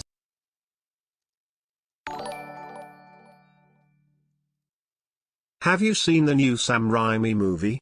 Send help, VG, it's amazing.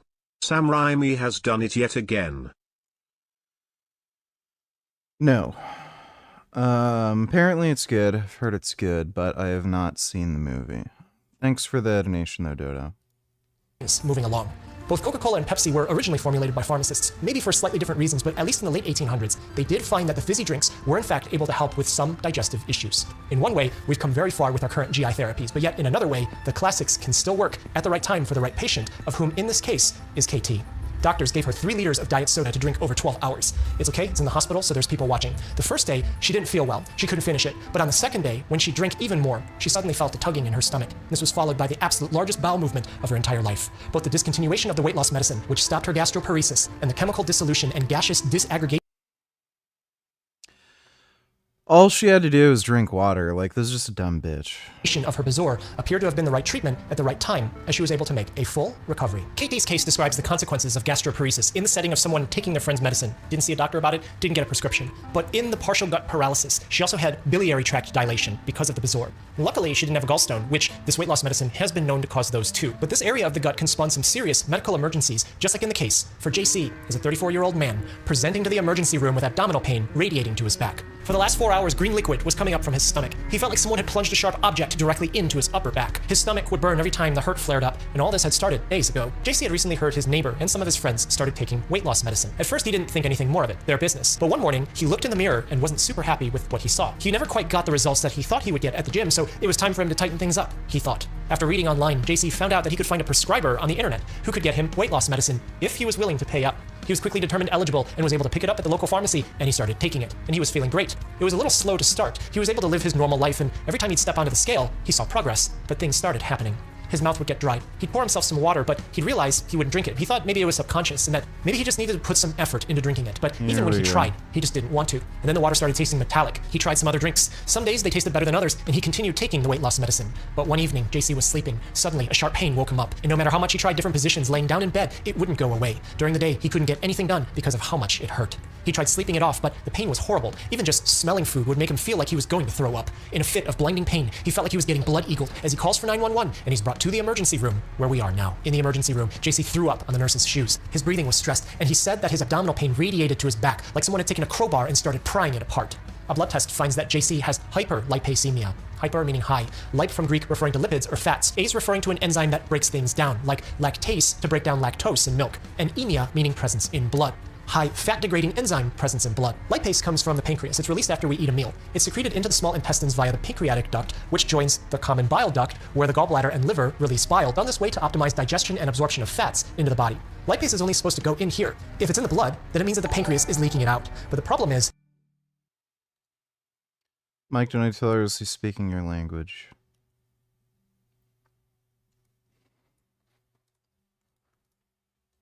Online's overrated. Having the best graphics, the best visuals, $5 games on Steam sales, overrated, man. Having all the Xbox games, all the PlayStation games, overrated. Using any controller that you want, overrated. Having platforms where you can download the games that have no DRM, overrated. Oh boy. Emulators, overrated. Oh yeah, mods, hella overrated. You say you don't own none of your games, LOL? I'd argue nobody owns any games anymore. First of all, be for real. Most console gamers, and I just read an article about that, most console gamers buy digital, so you're in the same boat as PC. What are you talking about? Two, when you do buy a disc, half the time the game isn't even on the disc. You download it from the internet. That's a terrible talking point. I just gave like 15 different points of the benefits of PC, and you were like, you don't own the games. If you're not interested in PC, that's perfectly fine. But if you want to have an actual like healthy intellectual conversation about what's objectively better for your money, the PC is. PC's overrated. Yep. Dude, it's just like dumbass console fucking dipshits who just... It's for babies. It's just for dumb, retarded babies where,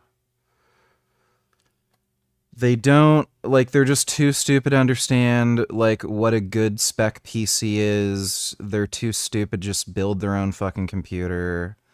And then they're like, how do I download stuff? I don't understand. Console easy. console download thing for me. I had to go on internet and download Steam. How do you do that? When I buy console, PlayStation already has PlayStation on it. Like, that's who it's for. Just dumb, retarded fucking baby children. Thanks for the donation though, Mike. Because it hey, militant vegan, what's up? It is not morning for us. It is late evening. It's 11:43 at night here. digests fat, and the pancreas is partially made of fat, and it's leaking out, contacting parts of the pancreas that it shouldn't be contacting, then it means that JC's pancreas is digesting itself. True to my message to you that diet and exercise should always be the front of mind in context of weight loss, Cook Unity is a great option for getting started on the right track for food choices. They're the sponsor of I highly recommend it. JC has acute pancreatitis. Itis meaning an inflammation of the pancreas because something happened to it. Enzymes started leaking out of it and it's now starting to digest itself. Acute meaning that all of this is happening suddenly, but why is this happening? This part about weight loss medicine sometimes is either forgotten or just isn't known in the first place. It was originally a diabetes medicine. It wasn't seriously being considered for weight loss at first because patients weren't losing that much weight on the original versions. It was at most a couple of pounds at the cost of possible serious side effects like pancreatitis. One thing that we've known since the 1980s is that GLP-1 can increase pancreatic cell proliferation. If the cells become too numerous, or if they become too big, that's going to squeeze ducts. This can block outflow. This can prevent lipase from draining out of the pancreas. The subsequent backup can cause it to linger at first, then to overflow, and then digest the pancreas itself as it flows out into JC's blood, causing his horrible abdominal pain and his hyperlipemia. One part of GLP-1 discovery was from how it delays gastric emptying, and another part of the discovery was from the pancreas in what was happening to JC. In 1990, Dr. John Ung at the Veterans Administration Hospital in the Bronx was interested in recent National Institutes of Health research that demonstrated that snake and lizard venom caused pancreas enlargement. Why did the venom do this? Of particular note was the Gila monster. However, one thing that was realized was that Gila monster venom samples contain its Lol, yeah, not everybody needs a PC. Oh, I didn't know a video game console was a necessary device. That's weird. Oh, yeah. You need a stupid dumb baby console that plays video games, but you don't need a computer. Thank you for the stupid fucking comment. Just fucking retarded. Saliva. The Gila monster is able to slow down its metabolism and maintain constant blood sugar levels after long periods. I have a debate with an epidemiology denier soon. Confounders, though. FFQs, though. Do you have any advice or debate with a similar guy on the channel? You might want to take a look at the debate I had fairly recently-ish. Well, I guess maybe that was a while ago. I debated that PhD idiot on saturated fat. That was the last debate I had on my channel. If you just look up PhD debate, you'll see it. I think we go over some stuff about epidemiology. He wasn't like a complete epidemiology denier. Generally speaking, the stupid shit that people like, say, epidemiology is useless, that would apply to all research. So confounders, though, there's confounders in randomized trials. What's the other one? Oh yeah, correlation doesn't equal causation. All research relies on correlations, pretty much every critique of epidemiology would also apply to any other form of research, even randomized trials. On top of that, they're also going to have to, if they're going to say epidemiology is useless, well, then they're going to have to admit that there's no evidence cigarette smoking causes cancer or heart disease. Because there's absolutely zero human research in the form of randomized trials on smoking because it's unethical. So all the human research on smoking is epidemiology. So if they're going to say epidemiology is useless, then they're going to have to admit that there's currently no evidence in humans that cigarette smoking contributes to cancer or heart disease. I debated that dumb fuck Bart K, aka Fart K, and he actually was stupid enough to bite the bullet. He said, yeah, there's no evidence that in humans cigarettes cause heart disease or lung cancer. It's a fucking idiot.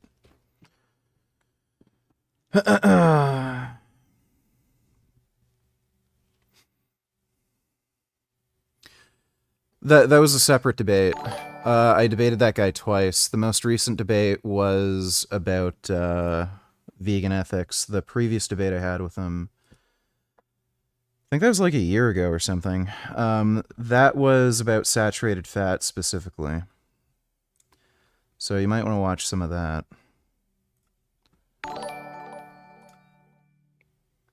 Check out this guy on YouTube. His name is FaceIQ. He also made a video on saturated fat yesterday. Yeah, I know who that is. I'm not going to bother. He's a fucking retard. We've already seen some of his garbage, but he's just a waste of time. Thanks for the donation, Kyle. Of not eating. If the venom causes pancreas enlargement and the pancreas makes insulin, which creates an environment of maintained blood sugar levels, well, something might be in here that's involved with insulin. But the Gila monster doesn't envenomate itself. And given that its saliva is in the venom samples and that saliva makes its way through the GI tract of which the pancreas is a part of, then what's in that saliva that connects with pancreas and insulin? When Dr. Ong took a closer look at the Gila monster's saliva, he found something called exendin, but he noticed something. In 1983, we still weren't able to sequence whole genomes like we are today, but based on reasoning and some genes that we already knew about in humans, scientists deduced the structure of something made by the pancreas called proglucagon. This is the precursor to glucagon in the body. But this predicted structure also indicated that proglucagon gets cut up into multiple different things. These all looked like glucagon. They're from the same place as glucagon, but they weren't glucagon. And as a result, two of these extras were named glucagon-like peptide 1 and 2. And when scientists knew what they were looking for, they discovered that the prediction was correct. It's just that glucagon-like peptide only looked like glucagon. It didn't behave like glucagon. When Dr. Ong looked at exendin from the Gila monster saliva, he noticed that it looked like human glucagon-like peptide, and it appeared that its function was similar too. GLP-1 isn't always floating around in our blood. Our bodies release it after we eat, but its signal is very powerful, so our body wants to get rid of it. We have a built-in process that eliminates GLP-1 in 2 minutes. The difference is when exendin is in the human body, it does what GLP-1 does, but it's different enough that the human process can't break it down fast enough. It hangs around the body for hours, continuously sending all the signals that GLP-1 does. If Gila monsters can slow down their metabolism and maintain blood sugar levels during long periods of not eating because exendin is in their saliva and exendin sends the GLP-1 signal to regulate blood sugar and slow down metabolism while lasting longer than GLP-1 does, then is it possible to give humans exendin as a medicine for type 2 diabetes? Type 2 is the diabetes that happens when one becomes insulin resistant. That is, after someone eats, insulin's released, but the body doesn't respond to it, and blood sugar always stays high unless a medicine is given. Type 1 is where the body can't make insulin because the pancreas is damaged. And the answer is yes, we did it in 2005. When we first studied it, it showed some mild effect on weight loss, but something that we did know was that it could slow down the GI tract. That's what it's doing in Gila monsters because this was intended to slow down their metabolism during times of fasting, and potentially, but not. Gila monsters are really pretty. Wow, look at that little chonko. That's a nice Gila monster. I'd like to pet him on his head. There's a nice big lizard head. Intended to slow down their metabolism during times of fasting, and potentially, but not commonly, it could change the pancreas, bringing us back to JC.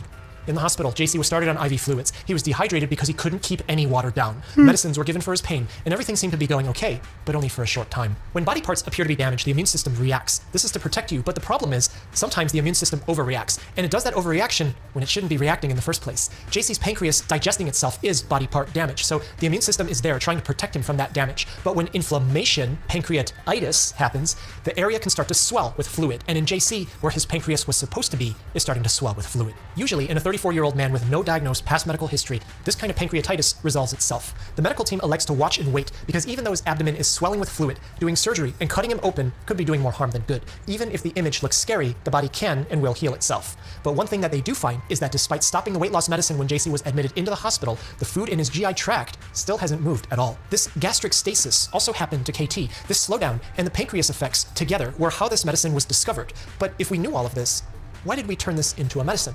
Well, the benefit outweighed the risks. For diabetes, this was originally an add-on therapy. Eventually, it became monotherapy, that is, giving it by itself to lower blood sugar. But one more innovation would turn it into weight loss medicine. This same innovation is also partly responsible for why American insulin prices became so high. And actually, we already touched upon it. Before the 1980s, insulin used to be beef and pork insulin. That is, we used to take the pancreas from pigs and cows that were already taken for meat and grind them up, purify it, and extract insulin from it, and let patients inject that. The problem is people would become allergic, and they would switch back and forth for decades, and eventually they'd just have to deal with the allergy. And even worse, to make 1 pound of insulin required 8,000 pounds of pancreas from 23,500 animals. And in 1978, the United States needed at least 56 million animals just for the production of insulin that year. We've only gotten more prevalent diabetes since. And so scientists had an idea. Insulin is a chain of amino acids, and our DNA... Oh my goodness. Do you guys see this cuddle cat?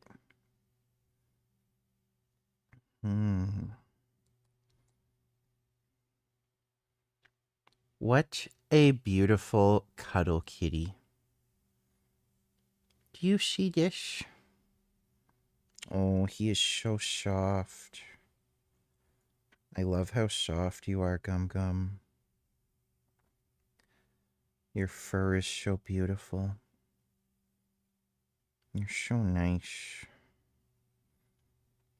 I love you, and I love cuddling with you. You're my cuddle kitty. What a nice cuddle buddy. Sequence is the code that enables us to produce those amino acid chains. Pork insulin differs from human insulin by 1 amino acid. Beef differs by 3. But if living organisms all have DNA, and DNA makes amino acid chains, could we engineer a genetically modified organism to make human insulin? Using E. coli bacteria, scientists were able to manipulate and isolate specific DNA fragments arranged in a way for those bacteria to produce human. This cat is in fact vegan. He only eats vegan cat food. Insulin.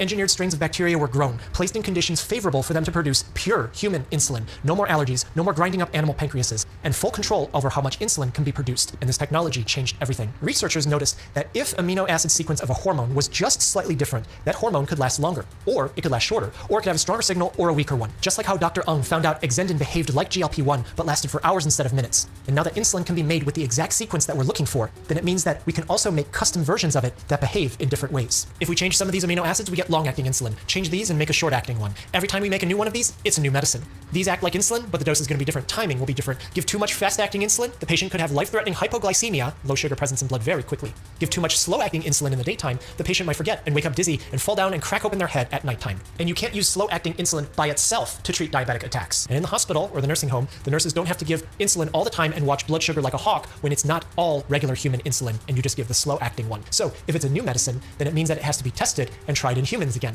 And there's no guarantees that it works how we think it will or that it doesn't cause new side effects. And therefore, as a new medicine, it's given a new patent, which means in America, it's charged at a premium, explaining one reason why insulin prices were out of control at one point. But this principle of changing amino acids was done to Exendin. It's an important medicine, but it wasn't a good one. Gila monster bites are painful, toxin and saliva are present. And that might be partly why Exendin causes bruising, swelling, and lumps where it's injected. And patients had to inject it twice daily. Most people don't get to that all the time. Making a custom version could eliminate injection site reactions. It could be made to a once daily injection, and maybe you can engineer it to send a stronger GLP-1 signal, selective for some parts more so than others. And this is how it became weight loss medicine. One GLP-1 derivative, created for diabetes, was made to be given once daily, not twice. In the human trial, it was found to control blood sugar better than medicines of that time. But more importantly, this particular one was found to cause patients to lose an appreciable amount of weight in a long-term follow-up inside that series of studies. And this realization changed that entire company. They ran human trials and found that a higher daily dose does cause humans to lose more weight. And they rebranded that higher dose as the first weight loss medicine. The first one that isn't directly psychoactive to limit appetite, because those were the kinds of medicines that were predominant before this. And as they kept changing the amino acid sequence of GLP-1, they converged onto the current formulations, lower dose, once weekly injection, oral tablet, competing on the amount of weight lost. Demonstrated to be safe and effective for the patients who need it, and who can get the proper care. It's just that when it's scaled up to hundreds of millions of people worldwide, you can find things that happen in extremes, just like in JC's case. A few days pass, things seem to be holding steady. JC didn't need surgery, and he's probably ready to go home, they thought. The medical team gets ready to discharge him from the hospital. Everything seems to be great, but as the hours pass, JC starts to get chills. He starts running a fever. His blood pressure starts to drop. His heart tries to keep up by pumping harder and faster, but it's not enough. Another CT scan finds that gas is now in the space where the fluid was swelling. The stomach and the intestines have air in them, but they're usually closed off so their contents don't leak into the abdomen. So if JC's stomach isn't punctured, then where is this gas coming from? A blood test finds that not only are JC's liver and kidneys shutting down now, but that he now has an infection. If bacteria and fungus floating around in the abdomen outside of the stomach can produce gas, then it means that fluid buildup from his inflamed pancreas is now infected. But it doesn't just stop there. Whatever's infecting him has now spilled into his blood. The immune system detects this and tries to react again by dilating the body's blood vessels, but this drops the blood pressure. Adequate oxygen can't get to the organs like Those look like snails moving around. the liver and the kidneys as they start to shut down. JC comes in and out of consciousness. Limited oxygen gets to his brain. All of this happening from pancreatitis in JC that came from a weight loss medicine accident. When we look at KT and JC's case, if you listened carefully, you'll have picked up one little detail each. KT took prescription painkillers. It wasn't a lot, but in chronic misuse, those can cause GI side effects. Is it possible that these together, added with the weight loss medicine, could create an additive or multiplicative effect? It's not impossible. However, just know that hundreds of millions of people taking GLP-1s around the world, some of them are going to be taking prescription painkillers, and many of them don't get this degree of gastric stasis to the point of an obstructive bezoar. Next, JC had a drink. This amount doesn't cause pancreatitis, and we know for JC, it definitely doesn't because that was a fairly regular amount for him. Despite knowing that these hormones can make pancreases larger, there hasn't been an appreciable signal in hundreds of millions of people who have taken it, whereby their pancreases become abnormally large. That doesn't negate edge cases, but data tells us that it doesn't happen to the majority. Now, I have to be clear here. Every time I describe two things together that cause one problem, some folks want to adamantly blame one single thing. Well, guess what? In the hospital, it can be more than 100 different things causing one problem. So let me say this again. These individual things alone did not cause these patients problems. The prescription painkillers alone did not cause her problem. She did not take that many. A single beer did not cause JC's problem. How many people are on this medicine and have a beer? How many people are on this medicine and need prescription painkillers? I'll give you the answer right now. It's in the millions. And not millions of people are having the same cases as these two patients. When combined with weight loss medicine, you have to exercise caution. Everyone is going to have additional factors. You don't wake up in the morning and only take weight loss medicine and cease to exist for the entire time until your next dose. There's many things happening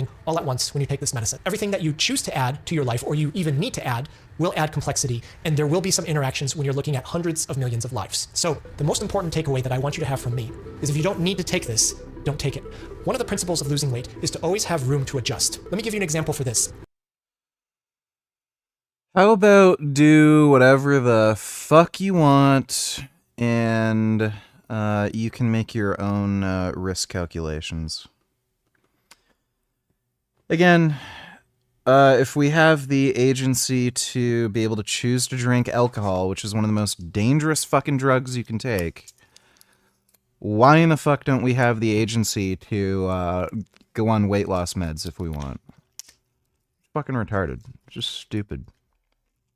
Say that you want to give yourself 4 months to lose some weight with diet and exercise. Your first 2 to 3 weeks should actually be really easy. You're slowly starting to exercise more often, and you have a set limit of calculated food intake. As your body adjusts to that, you'll notice that the progress will start to stall. Then you can slowly add another day of exercise that week, and then the week after, have a little less at just one meal. And over the weeks, as you keep adjusting, the final weeks can get a little bit lean because of all the accumulated changes. If someone does go on this medicine, and they had those other options available as diet and exercise, but they didn't choose those, there's suddenly a lot less room to adjust. They just dumped everything into this one position. It's harder to maneuver now. And yes, there's going to be some progress, but where do you go after that? And we know that people do rebound and gain weight back if they stop the medicine. But by the time that they do that, if they're not careful, hormones will be out of balance for extended periods of time, and even may never quite be the same as a time before. Does that weight?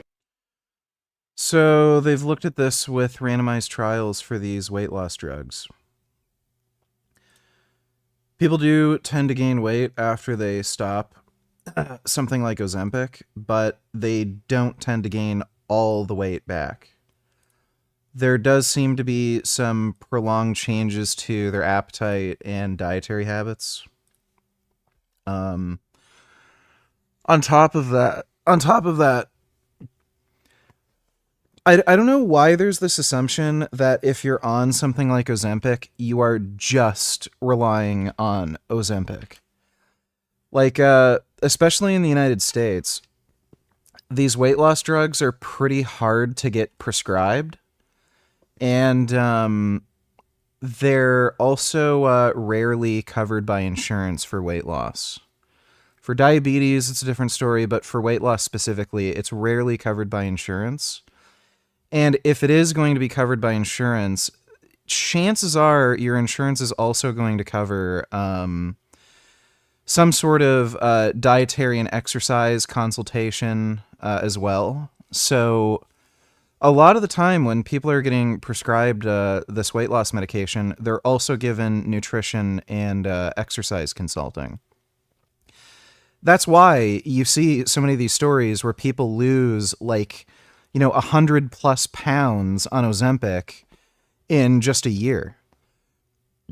If you look at any of the randomized trials with Ozempic, you do not see that rate of weight loss. So that's the effect of Ozempic and sticking to a diet and exercise routine. That's not just from the drug.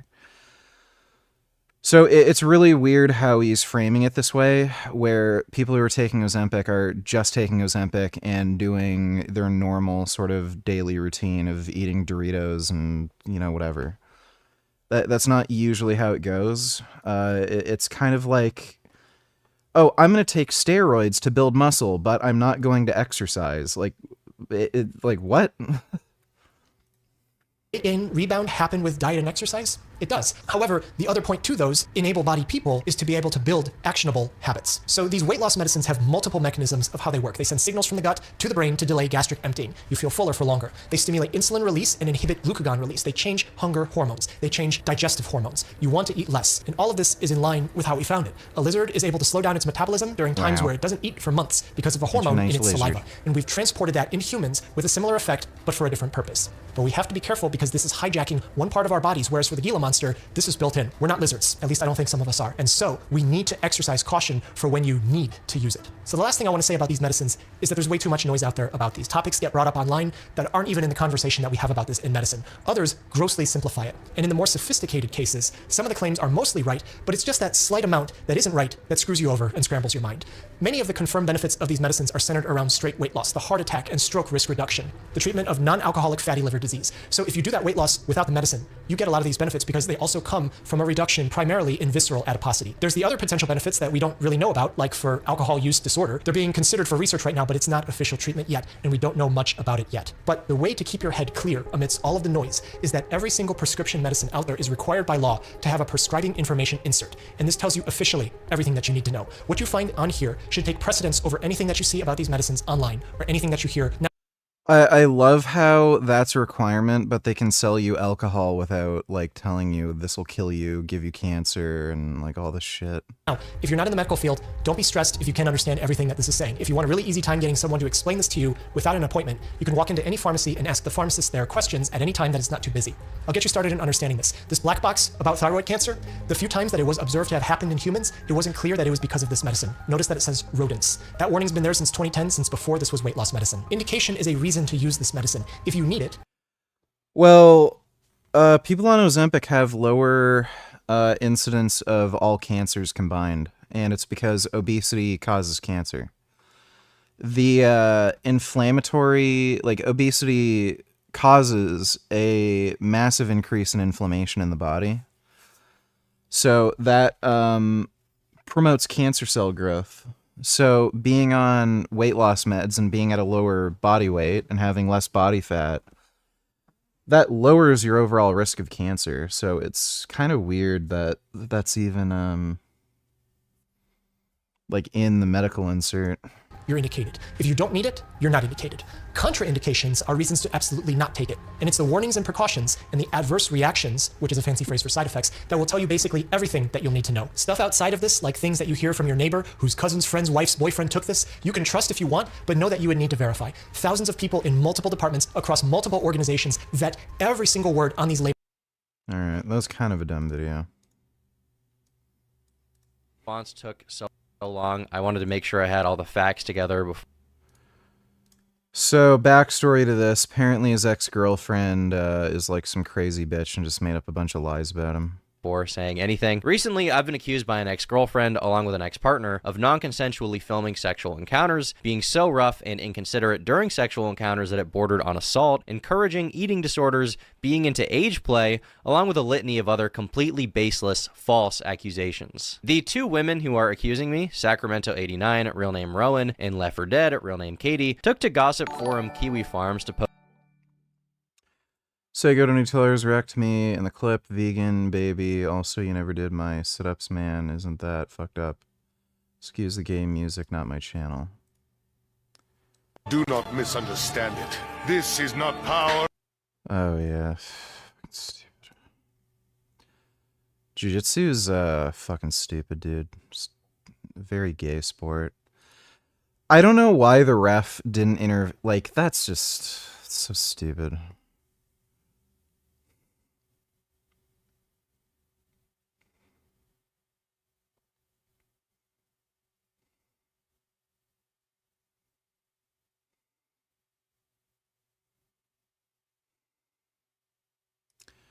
Yeah, that guy's an asshole. That ref was retarded. Like, why wouldn't he have stopped the fight and DQ'd the guy? These people are stupid, but there's a lot of dumb gay shit in jiu-jitsu. Like, competition jiu-jitsu is pretty fucking dumb at this point. They need to do something to prevent the pulling to guard. It's so dumb. How many sit-ups do I owe you? Thanks for the donation, Sego. Post the accusations, along with carefully cherry-picked screenshots to back up their claims. These claims aren't super difficult to debunk just because of the overwhelming amount of evidence I have on my side. So without further ado, let's start with Sacramento or Rowan. This is a girl I dated for about 7 months, from May of 2025 until January 10th of 2026. 4 days later, she made her first post. Here, she alleges that I am a real freak and like to, quote, record sexual encounters without asking for consent. This is blatantly untrue. I have never recorded any sexual encounter without explicit consent. As a matter of fact, with Rowan, she was the one who initiated the idea of filming sex acts in the first place. On Tuesday, August 19th, after 3 months of knowing each other and being sexually active, Rowan texted me saying, "You should get those Meta glasses when you crack me." I responded by saying, "For what?"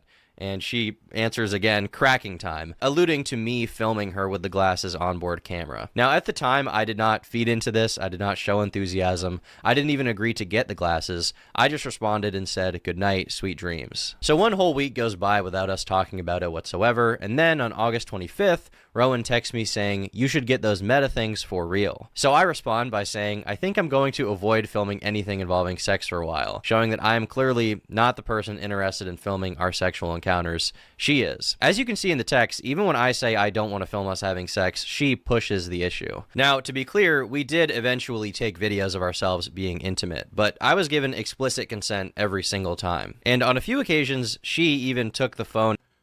Oh, isn't that weird? A woman lying about everything. Oh, what a surprise. Like, dude, I said this. Dumbasses were like, "What do you think about the Turkey Tom allegations? Do you think it's true?" No. Women lie about fucking everything. If he actually did any of this shit, it's criminal. They would have gone to the police. And if there's any evidence of this, he would have been charged with a crime. So, no, they're lying. And again, especially when you're talking about like months or years after the fact, they are absolutely 100% full of shit. They're dumb fucking whores that cannot get over a breakup. They're jealous that their partner moved on. And they're just doing this shit to get back at them and get fucking attention because they are stupid attention-seeking whores. That's all they fucking are. Like, rather than believe all women, we should have the standard, believe all women are lying. Because, like, it is more often the case that women are lying about this shit than they are telling the truth.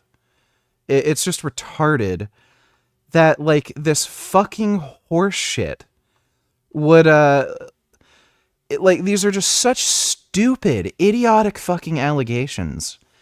And it's so fucking retarded that this guy even has to go through the trouble of making a fucking video about it. It's so stupid.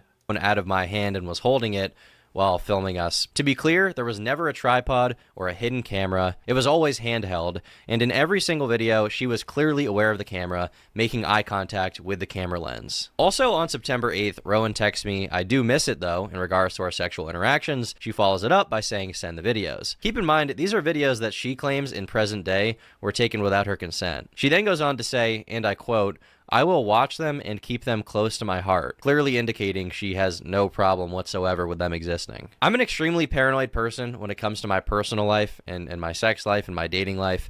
As a public figure, I just like to keep my private life private. So I was very hesitant to send Rowan any sexual videos we had taken. However, I did send her one single still image from one of the videos where my face is obscured. I guess there was some lingering thought in the back of my mind that if her accounts were not locked down super well and if she had been hacked, then the videos could have been made public. Now, there's an implication she makes a few different times that I'm basically blackmailing her with these videos. Somebody asked if... Oh yeah, I've sent plenty of dick pics to girls. Either they ask for it first, or I ask if they're interested in seeing it. I don't send, like, unsolicited dick pics. But yeah, I've sent plenty. you had any intention of getting any sort of like law enforcement involved, but I feel like you answered this where you just want to try to compel him to delete whatever he has on you, and that's like the extent of your interest. Yeah. Oh my god. Who's this fucking beta male fucking pussy? Oh, believe all women. You just want him to delete the content so he can't blackmail you? Yeah, that's all I want. Like, wow, what who's this? Dude, if there's some random fucking dumbass chick saying this about somebody and like, I'd be like, yeah, fuck you. It's just so retarded. And if he doesn't, I don't know. What do you think of Kung Fu? It's not a real martial art. I'm kind of confused about what to do, but we'll see. At no point anywhere did Rowan provide any proof of me threatening to release these videos of us having sex, yeah, of course or not. threatening to send them anywhere. So she has no reason to believe that I would ever release them. The idea that I, a person who makes a living as a public figure, would publicly release videos of me fucking my ex-girlfriend to get back at her is so insane. Not only would that incur reputational harm beyond belief, but also serious legal consequences. The only person who has ever sent an image of us having sex to anyone is, ironically, Rowan. Days after I broke up with her, she, without my consent, sent the only image she has of us having sex to the owner of Kiwi Farms. Here, listen to him describe it. Oh, and one other thing, I forgot about this, but you actually, Sacramento had sent me a picture that was like censored. Apparently the only picture that he would send you is one where his face isn't clearly visible in it, but you can, Yes. I can tell the desk, like his computer is moved onto the table, but I can still see like the monster is like on the cozy that's like on the table, like in the exact same position. So I can tell that's clearly his desk. I guess I just find it ironic Yeah. that someone who's accusing me of blackmailing her with her nudes literally sent a picture of us having sex to a man that she has never met. Now, Josh recounts seeing this image and talks about how hard it looks like I was grabbing Rowan on the mouth, essentially using it as evidence to support another claim she makes that I am too rough during sex, which I find very interesting because after I... Oh my god. What a bunch of nonsense. Like, you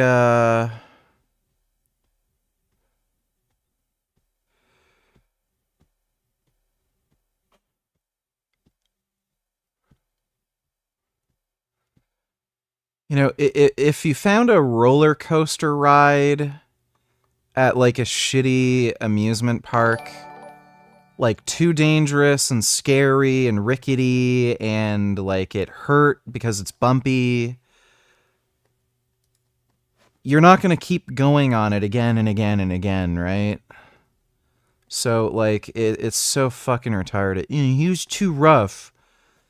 Then why were you having sex with him multiple times over and over and over again? Just like they're so full of shit.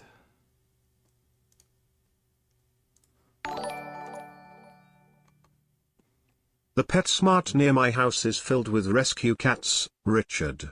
I can't even drive by there without being tempted. We give the most to charity. Okay. That we adopt the most Hang children. on.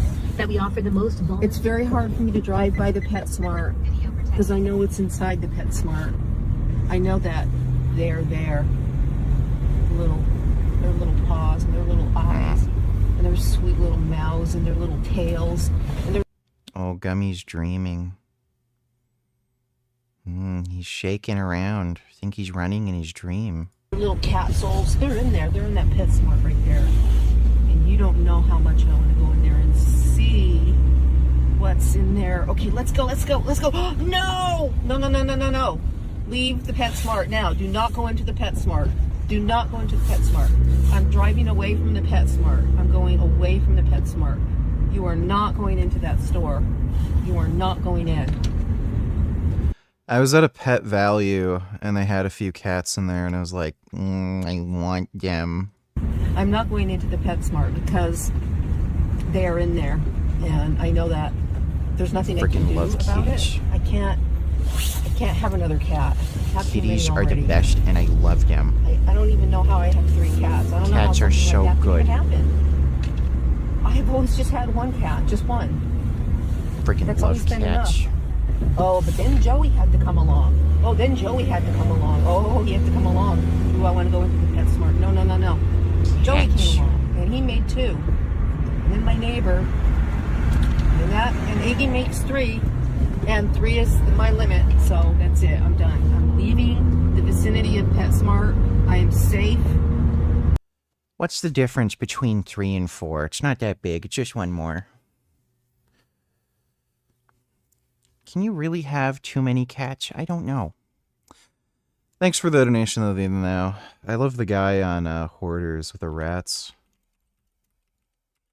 The rat guy on Hoarders was fucking hilarious. This was just baffling.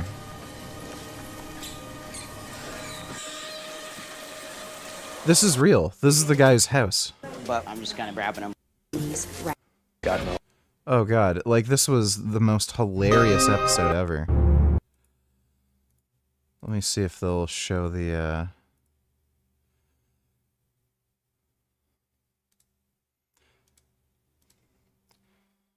Yeah, I think this guy works as like a mechanic. This is his house.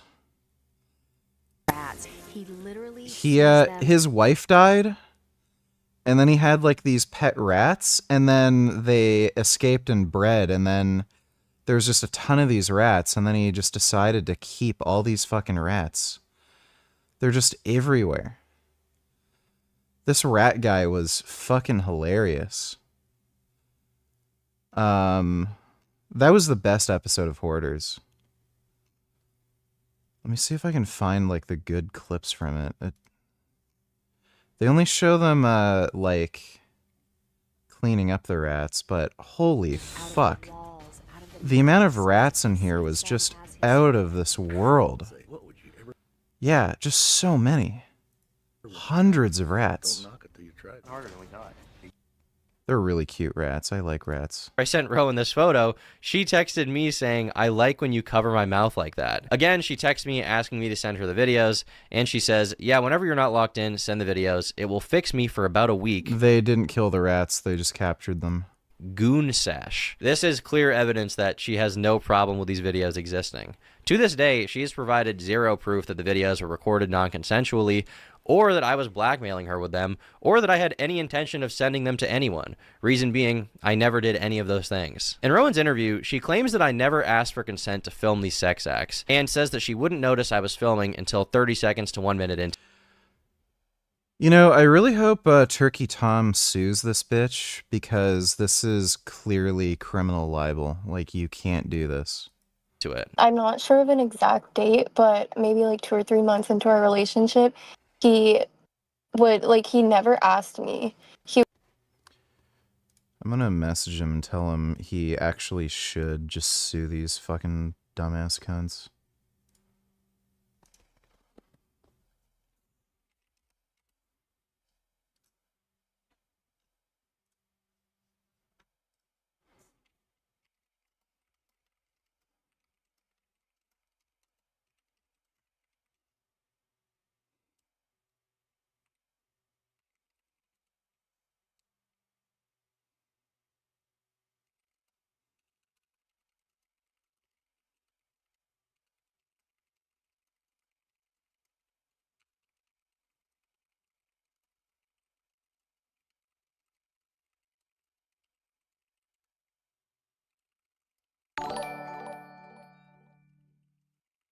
Any interest in playing Dispatch? Penguin Zero and Jacksepticeye are in it, but I think you'd enjoy it besides that. And is 10 milligrams of Anavar a day too little to get any kind of benefit? I train 5 days a week. Do I just take it on training days or also rest days? Well, first of all, are you a man or a woman? And if you're not taking any other steroids, like, that's just stupid. So you really have to be on a testosterone base. You can't just do Anavar if you're a male. And If it's real Anavar, you're definitely going to notice 10 milligrams. It's a pretty fast acting and pretty potent steroid. Some of the black market Anavar isn't as potent for whatever reason. Even if you get it tested and it says it's 10 milligrams. I don't know why, but for whatever reason, some of the black market Anavar just isn't as good as pharmaceutical grade. But you're definitely going to notice a boost when you're on it, even if it's just 10 milligrams. Generally speaking, for men, the starting dose is going to be around 20 milligrams, and you can go up to about 50. I think most people won't really notice much more of a benefit on it, like past 30 milligrams, but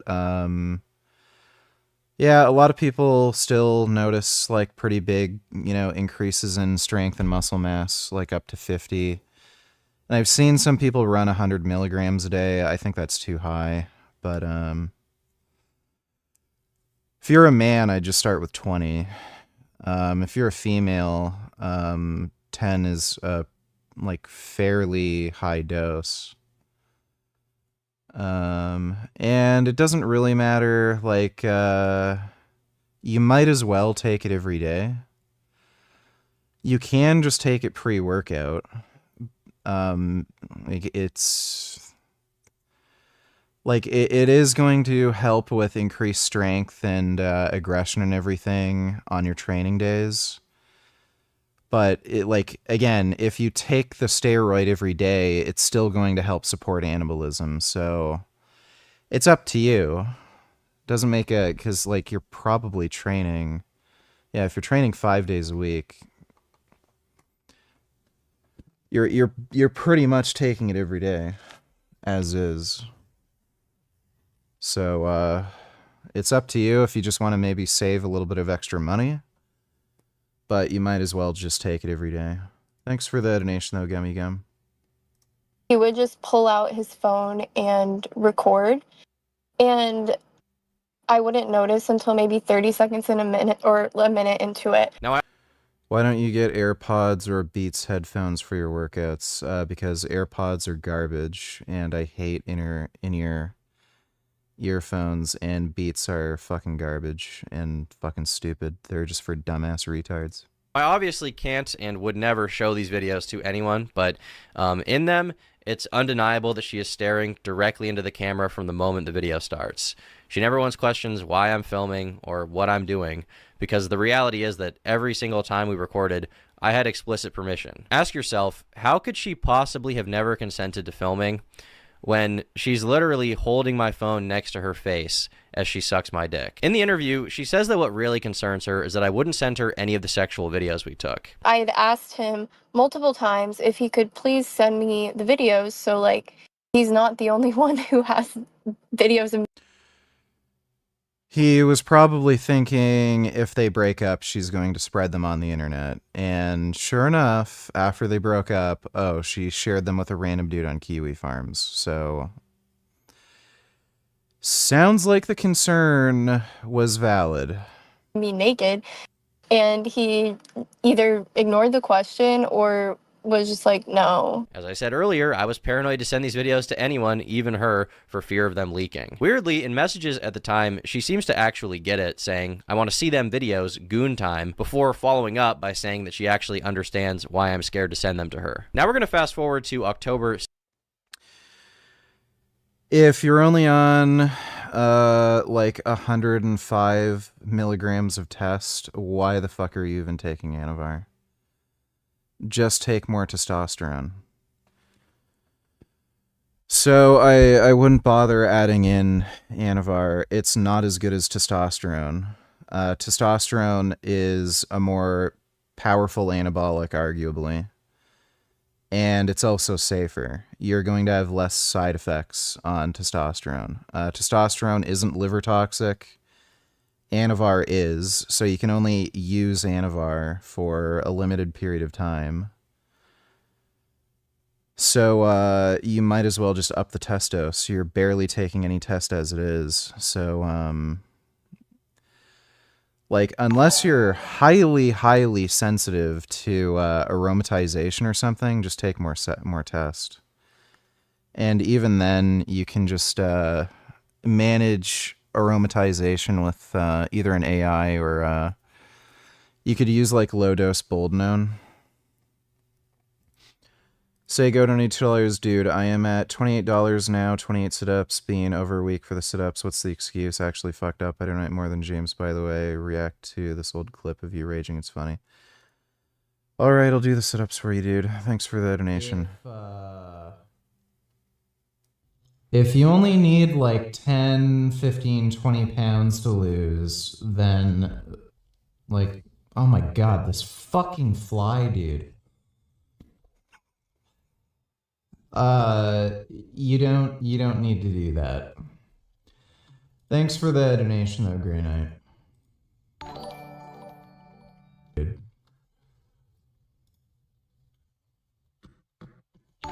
Fuck! Oh,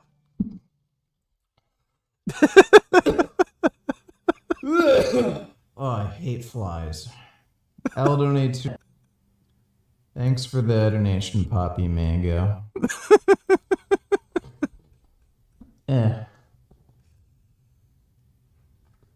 Might have actually whacked the fly. Hopefully it's dead. No,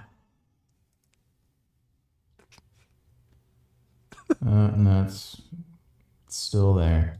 Yeah, I'm just so business surgeon. Move my eyes as outward as possible. What I think might have happened was he did the first procedure to move the right eye. Maybe he straightened it completely. Social media and do like if I put the efforts into other things, it doesn't equate to social media. So thank you guys for watching. Thank you guys for continuing to support the business. I really do appreciate it, and I don't want to burn my face off, especially. Riley, you're confirmed autistic and barely know what That's good. Thanks for the donation, dude. 17th in our text, and Rowan says, do you ever go back and watch our videos? And I reply, yes, I do sometimes, actually. Rowan responds that she's thinking about that right now, and then says, quote, need that big white cock. It's also kind of strange to me that at the time she referred to them as our videos, but in the present, she's claiming she doesn't even want them to exist. On November 6th, Rowan asked me why I never ask her for nudes. I say I have a bunch of videos already, and that's why. She does not express that she has a problem with me having the videos. She doesn't complain about it. She doesn't say they were taken without her consent. In fact, throughout the entire relationship, she was sending me nude photos of herself unsolicited every single month. Why would you send nude photos of yourself to someone you think could use them against you? Rowan personally posted dozens of screenshots of our texts, and not a single one shows her bringing up any of the videos being non-consensual. Another interesting fact is that during our breakup, she texted me a pros and cons list, which she apparently had written about me on January 4th of 2026. And in the cons section, she complains about a lot of things, but she doesn't mention non-consensual videos whatsoever. With that out of the way, we can move on to Rowan's claim that I was sexually abusive towards her. In that same pros and cons list, Rowan wrote, says he likes hurting me during sex and making me bleed. This also reflects her public claims about me, but the great irony is that I never even said this. She did. On September 14th, 2025, Rowan sent me a text saying, quote, I'm such a freak. I like when it hurts and bleeds after. Something Wong. In one of her public-facing posts about me, she posts an interaction which reads as follows. She says, quote, like, we don't need to do it 3 times in one day, or do it so hard I hurt and bleed. And I said, well, if you don't want to have as much sex, we don't gotta. We can do other things.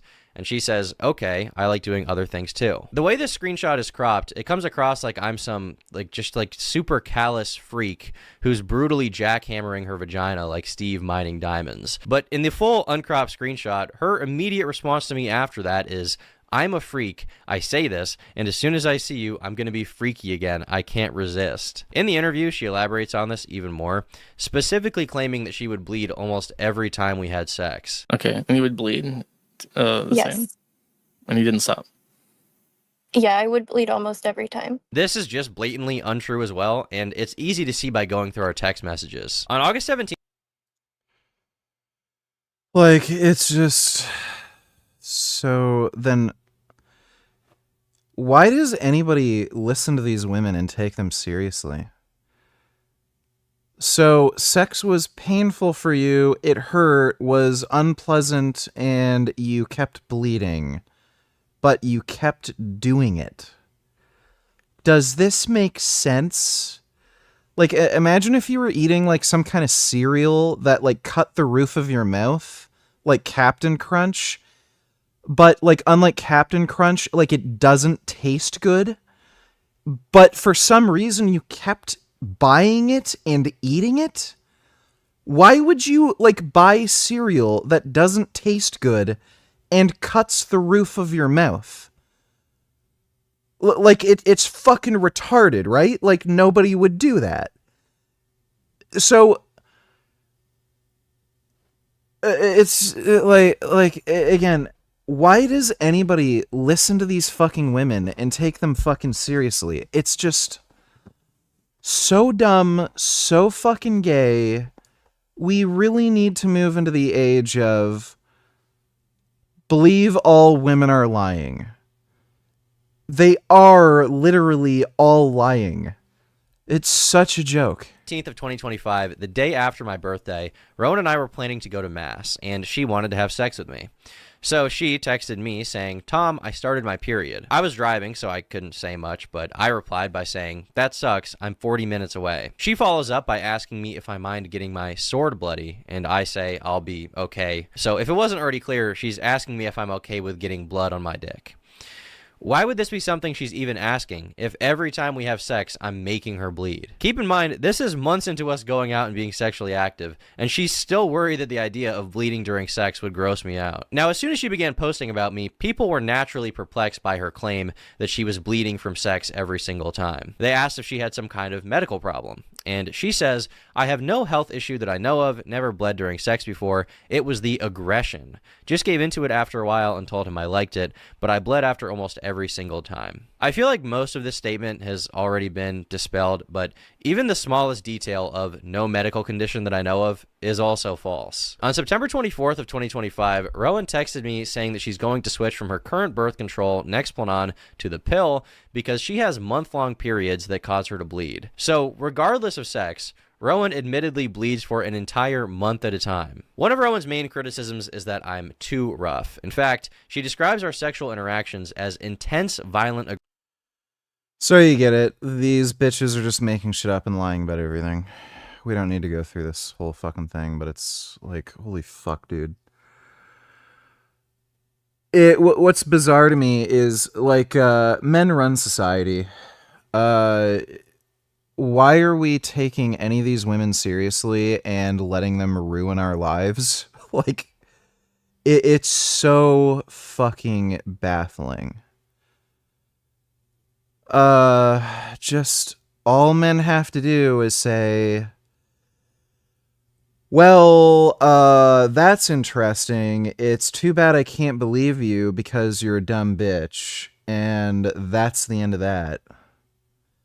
But, no, everybody has to be this, like, cucked retard, where even if their stories make absolutely no sense at all, these dumb fucks get, like, I don't know, like, pressured into going along with it because they don't want to sound like a rape enabler or something. Like, nobody can use their fucking brain. Like, if somebody's saying something that doesn't make sense, it's stupid and doesn't make fucking sense. Alright, Wheat Waffles. This dumbass I debated a few years ago. He's a black pill fuckwit. And he acts as though he's some sort of expert on women and dating, even though he self-admittedly can't get any pussy, and he blames it on his looks, even though most girls have said that he's actually pretty good looking, and if you just listen to this guy talk for even a second, he's this dumbass, whiny, annoying bitch, and that's why women don't want anything to do with him. So this fucktard who can't get any pussy made a video about Clav and Androgenic who get more pussy than him. So the whole point of like this black pill ideology is like having this social theory about how if you're good looking, you're going to get more women. He sees these two dudes who have a pretty easy time getting women. They get more pussy than him. And then he talks shit about how they're not good looking and they don't know anything about women. It's baffling. So we're going to react to this. Okay guys, so recently I've noticed the quality of the looks maxing community, the BP space, or whatever it's called nowadays, has taken a significant turn for the worse, and that's largely due to the new creators that have infiltrated the space. They're bringing a lot of harmful ideas, questionable takes, and in some cases just, it seems they've completely lost their minds. Despite a massive increase in the popularity of the looks maxing community, where it's increased by about 4 or 5 times in the last year and a half, it's definitely worth questioning whether this increase in popularity has been for the good, and whether the newcomers to the community are making intelligible contributions, or they are bringing a whole lot of crap to the table. Because I'm going to be discussing all of these issues in this video, and even just from this first slide, you can see what the direction that would have been a lot better, I think, if the looks maxing headed into. So getting straight into it, first, I want to say a few things about Clavicular, who is probably in the throne of the looks maxing community at the moment. It's interesting how a lot of communities operate, that there'll be one guy who is in the throne, who's carrying the torch, or has taken the reins, as a lot of people like to put it. And just one person can have such a massive impact on the direction that the community goes. So with regard to Clavicular, he's definitely got some big boots to fill. And he's not all bad. I've got a couple pros listed for him and a couple cons. So starting with the pros, first of all, he has had a very high impact. He's probably sucked in a greater number of people into this community than anyone before him or currently. The amount of exposure he's generating for the community is enormous, which is why he's probably the first person where people have started saying he is making the looks maxing community mainstream. The next pro is I think that his looks are on point. I think that he is a female gaze looks maxer. He's doing mostly good stuff, besides some of the wacky injection peptides. I don't necessarily agree with those. And even some of the crazy surgeries like the jaw surgery he's talking about. But as for his soft maxing, if you just let his looks do the talking, it seems he definitely knows what he's talking about. And as a matter of fact, if we bring back all of the guys from the first slide, and just make a point of comparison, Clavicular is the only one out of all 3 of these guys who doesn't look like they've completely lost their minds. Clavicular, if you was going to put him up here, he would be some... like, this is androgenic, by the way. Androgenic looks fine. Like, I don't know, it's just weird. Somewhere up here. He looks attractive, he looks like he is female gazed, and would get a lot of female attention. And that's evidenced by the reactions that he's got in a lot of his videos. He is getting these premium reactions. However, these two, which I'll get into more detail later, I've started calling them PSL tards, and this is what's really annoying me about the community as of recently, because you've got a few positive looks maxing influences, especially the soft maxing, but then when these PSL tards have came in, it's just making me shake my head. It's as if these dudes have never left their mum's basement, let alone leaving the PSL websites. So I don't know who the fuck this dude is. Androgenic gets more pussy than wheat waffles.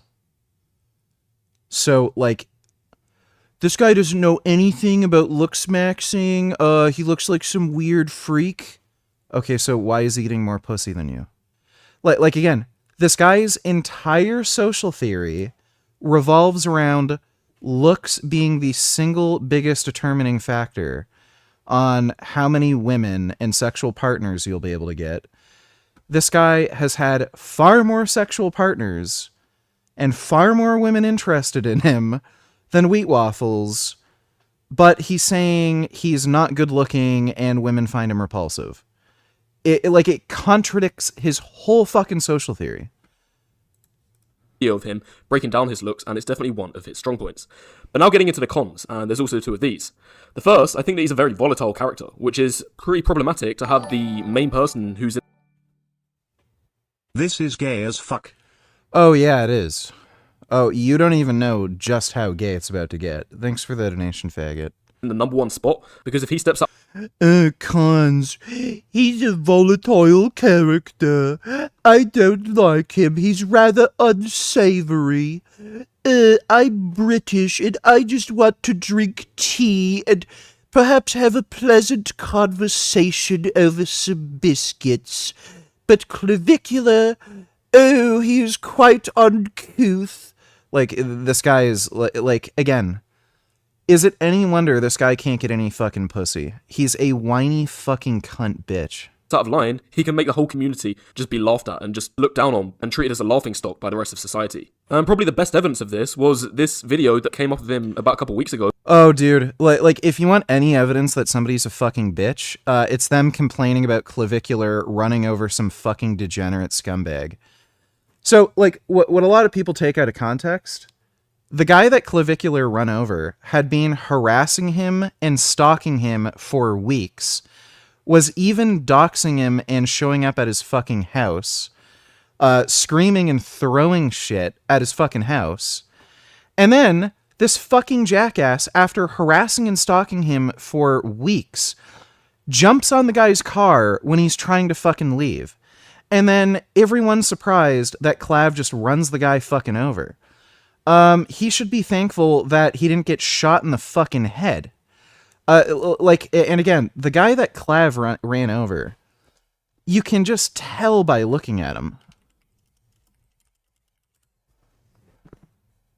Where was the guy? Yeah, this dude. That's the guy that Clav ran over. He's some Takeshi 6ix9ine fucking wannabe fucking dipshit. Like, so this guy is like the low tier scum of fucking society. Just, you know, the definition of the like unemployed behavior. Like, look at this guy. And then, he ran someone over. You're not supposed to do that. You're supposed to be respectful in society. Like, pussy. Of him running some guy over when he just got really angry. And I'll just let the clip do the talking. And that's not even what happened. Again, putting it in full context, being harassed and stalked for weeks, this guy showing up at your house, yelling, screaming, throwing shit at your fucking windows, and then jumping on your fucking car when you're trying to leave after getting stalked and harassed by this guy. It wasn't him just getting angry. Like, he's such a fucking liar and a fucking pussy. So yeah, we've all seen the video. A couple weeks ago, I said types, the brightest stars burn the quickest. People like, oh yeah, and then this idiot. I love how a lot of dumbasses had this take. Oh, well, that's the end of Clavicular. He's about to get arrested. Oh, well, what happened? Absolutely no charges filed against him. Because the police really care about somebody running somebody over who, like, who has been stalking them, harassing them, and is a fucking lowlife degenerate who probably has a criminal record. Yeah, the police are going to prosecute Clavicular for that. They don't care. So, I told it, I said this. There's a good chance he's not even going to get charged because of all the facts, you know, involved in the case. And the police just don't give a shit about stuff like this. Like the guy from One Direction, he exaggerates to get a lot of eyeballs and exaggerates to get eyeballs and clicks. I don't see him exaggerating about anything. Clicks. And what I mean by this is that if you watch some of the clips, in fact, I'll just play them again, so I'll let the clips do the talking. What are we talking about by hot? Like good looking? Like some people think that like Sydney Sweeney is extremely attractive. I would say, I don't want to scandalize anybody, I'm a married man. I would say Sydney Sweeney is very attractive. I would say that she's pretty malformed. Her upper maxilla is... Well, like, I have the same take as him. I don't find Sydney Sweeney attractive at all.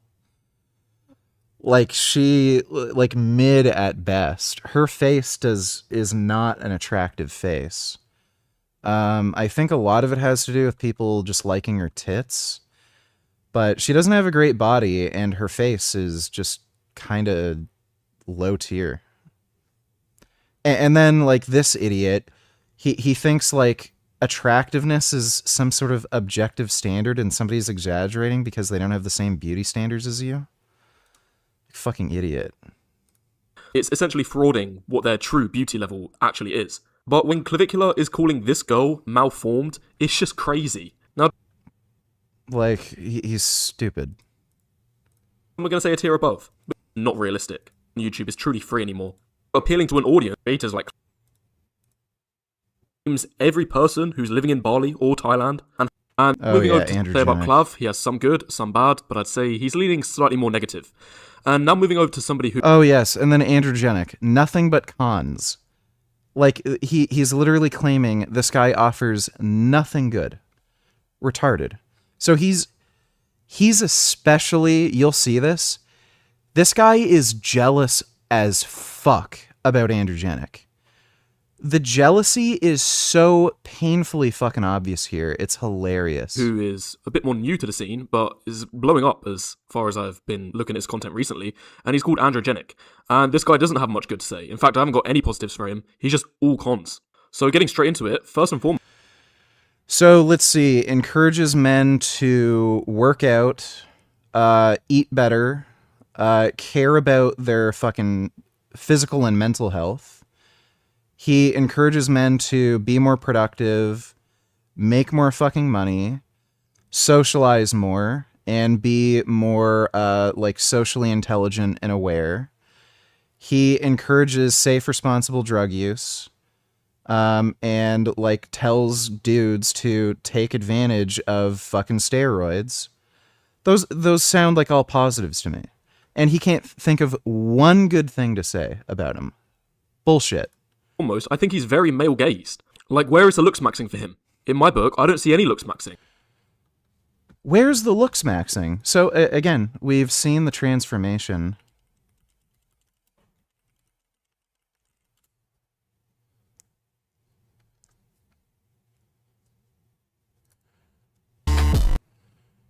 Yeah.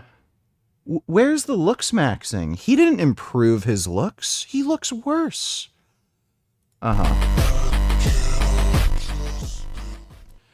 So this is what he looked like before.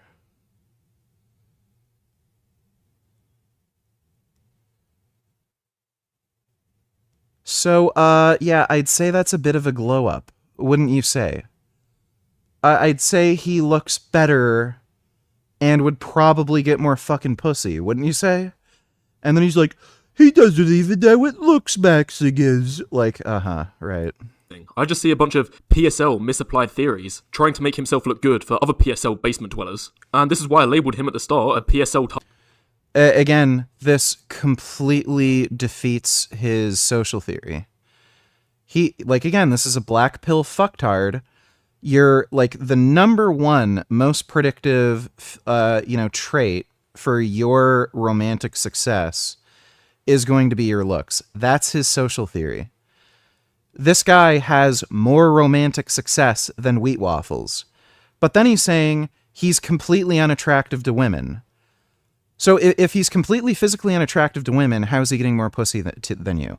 So, one of two things has to be fucking true. Either your social theory is completely and utterly incorrect, and looks are not the most predictive factor for romantic success, or you're full of shit, and he is in fact attractive to women.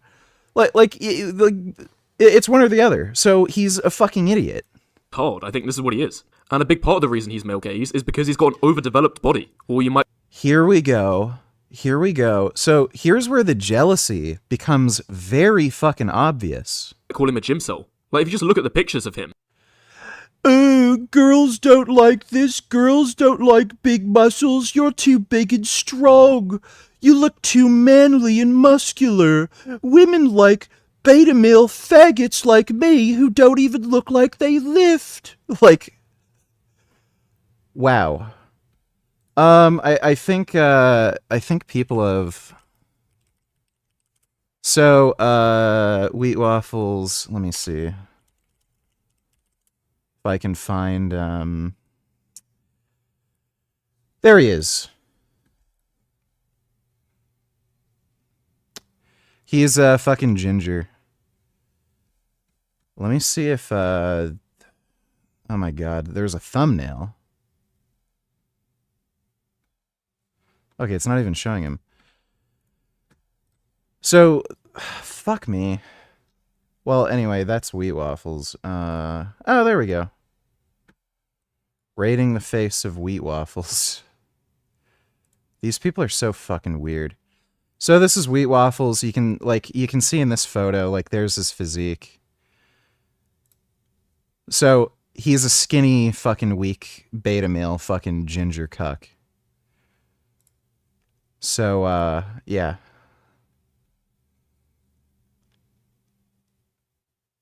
So skinny, fucking weak dude. Like, you can just look at this guy's shoulders. Just built like a fucking twink. Oh, you're too muscular. Women don't find this attractive. How would a woman ever want to have sex with a man who's big and strong and muscular? And the guy looks like this. So this is the cope I always see from like fucking little twinks. They're jealous of other men and how much bigger and stronger they are. And rather than like going to the gym and doing steroids so that they can compete with these dudes, they're too lazy and too like fucking pussy and beta male to actually put time and effort in the gym and take steroids. Like, they're fucking pussy beta males, so they're also afraid of needles. So they don't even try competing with dudes like this. So instead, their tactic is to try to gaslight people and convince them to not work out, not do steroids so that they stay small and weak. So these twink fucking beta males don't have to compete with bigger, stronger men. So this is the whole fucking cope. Women don't even find this attractive. Again, this guy gets more pussy than you. So clearly what he's doing is working better than what you're doing, which is being a little fucking bitch, not fucking lifting weights, and not taking steroids. This is his physique. Since when did this physique become the standard and the go-to based on women's ideal and women's perspective? I thought we all figured Like, again, if there's any women in the chat, would you rather date that fucking ginger twink? Well, let's not say date. Let's just ask whose body is more attractive. This guy, who, like, has, you know, the fucking Greek statue kind of physique, or Wheat Waffles, the fucking ginger twink. out at least 5 years ago that this isn't the physique that women are looking for. This is way too much. It's way past the point of diminishing returns. But it seems him and his basement dweller following thinks this is all about the mog. Okay, fair enough, it might mog in terms of the male gaze, but certainly not the female gaze. And you can see...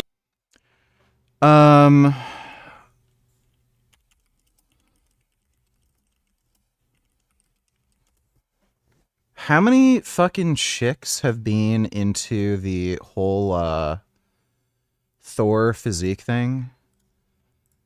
Like, I mean, you're telling me dudes like Liam Hemsworth aren't getting any pussy? It's just so... And I mean, this guy has never been jacked in his fucking life.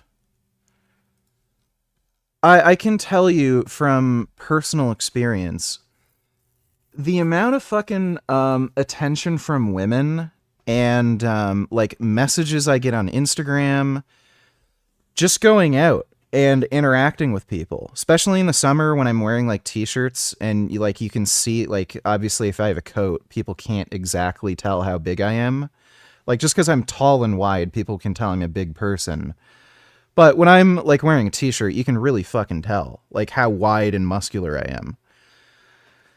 The amount of attention that I've gotten from girls just messaging me on Instagram, the comments on my page, like just going out, I just get random compliments from girls where they're like, "Whoa, you're really big. Do you work out?" So going from being completely natural... This is me when I was natural. A lot of people don't believe that, but I started doing steroids August 1st. This is me totally natural. And then going from that to steroids, where, like, so this is me on oh my god, I hate it when it does that. So this is me on steroids. Steroids. So these are all steroid shots.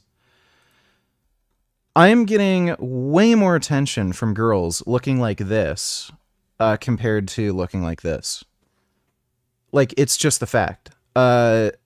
More women are attracted to me on steroids looking super jacked like a fucking superhero versus just looking really well built. So, like, it's just bullshit. Don't let anybody fucking gaslight you and tell you women don't even find this attractive. They absolutely fucking do. And again, the only fucking dudes who are saying this shit are skinny fucking beta male twinks who've never been fucking jacked. How would they know? And again, this guy self-admittedly gets no pussy, is horrible with fucking women, and he blames it all on his looks. And then he's saying, women don't even find this attractive. And then there are dudes like me, androgenic, who get way more fucking attention from women, who are jacked. And again, I've personally experienced this. Women gave me more attention, or are giving me more attention now that I'm way bigger, way more muscular and jacked versus when I was natural. And I was very muscular already as a natural. So, like, it's just a joke. This is all cope. He's jealous. He's just jealous of a bigger, stronger man, and this is him projecting his insecurity. See just how far gone he is with regard to his looks maxing journey, not just in terms of what he's done to himself, but the videos he's churning out as well. Just 3 months ago, the importance of being unnatural. This goes completely against traditional looks. So, by the way, the importance of being unnatural and well-rounded. That's what the title says. So he, like, we can see it right there, and he's still lying. Maxing wisdom, which is that it should be the very most important thing, to appear natural, be attractive, and look like the naturally... So, did he say anything about the importance of being unnatural, or did he say the importance of looking unnatural? Well, I can read, unlike this fucktard. It seems like he said the importance of being unnatural, not looking unnatural. So he is making a completely different fucking claim and statement than what Androgenic said here. He's a fucktard. This guy is a jealous, lying fucktard. Born premium chat. If you look like you've had to fake it until you made it, women are going to pick up on that, and they're not going to find it attractive. It's even more clear in video, and Yeah, buddy. Women date like the most degenerate, fucked up, violent fucktards, and then they say, "Oh, I don't like muscles. They're too scary." Women date serial killers. There are people who are literally on death row for serial killing, and they're getting love letters and conjugal visits from women. There are women who knowingly date men who have a criminal record for beating their romantic partners. And they still date these dudes, knowing they are dangerous, knowing they have violently beaten their previous romantic partners. There's literally a Netflix series, I think called, like, Worst Ex, where it's all these women talking about their exes. There was a fucking girl who had one of her friends date some dude who beat the fucking shit out of her. This guy, like, pummeled her face in, and she was black and blue. The guy got arrested, then was released from prison. He ended up dating that girl's friend, who she saw got her face punched in by this dude. She decided to date that guy because he's a big, tall, good-looking guy. And she was like, "Oh, well, I thought he changed," and, like, moved on from that. Her best friend got her face punched in by this guy, and he got arrested, and she still dated the dude. So, like, when women say, "Oh, I don't like big muscles, they're scary," they're full of shit. If they're willing to fucking date serial killers and men that have literally beaten their friends, they're not scared of muscles, they're just saying stupid nonsense. And by the way, like, women's brains work fucking weird. Like, they like being scared. Like, clearly. They're like, women are drawn to, like, men who are kind of dangerous and have a propensity for violence and shit. So when they say that, it's just dumb woman brain shit. Like, don't believe it. It's stupid. Promise you, more girls would like this guy's physique than this gym cell who's clearly gone way too far. And you can tell... "Oh, he's too muscular. Girls won't like him," says the beta male fucking twink who can't get any pussy. Where he's gone too far when you look at his looks maxing journey. A few things to point out here. One, what what basis does he have to make this claim that women don't find this physique attractive? Care to provide any research whatsoever? Like even like do a Twitter poll or something. Like, hey girls, like what image do you find is more attractive? Image 1, 2, 3, 4, 5.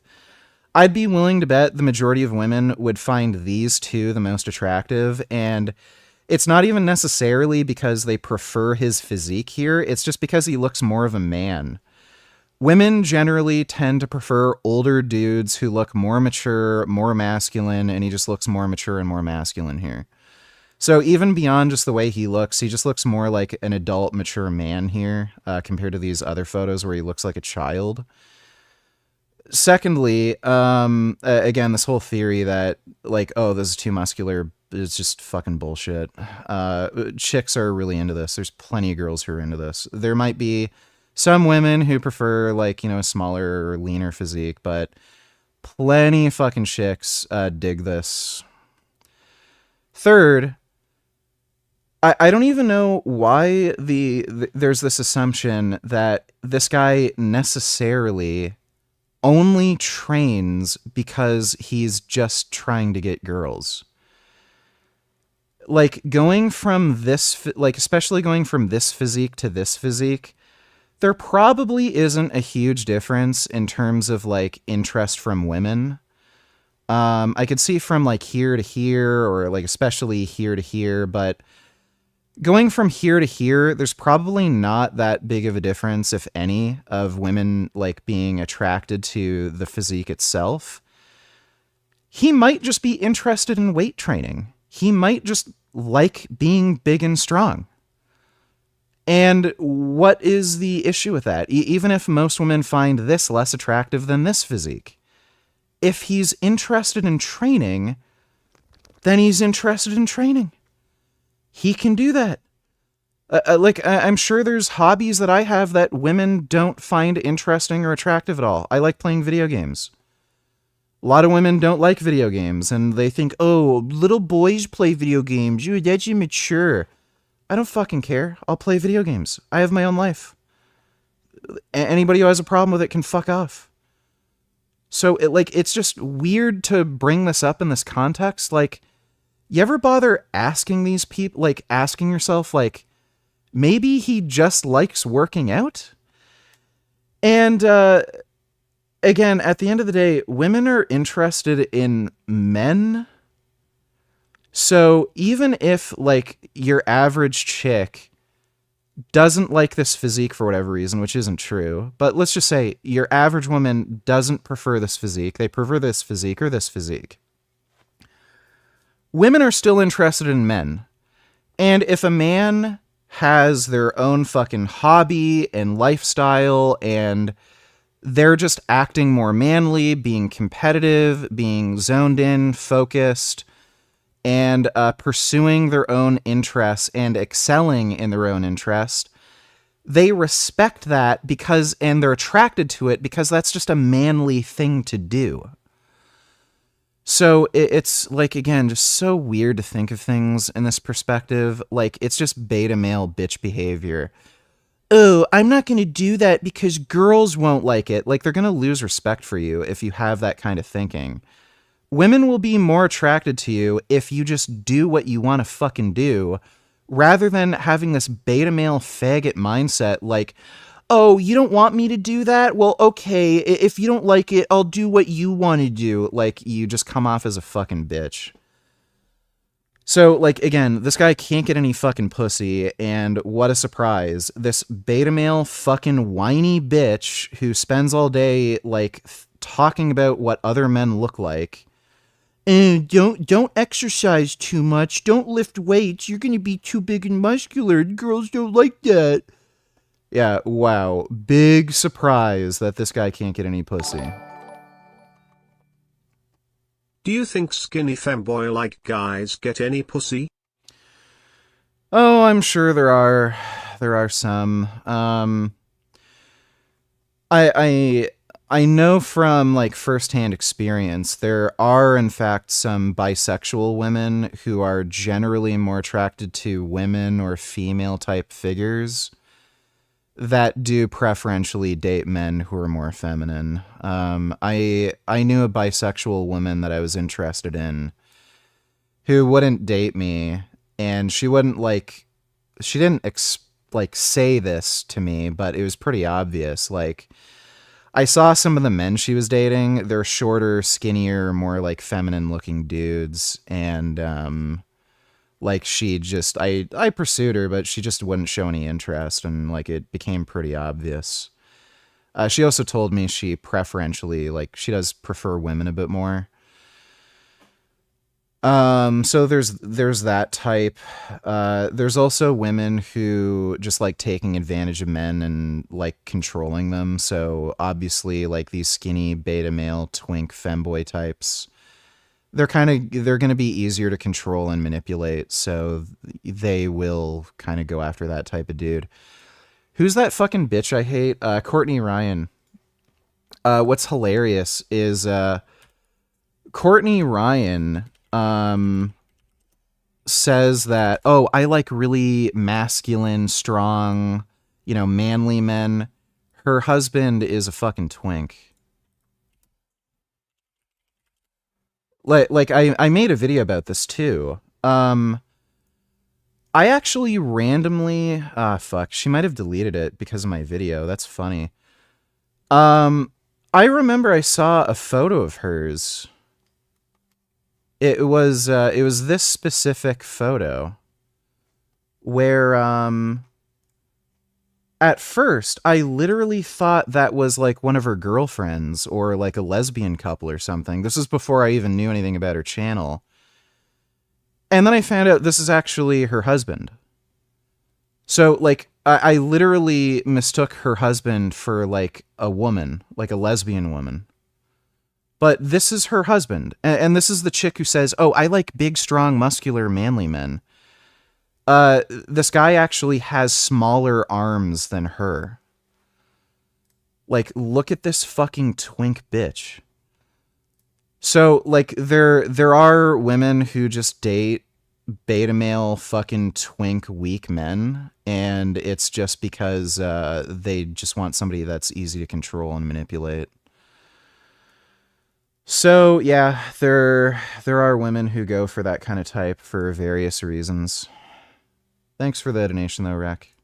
I'd say he reached the ideal right around here. This was the best for him. And I would say he started out with a transformation, because obviously this is subpar, this is too skinny. But then he started having a lot of an improvement. This is actually decent already, to be fair. But I'd say a little...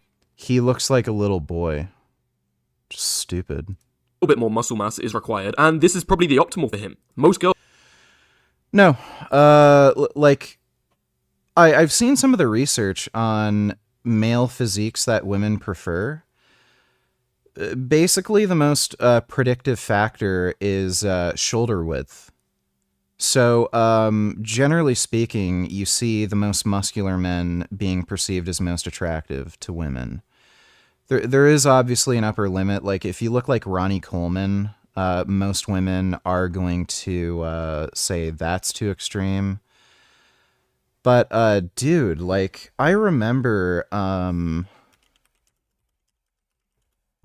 seeing a fucking video where girls were asking, like, if they found Chris Bumstead attractive. Chris Bumstead is the classic physique Mr. Olympia champion like 6 times. They said, oh yeah, he has a really sexy dad bod. And I was like, what the fuck? So just from some of the videos I've seen of women like rating Chris Bumstead when he's not like super ultra ripped like on stage for the Mr. Olympia, but like his off-season physique. Just anecdotally, I've seen a ton of fucking women think that he has like a really great, like ideal male physique. And again, this is the classic physique Mr. Olympia champion. Like, he's a big fucking dude. You never, ever run into dudes that are this size, like in normal daily life. Like this is a dude who's like a bodybuilder at the highest level, and like is just absolutely fucking massive. And again, anecdotally, I've seen most girls say like, yeah, he has like an ideal kind of male physique. So like you can be extremely muscular, and again, a lot of this seems to have something to do with shoulder to like waist ratio. So if somebody looks like a refrigerator, that doesn't seem to be ideal. But if you have like really wide shoulders, narrow waist, basically the more muscular, the better. I think Greg did a video, Chris Bumstead. Yeah, this was it.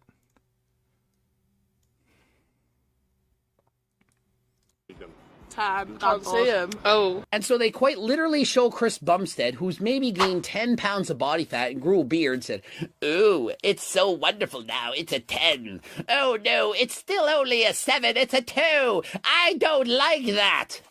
Really? What is wrong with you? You think this is a dad bod?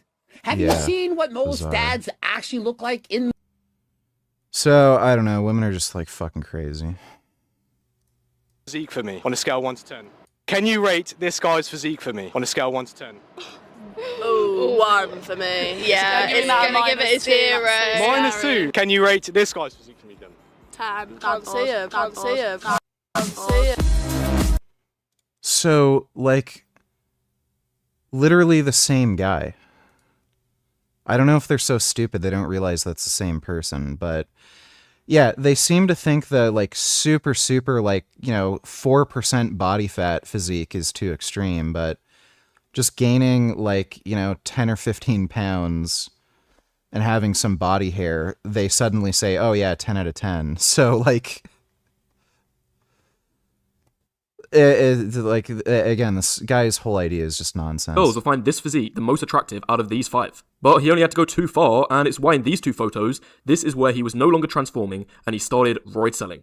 And I promise you, he would get worse reactions from girls, worse treatment, than if he just chilled out a bit and stuck at this normal looking physique. And so, again, like, so many things wrong with this. Like, for one thing, he looks like a child here. It's just silly to say, oh, don't get any stronger or bigger. Like, he twink.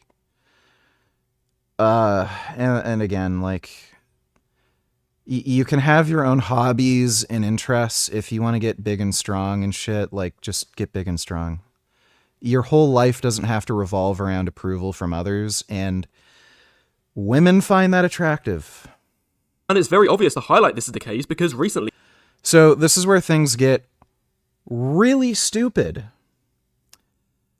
So Androgenic stages these interactions. They're all fake. He has been doing a lot of approaches. And all I'm going to say is the reactions from the girls he's approached speak for themselves. I just have to say, you're really good. You owe me. Who the f*** is talking to you? Who the f*** is talking to you? You're one of the ugliest women I've ever seen in my entire life. Sorry? You guys look absolutely disgusting. I'm not talking to you. You look absolutely Sorry? Is actually Stop. Oh, it's funny. Yeah, hilarious. You pretending to not hear me. What did you say? This is fake. He stages these interactions. He's actually talked about this on his YouTube channel. He does, there's a lot of videos that you'll find where he, like, fights people in public. So, like this. Hey, dude, you gotta stop being disrespectful. So I think this is literally the same night. You can see he's wearing the same hat and jewelry and shit. So, this is a fake fight. These are all staged. All of these are staged. You hate yourself. I got a lot of women that are a lot more attractive than you tonight. I feel awful that you're that hateful and No, like, it's not a... You hate yourself deep down. Wait, hold on. What's Your up? shoulders? Impressive. Thank you very much. You know, like, real shit. I go to the gym. You're very tall. I'm pretty good. My night's lovely. Happy New Year. Happy New Year. What's your name? Oh, you're very tall, by the way. Oh my. Oh my god. I'm so Did I short. see you before? I think so. I think it was like last weekend or the weekend before that. I don't know. You look familiar. So yeah, and you can look at the like actual interactions he has with people. What's your name? What's your name? Natalie. Natalie? Yeah, the other thing too is like he's famous in Australia. Everybody knows him, and for whatever reason, a lot of women are into his content. They watch a lot of his like TikTok reels and shit. So some of this is also just a joke, where like women will fuck with him just because they know they're being filmed and everything, and be like, "Oh, you're ugly," because they know he's like this looks maxing dude. Nice to meet you. So he has a lot of good interactions with girls. Huh? I honestly don't know that guy. Well, you just have to, hey, can you like not video me? Can you guys like know video? Yeah. Yeah, sis. So a lot of these like fights he gets into and a lot of these interactions are just faked. He literally talks about it on his YouTube channel. And some of this is just, you know, people taking the piss out of him too. So like this is so fucking dishonest.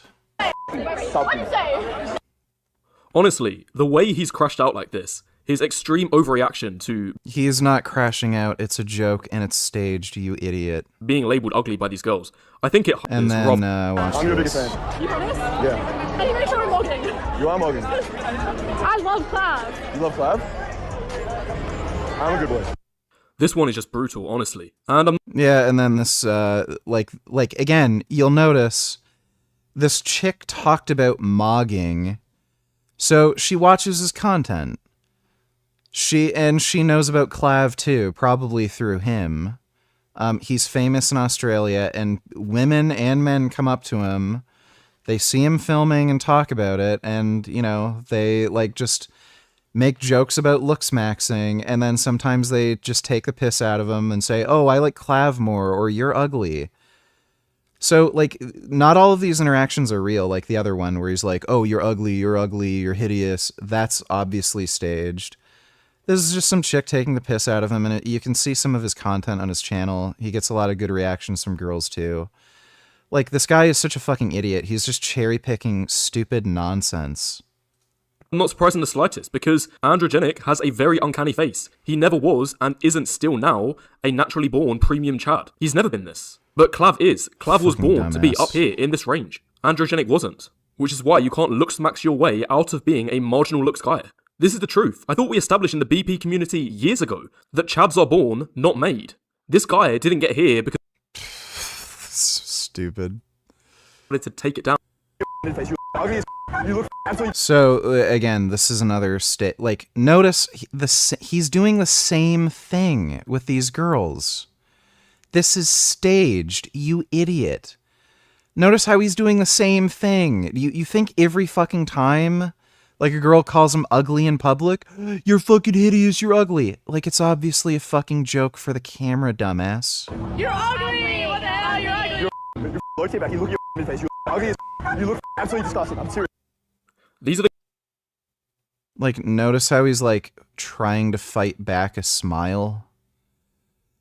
So, like, this dumbass can't even, like, fucking tell this is a joke.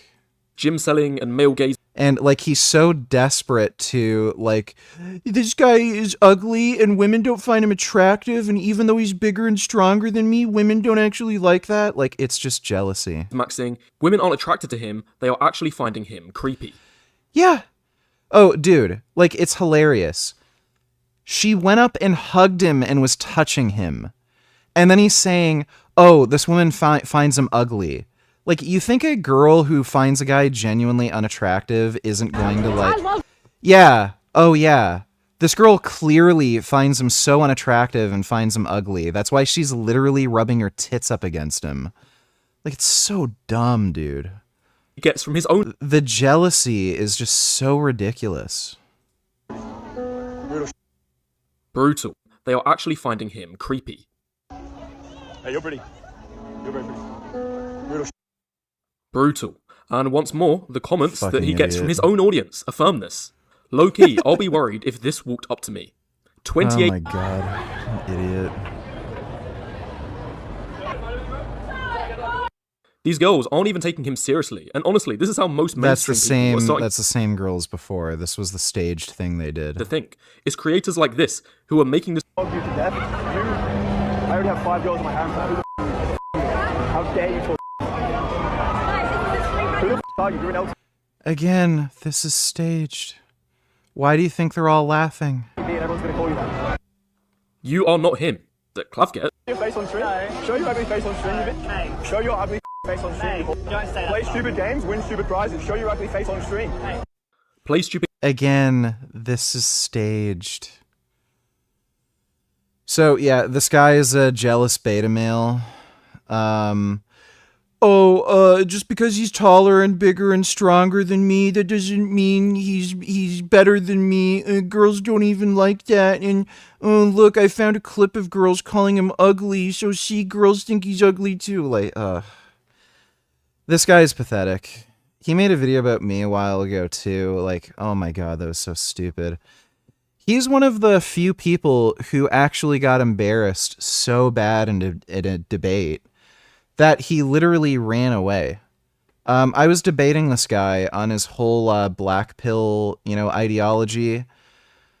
I was able to prove all the research he relied on for his black pill thing. He didn't understand it. It said the exact opposite of what he claimed. And he literally just ran from the debate and checked out. He just he literally just quit the stream. He didn't say, okay, I'm done. I'm getting disrespected here. Like, I'm going to leave. You're not listening. Nothing like that. He just left without saying anything. So, like, this guy's a pathetic fucking loser. I fucking hate Wheat Waffles. He also encouraged a guy to commit a mass shooting, which is fucking hilarious. Like, he didn't literally tell somebody, go kill a bunch of people. But the guy who murdered, I think 3 or 4 people in the UK, he went on a mass shooting spree. He was a part of Wheat Waffles' community. He was this black pill fucktard who was listening to Wheat Waffles. He got bought into this idea that, oh, I'm ugly. I'm never going to be able to get women. Women don't like me because I'm ugly. He was listening to Wheat Waffles' bullshit, and it got into his head. And because this guy was so lonely and was listening to horse shit from Wheat Waffles, he just went nuts, grabbed a shotgun, and fucking murdered a bunch of people, including, like, a fucking, 4-year-old girl and her father. And that's the kind of shit that Wheat Waffles, encourages. He just tells these dudes, oh, your life is over if you've got a bad-looking face. Girls aren't going to like you. That's all they care about is looks. You're always going to be a loner. Like, life is over for you if you're ugly. And then some people listen to that, and one guy did and couldn't take it and fucking killed a bunch of people and blew his own fucking brains out with a shotgun. It's fucking nuts. So I can't stand Wheat Waffles. That guy's a fucking loser. That guy actually watched my debate with Wheat Waffles, and he made a video about it. He had his own YouTube channel. It got taken down after he committed the mass shooting. But that guy literally made a video response to me right before he committed the shooting. I think like a few days prior to actually deciding to kill a bunch of people and himself. Fucking crazy. The court finds that the video of the attack is probably one of the most vicious attacks that this court has seen in its 20-year judicial career. Breaking news, major protests across the U.S. That way I pronounce a lot of things dumb. You guys didn't have to remind me 1,000 times in the comments.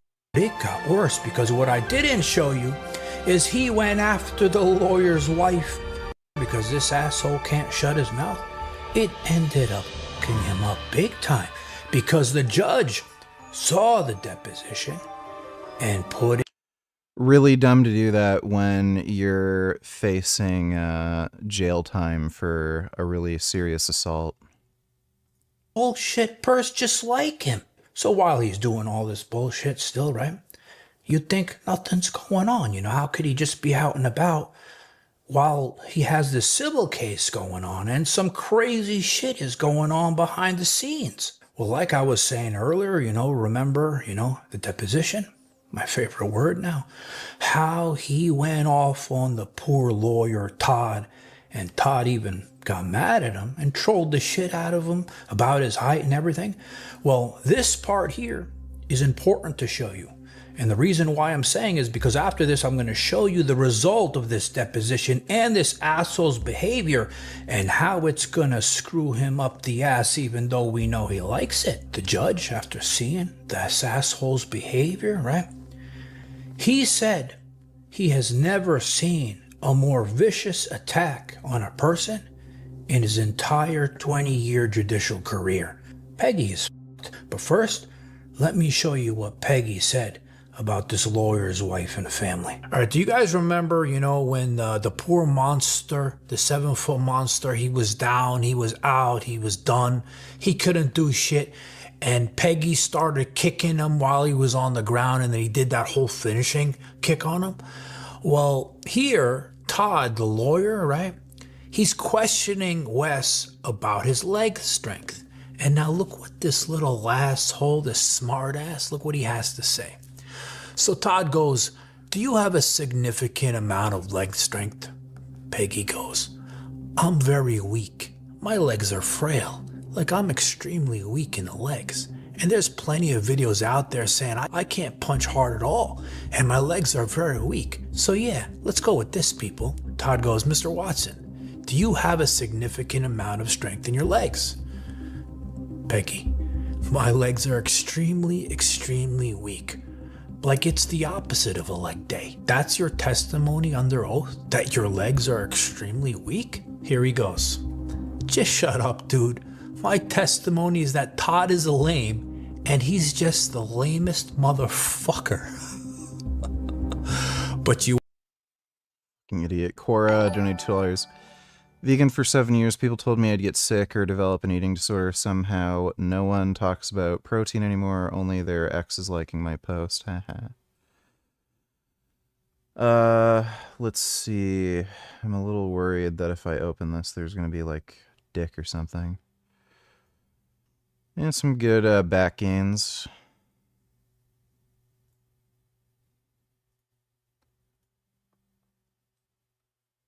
Yeah, you got a good physique, dude. Like the whole protein thing's fucking retarded. I've noticed, especially now that like I'm on steroids and my physique is just like gone to the fucking moon. No one fucking wants the smoke anymore. No one. Like people used to make these jokes like vegan no gains and shit. And now it's just they can't say shit. Like there's literally nothing they can fucking do.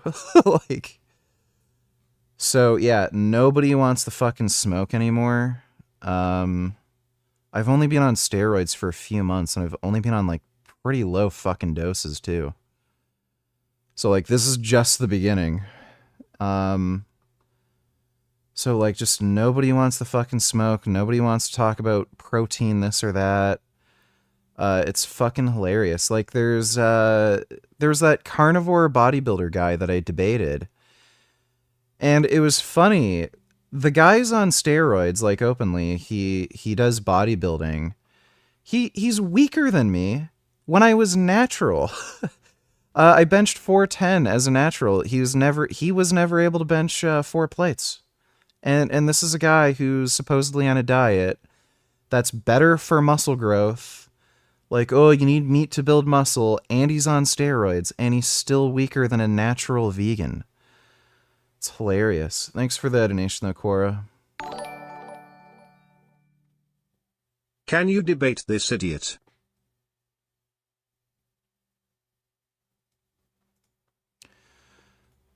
I've always cared about. No, he won't debate me. You're talking about Revival Fitness, right?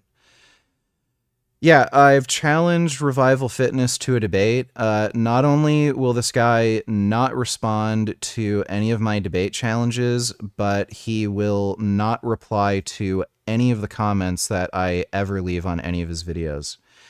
Even when I just, like, ask he responds to every comment, by the way. If you look through his comments, he responds to just about all of them. He made a video about how like the carnivore diet will boost your testosterone, and then he posted some of his blood work. And I left a comment saying, like, I noticed when you showed your blood work, you didn't show your SHBG and free testosterone levels.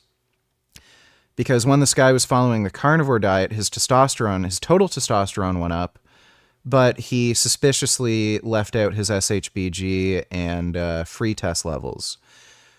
What often happens is you can get an increase in total test, but your free testosterone either stays the same or even decreases because of the increase in SHBG. And the free test is the like useful bioavailable androgens.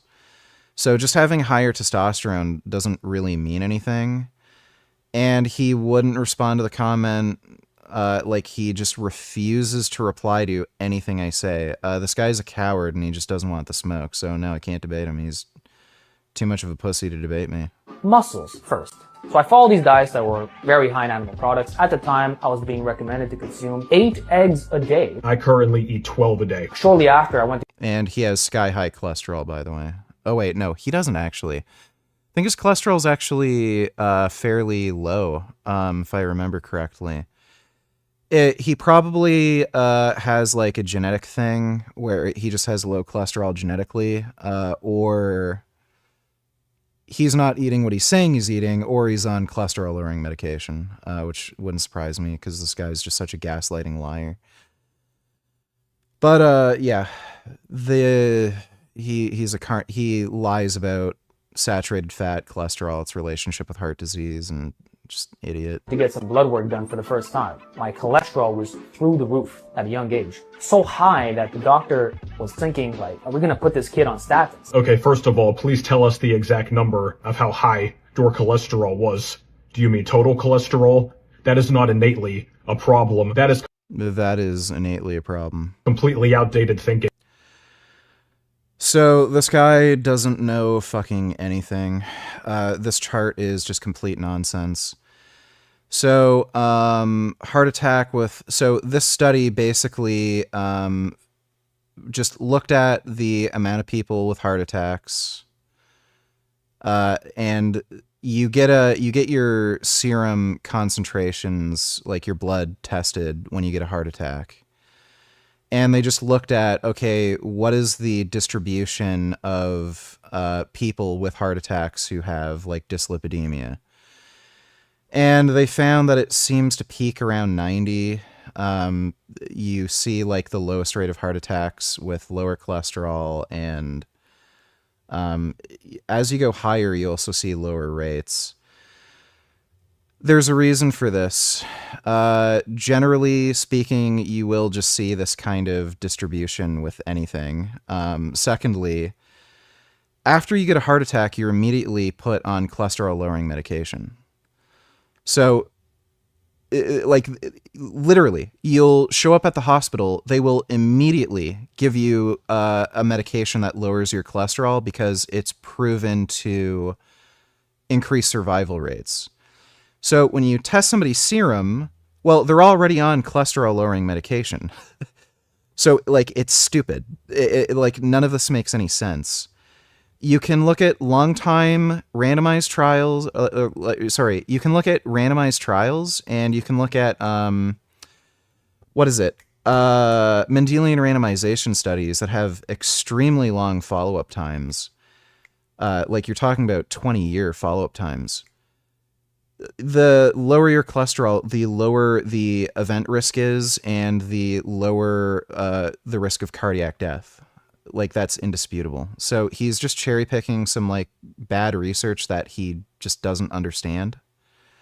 So again, all of these people who were admitted to the hospital for a heart attack, before they even got their fucking blood drawn, they would have been put on cholesterol-lowering medication. So this is just nonsense. It's been long debunked. And any doctor that's it has not been debunked. Reaction to high cholesterol. So again, I've offered to debate this guy on this exact topic, and he's too much of a fucking pussy to debate me. Cholesterol is, you have to go on a statin.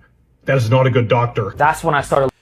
Yes, well, okay, don't go on a statin if you are at high risk of heart disease and die of a heart attack, like Cali Muscle.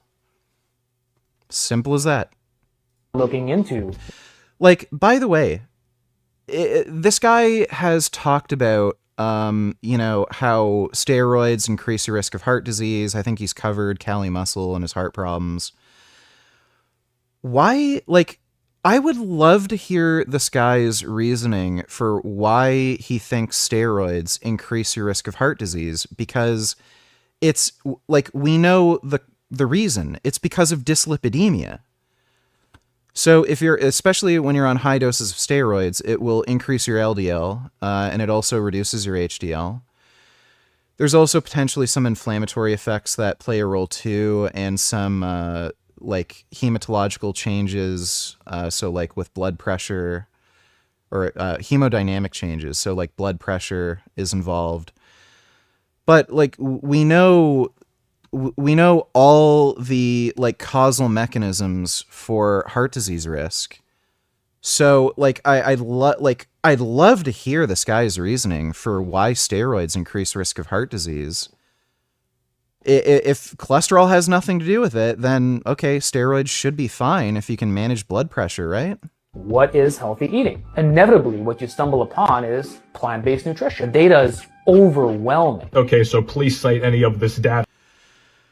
So this guy cherry-picked a garbage literature review by Ufi Ravenskoff, who is a known fraud and charlatan. What this guy does is he finds really biased funding sources. So people who have either business interests, like like beef organizations or the dairy industry or something, they'll give him money to do like these like this independent research, and he'll post like garbage fucking it's not a study, it's like these are just literature reviews. So it really requires like no money. He's not doing any of his own research, and he basically just cherry picks some really bad studies to support his hypothesis. And what this guy will do is he'll actually reference his own research over and over and over again. So it's really scummy. So he'll have a literature review. LDL-C does not cause cardiovascular disease. Then when you look through the literature review, all the references, or many of them, will reference previous papers that he himself has written. And again, those themselves are literature reviews. The reason he does this is because it increases the amount of citations that are mentioned for his papers. So he's citing his own research so that his own research gets cited more. And with journals like PubMed, you can use algorithmic searches where you can find papers with the most amount of citations. The more citations a paper gets, like it's a way of determining credibility and how much like weight is given to a certain study, and like how well respected, you know, you're considered. So he'll literally cite his own garbage papers over and over and over again in his own literature reviews, so that they artificially get more citations, so that he gets noticed more. That is overwhelming. What it's going to be in almost every case is a bunch of dog shit epidemiology with So no, it's not epidemiology. You can look at randomized trials. This guy doesn't know what he's talking about. Again, I've offered to debate this guy on this topic, and he's too scared. very weak associations and extremely loose parameters, tons of confounding variables. Saturated fat does not clog arteries. Coronary heart disease is a chronic inflammatory condition. So they've studied this. Inflammation is a moderate predictor at best. It's not a very strong predictor. And if it is an inflammatory condition, then treating somebody with anti-inflammatory meds would presumably completely eliminate the risk of heart disease, but it doesn't. Again, they've studied this. You can look at a drug trial, like anti-inflammatory medication drug trials. They don't reduce risk of cardiac events or cardiac death. So that is a fucking problem. If heart disease is an inflammatory condition, then presumably you can prevent it or treat it with anti-inflammatory meds, but the anti-inflammatory meds don't work. That doesn't really make sense, does it? And secondly, saturated fat is pro-inflammatory. It's one of the most pro-inflammatory foods you can possibly fucking eat. So even if they're claiming inflammation is what causes heart disease, not cholesterol, well, guess what? Saturated fat is pro-inflammatory. So it's just a joke. So many issues with these papers. And they're like, oh, see, we found that the people that eat plants. So he's just cherry-picking prospective cohort. There's randomized trials.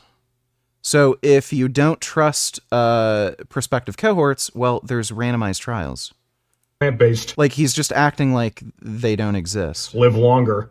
They fill out food frequency questionnaires. And then these people extrapolate that out into hard science. So what is, again, he's talking about cholesterol. None of this has to do with anything to do with food frequency questionnaires.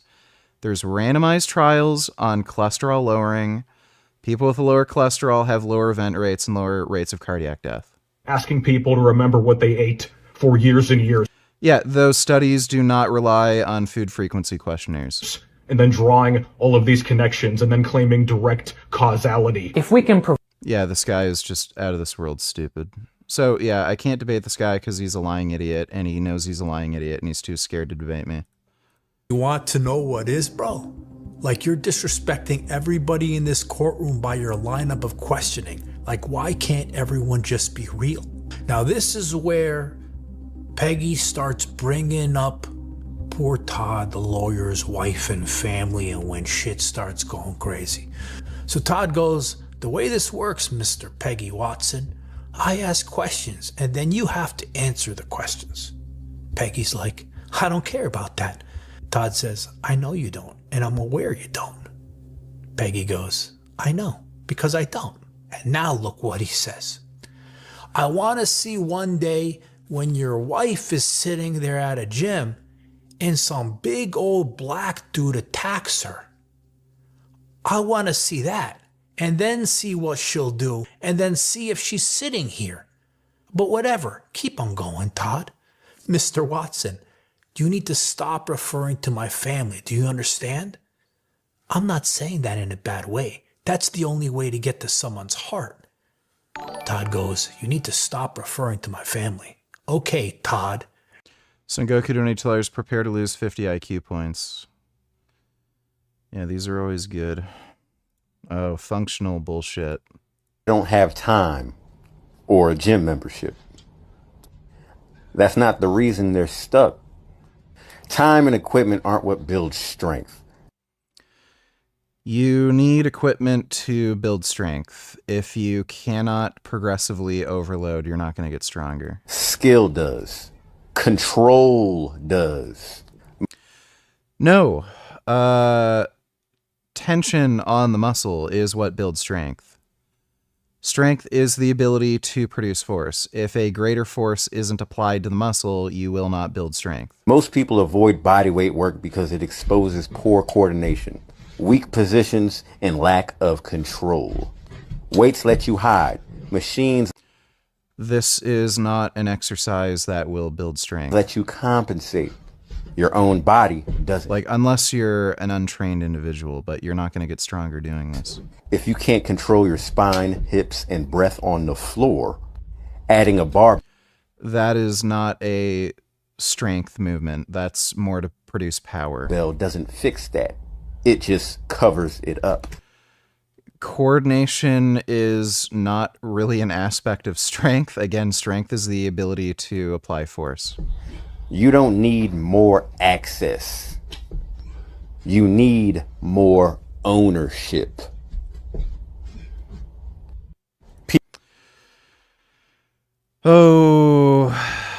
People say they don't have... It's really interesting how these people just don't know what the fuck they're talking about. What's funny is this guy does, in fact, lift weights. So why are you lifting weights if you don't need weights to build strength? Like, it's as if the dude's retired. Like, well, he's lying. You know, I'm really convinced that a lot of the nonsense you see online with training, it's not even necessarily that these people are uninformed or stupid. They just ran out of ideas on what to fucking post on social media, so they just have to come up with fucking bullshit. Thanks for the donation, Son Goku. Raise your voice at me on here, bro. So why is Peggy bringing up his poor wife and using him in examples? This guy's out of his fucking mind. Now watch. Like, you need to understand that I'm a man too, who has a family. And my family and my life have been disrupted over this event. From your client being just a straight nuisance to society. He's never done anything for anyone.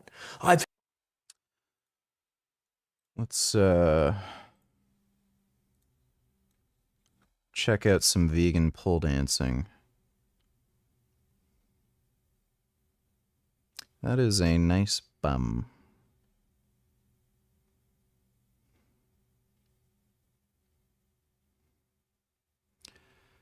That is a nice, cute bum indeed.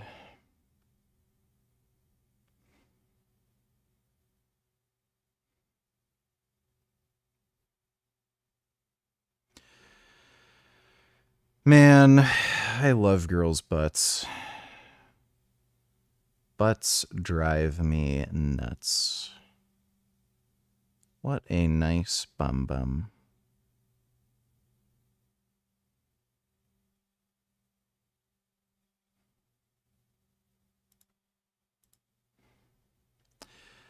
I like that we live in a world with butts.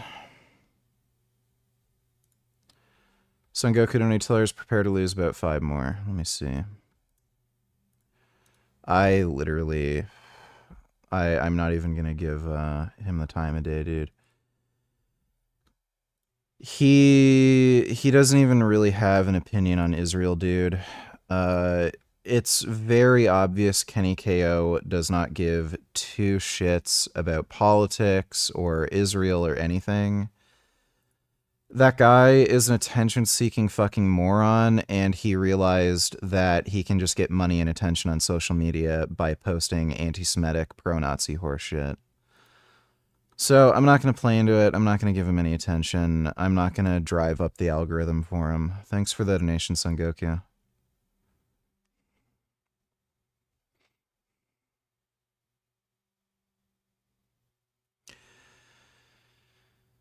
That is a nice bum.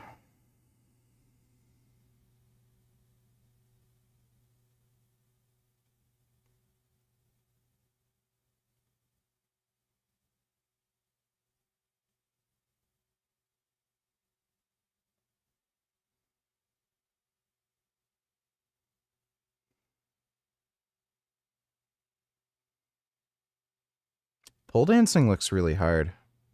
Wow, that's crazy.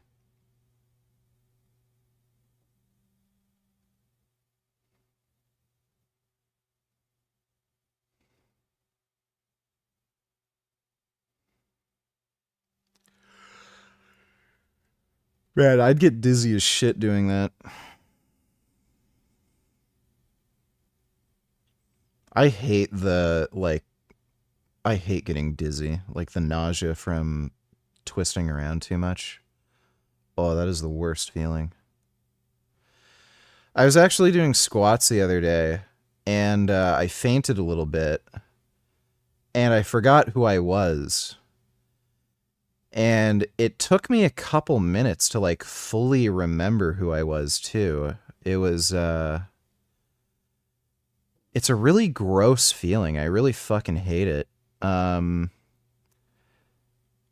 Like at first, like it's like you're out of your body and you don't know like who or what you are.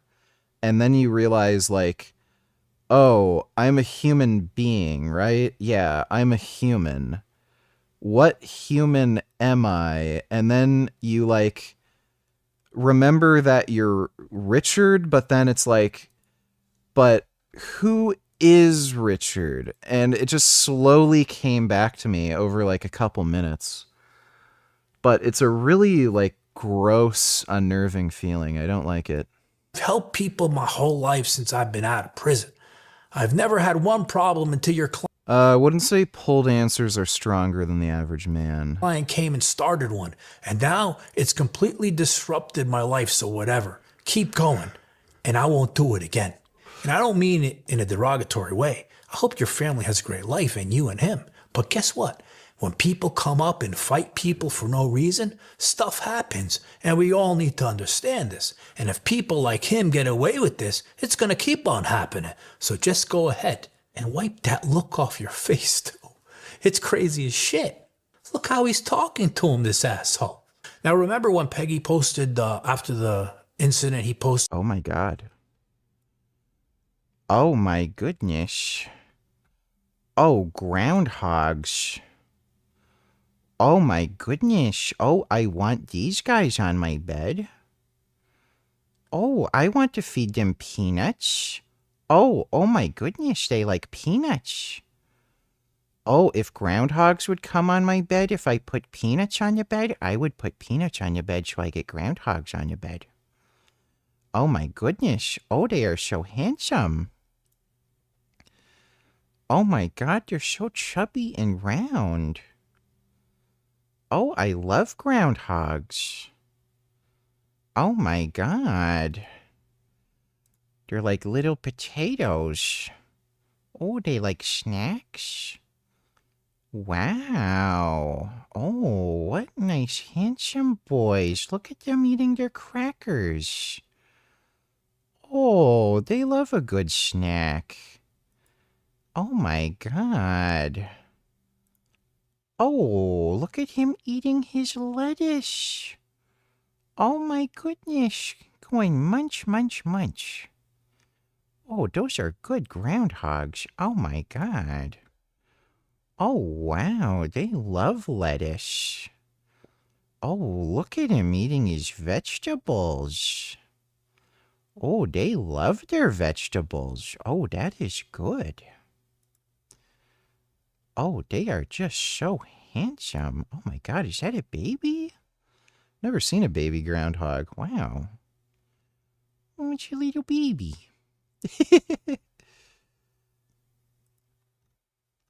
I love how chonky they are. Look how fucking chonky. Oh my goodness. Oh, smelling his butt. Oh, smelling his butt. Oh my God. A shoe, his shoe with the blood on it, and he's like, play stupid games, win stupid prizes, and he posts on Instagram. Oh yeah, she's fucking hot. I don't mind bald chicks. So now the lawyer's questioning him about that. Can you see that? Play stupid games, win stupid prizes. Sounds about right. Do you see the picture on the screen? Yeah. Is that your shoe? It completely is, yeah. The amount of death threats I get and the amount of people that say they're gonna kill me and my family. Look, you got mad when I just said something about your wife. Again, with your wife. How would you like it if someone is saying they're gonna and kill your wife and daughters all the time? How would you like that? Mr. Watson, if you refer to my family one more time, I'm gonna get the judge on the phone.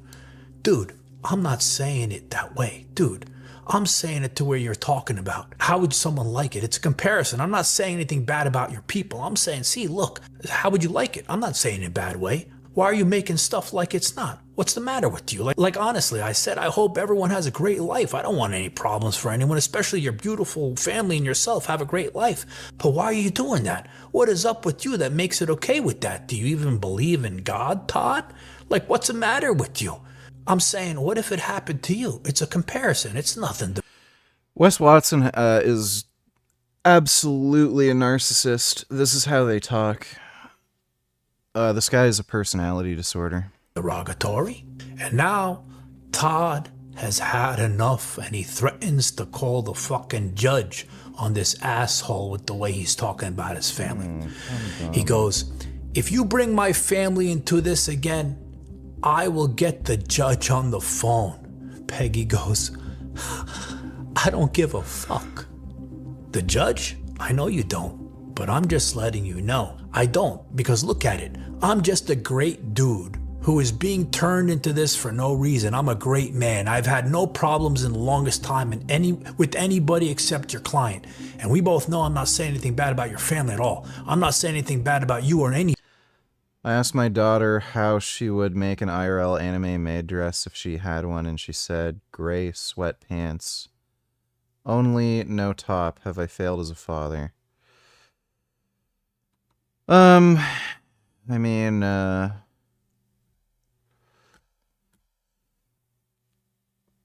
people at the end of the day live their own lives, make their own choices, dude.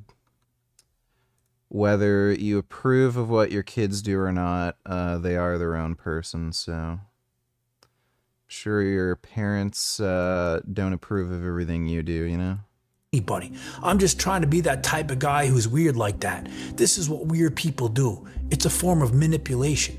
You want to get your outcome by any means possible, even if it's not right. So you're going to be like weird ass games to the judge to not like me. Funny, good job, weird. It's weird actually. I don't know how you're okay with that. Yeah, if there's somebody manipulative, it's you piece of shit. Now, this is the last one, okay? I'm going to show you here, and then I'm going to show you the ramifications of this shitty behavior this asshole's been doing. All right? Mr. Watson, answer the question. Peggy goes, why are we even here? This is such a joke. The fact that we're even doing this and it's a part of my life and you guys have caused me this much in my life. Do you know how much of my... Kid Boo donated $2. Let me see.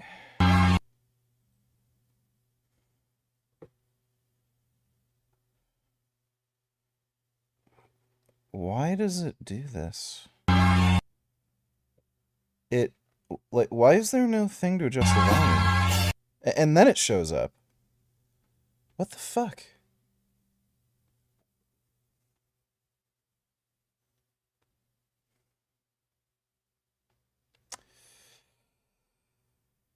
Yeah, well, that's women driving for you. Love how you can just be sitting and minding your own business and then some fucking old bitch just runs you over. Thanks for the donation, Kid Boo. Business was ruined from this guy, the 7-foot monster. Like, do you guys know how much of my life was ruined? This guy has completely ruined it. A lot of stuff in my life from me defending myself when he could have just went to church on a Sunday. So after that, remember that deposition was over 155 pages long that I tried to go over and show you guys all the best parts where this asshole was acting like an asshole. Well, there's a video of it. I'm not going to say and spoil too much about that. Well, the judge looked at all of this, right? And he saw his behavior.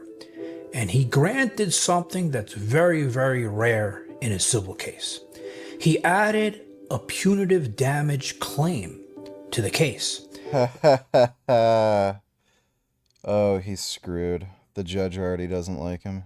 And when I say rare, less than 5% of the time in civil cases, does a judge see enough evidence to convince him to grant this and add it to the case, which I'm going to go over with you after I read this on how bad Peg. This guy is going to get a nice big bag. He's going to get fucked. Order granting plain. How bad are punitive damages for assault?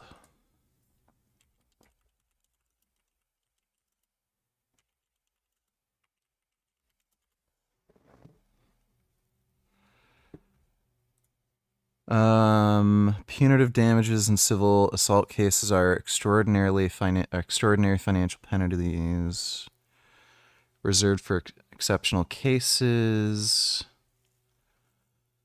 What are the... Usually there's a multiplier that's used for punitive damages. So, like it could be like 5x or 10x or sometimes like 50x what the like actual damages are. So let's say for this assault they award the guy like 20,000 for damages. So let's say like his medical bills, time lost from work, pain, suffering, that amounted to like $20,000 worth of damage. Usually punitive damages are a multiplier of that. So if it's 5x, like that ends up being 100 grand, or if it's 10x, then it's like 200 grand. So like it really can add up. I don't know what the typical like multiplier for punitive damages are for like a civil assault case. Yeah, the AI thing won't give me. You would have to be severely mentally ill not to find _ girl attractive. I don't know who you're. Oh yeah, the fucking thing. That dude's just stupid. Thanks for the donation, Higgis. Plaintiff's motion seeking leave to file amended complaint adding claims for punitive damages. So this is the judge granting the claim, all right? Ordered and adjudged that motion is hereby granted as to defendant Wesley Watson and defendant Dulles. You guys remember him, the Freddy Krueger piece of shit. All this guy has to do is be respectful, keep his mouth shut and shit, and that like he can't even do that for a second. He absolutely has a personality disorder like narcissism. Like this just is not neurologically normal behavior. Looking face. As to defendant Watson, the motion is granted as the court finds that there is evidence in the record by the plaintiff that is legally sufficient to seek punitive damage under Florida Statute 76872. And now this is the most alarming part, and this is why, if you think about it, the judge already sees this shit, he already thinks these things. Peggy is fucked. Let me read this to you. The court finds that the video of the attack is probably one of the most vicious attacks that this. So it's Florida. Florida civil assault punitive damages. Let's see if the AI will be more specific. In Florida, civil assault cases may warrant punitive damages designed to punish willful, malicious, or egregious misconduct if the plaintiff proves by clear, convincing evidence defendant acted with intent to cause harm, generally capped at 3 times compensatory damages or $500,000. These limits can be removed if the defendant specifically intended to harm the victim. Whoa. So he could get $500,000. If the conduct was motivated by unreasonable financial gain, the case may increase to 4 times compensatory damage or $2 million. So he's probably looking at 3x or up to $500,000. So it wouldn't surprise me if in the civil assault case, so when you add up medical bills, maybe he can prove that he had to take time off work and lost money that way, pain and suffering, trauma, stuff like that. There's a good chance they could award the guy like around 50 grand. They're also going to look at Wes Watson's finances to see just how much money he has. I think this is going to be a jury trial. So they're going to know how much money he makes, and they're going to end up determining in the trial how much money he owes. It wouldn't surprise me if it ends up being like at least 50K, and then with punitive damages, that could easily be 3x'd. So like 150 grand, easy. Wes Watson's going to have to pay out. Or no, it's so damages plus punitive damages, right? So it could be like 200 grand. Easy. So he's probably going to have to pay out some, like, pretty decent amount of cash. Got my gum here. This is my gum. See this? This is good. It's a good cat. This court has seen in its 20-year judicial career. The court invites the appellate court to view the video if this matter is taken up on appeal, so that they can, with their own eyes, see the maliciousness, wrongfulness,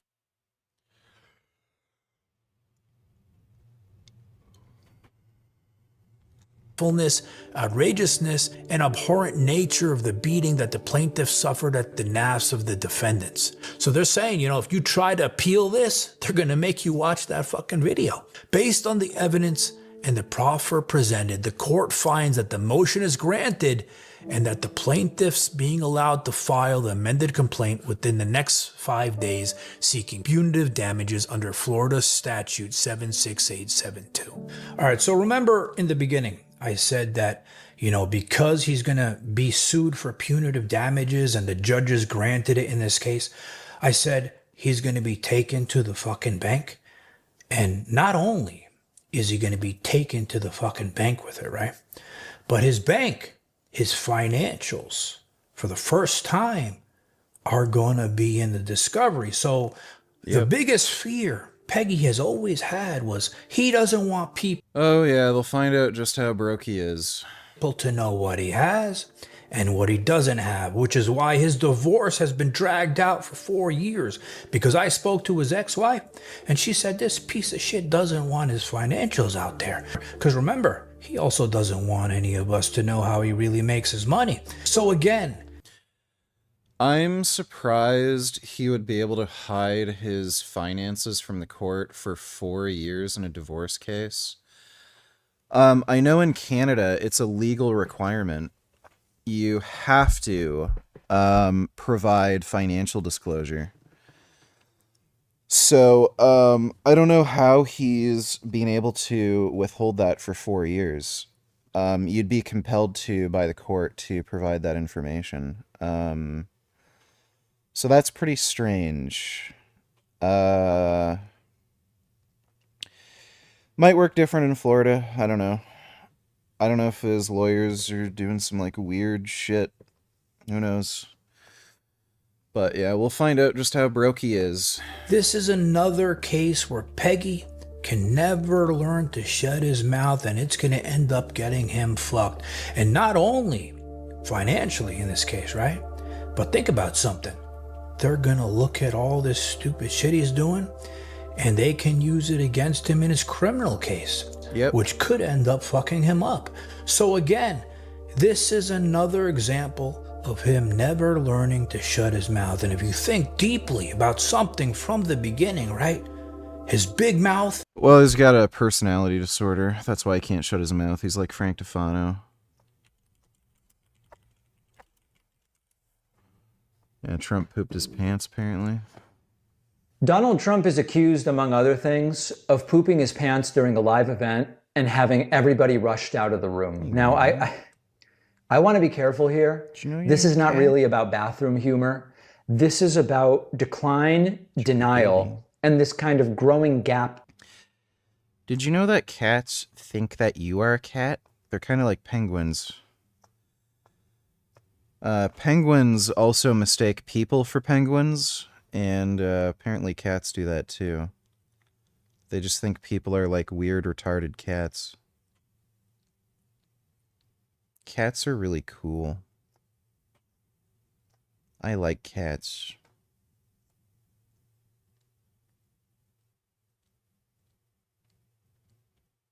They're really neat. Between the image that Trump is selling and what we are seeing in real time. Now, we're going to get to the bowel evacuation a little bit later. I want to start with a couple other moments from different Oval Office events and a new, totally deranged idea from Donald Trump. Trump is asked about the Kennedy Center, which he tried to rename the Trump Kennedy Center. He was asked, do you plan on tearing it down?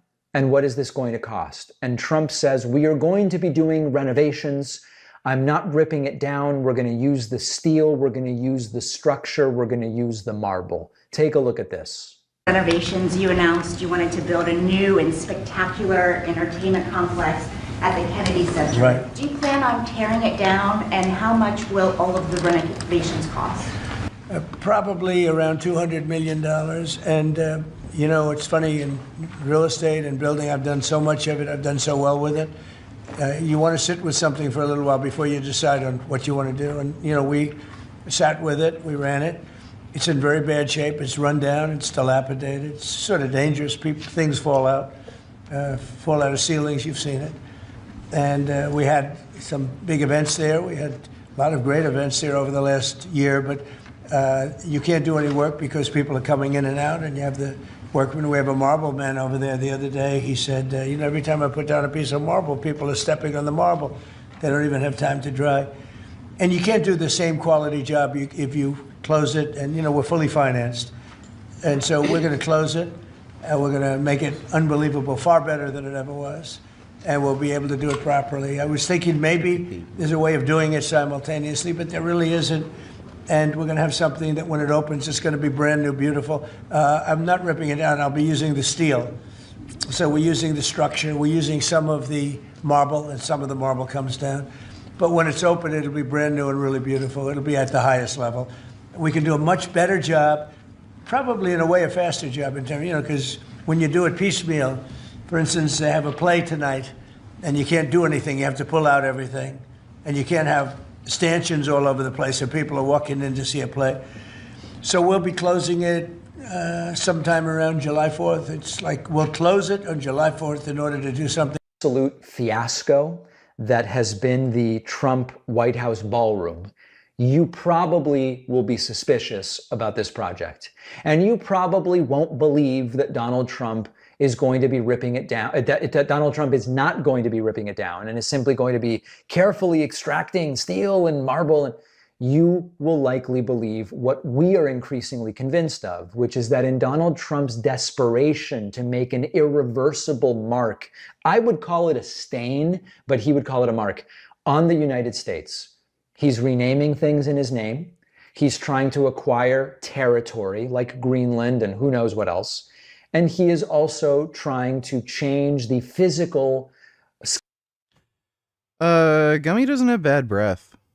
I've never had a cat with bad breath. Scaffolding of this country, changing the physical reality of the White House and of the Kennedy Center is a way that Donald Trump is desperately focused on legacy, as his policy legacy is essentially non-existent personal relationship with, despite Trump arguing now for years he barely knows the guy. Take a look at this. Numerous times, and I don't think they want to see a shutdown in. Lightweight, this guy is a terrible. There is a familiarity. It's instinctive. It slips out when you're not fully in control of what you're saying. Strained look on his wrong. And RFK Jr. also has what I would call a strained look on his face. Here's the video. So apparently he might have pooped his pants here. In a recent Oval Office press conference, people have speculated if President Trump lost control of his bowels. I'm not sure. I don't know. I will just offer this video for anyone who wants to check it out. I've isolated sections that sound suspicious and cranked up the volume, and I've done nothing else besides that. Anybody else have anything to say? I can say that I am extremely late, but that's okay. Don't worry about me. Okay? Don't worry. Okay? Don't worry. Okay? Don't worry about me. Would anyone else have anything to say? On addressing that, because chemists are coming up with new opioids faster than the gun. We're going proactive on these new chemicals. That's great. No, I hear fantastic things. Thank you all very much. We really appreciate it a lot. Thank you, Oz. He's doing a fantastic job. Thank you all very much.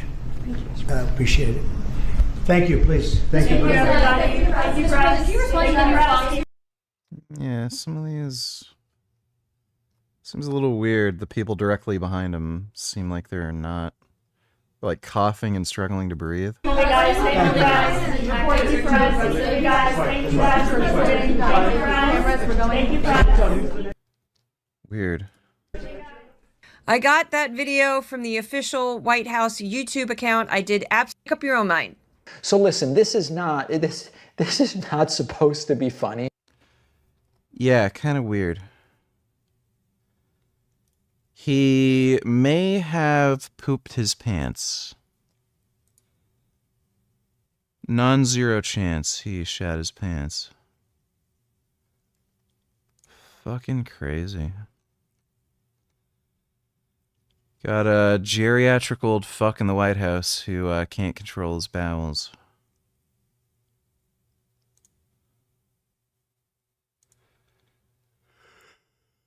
Hey,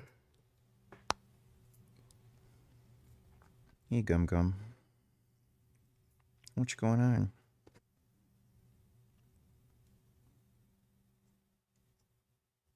This cat is very beautiful.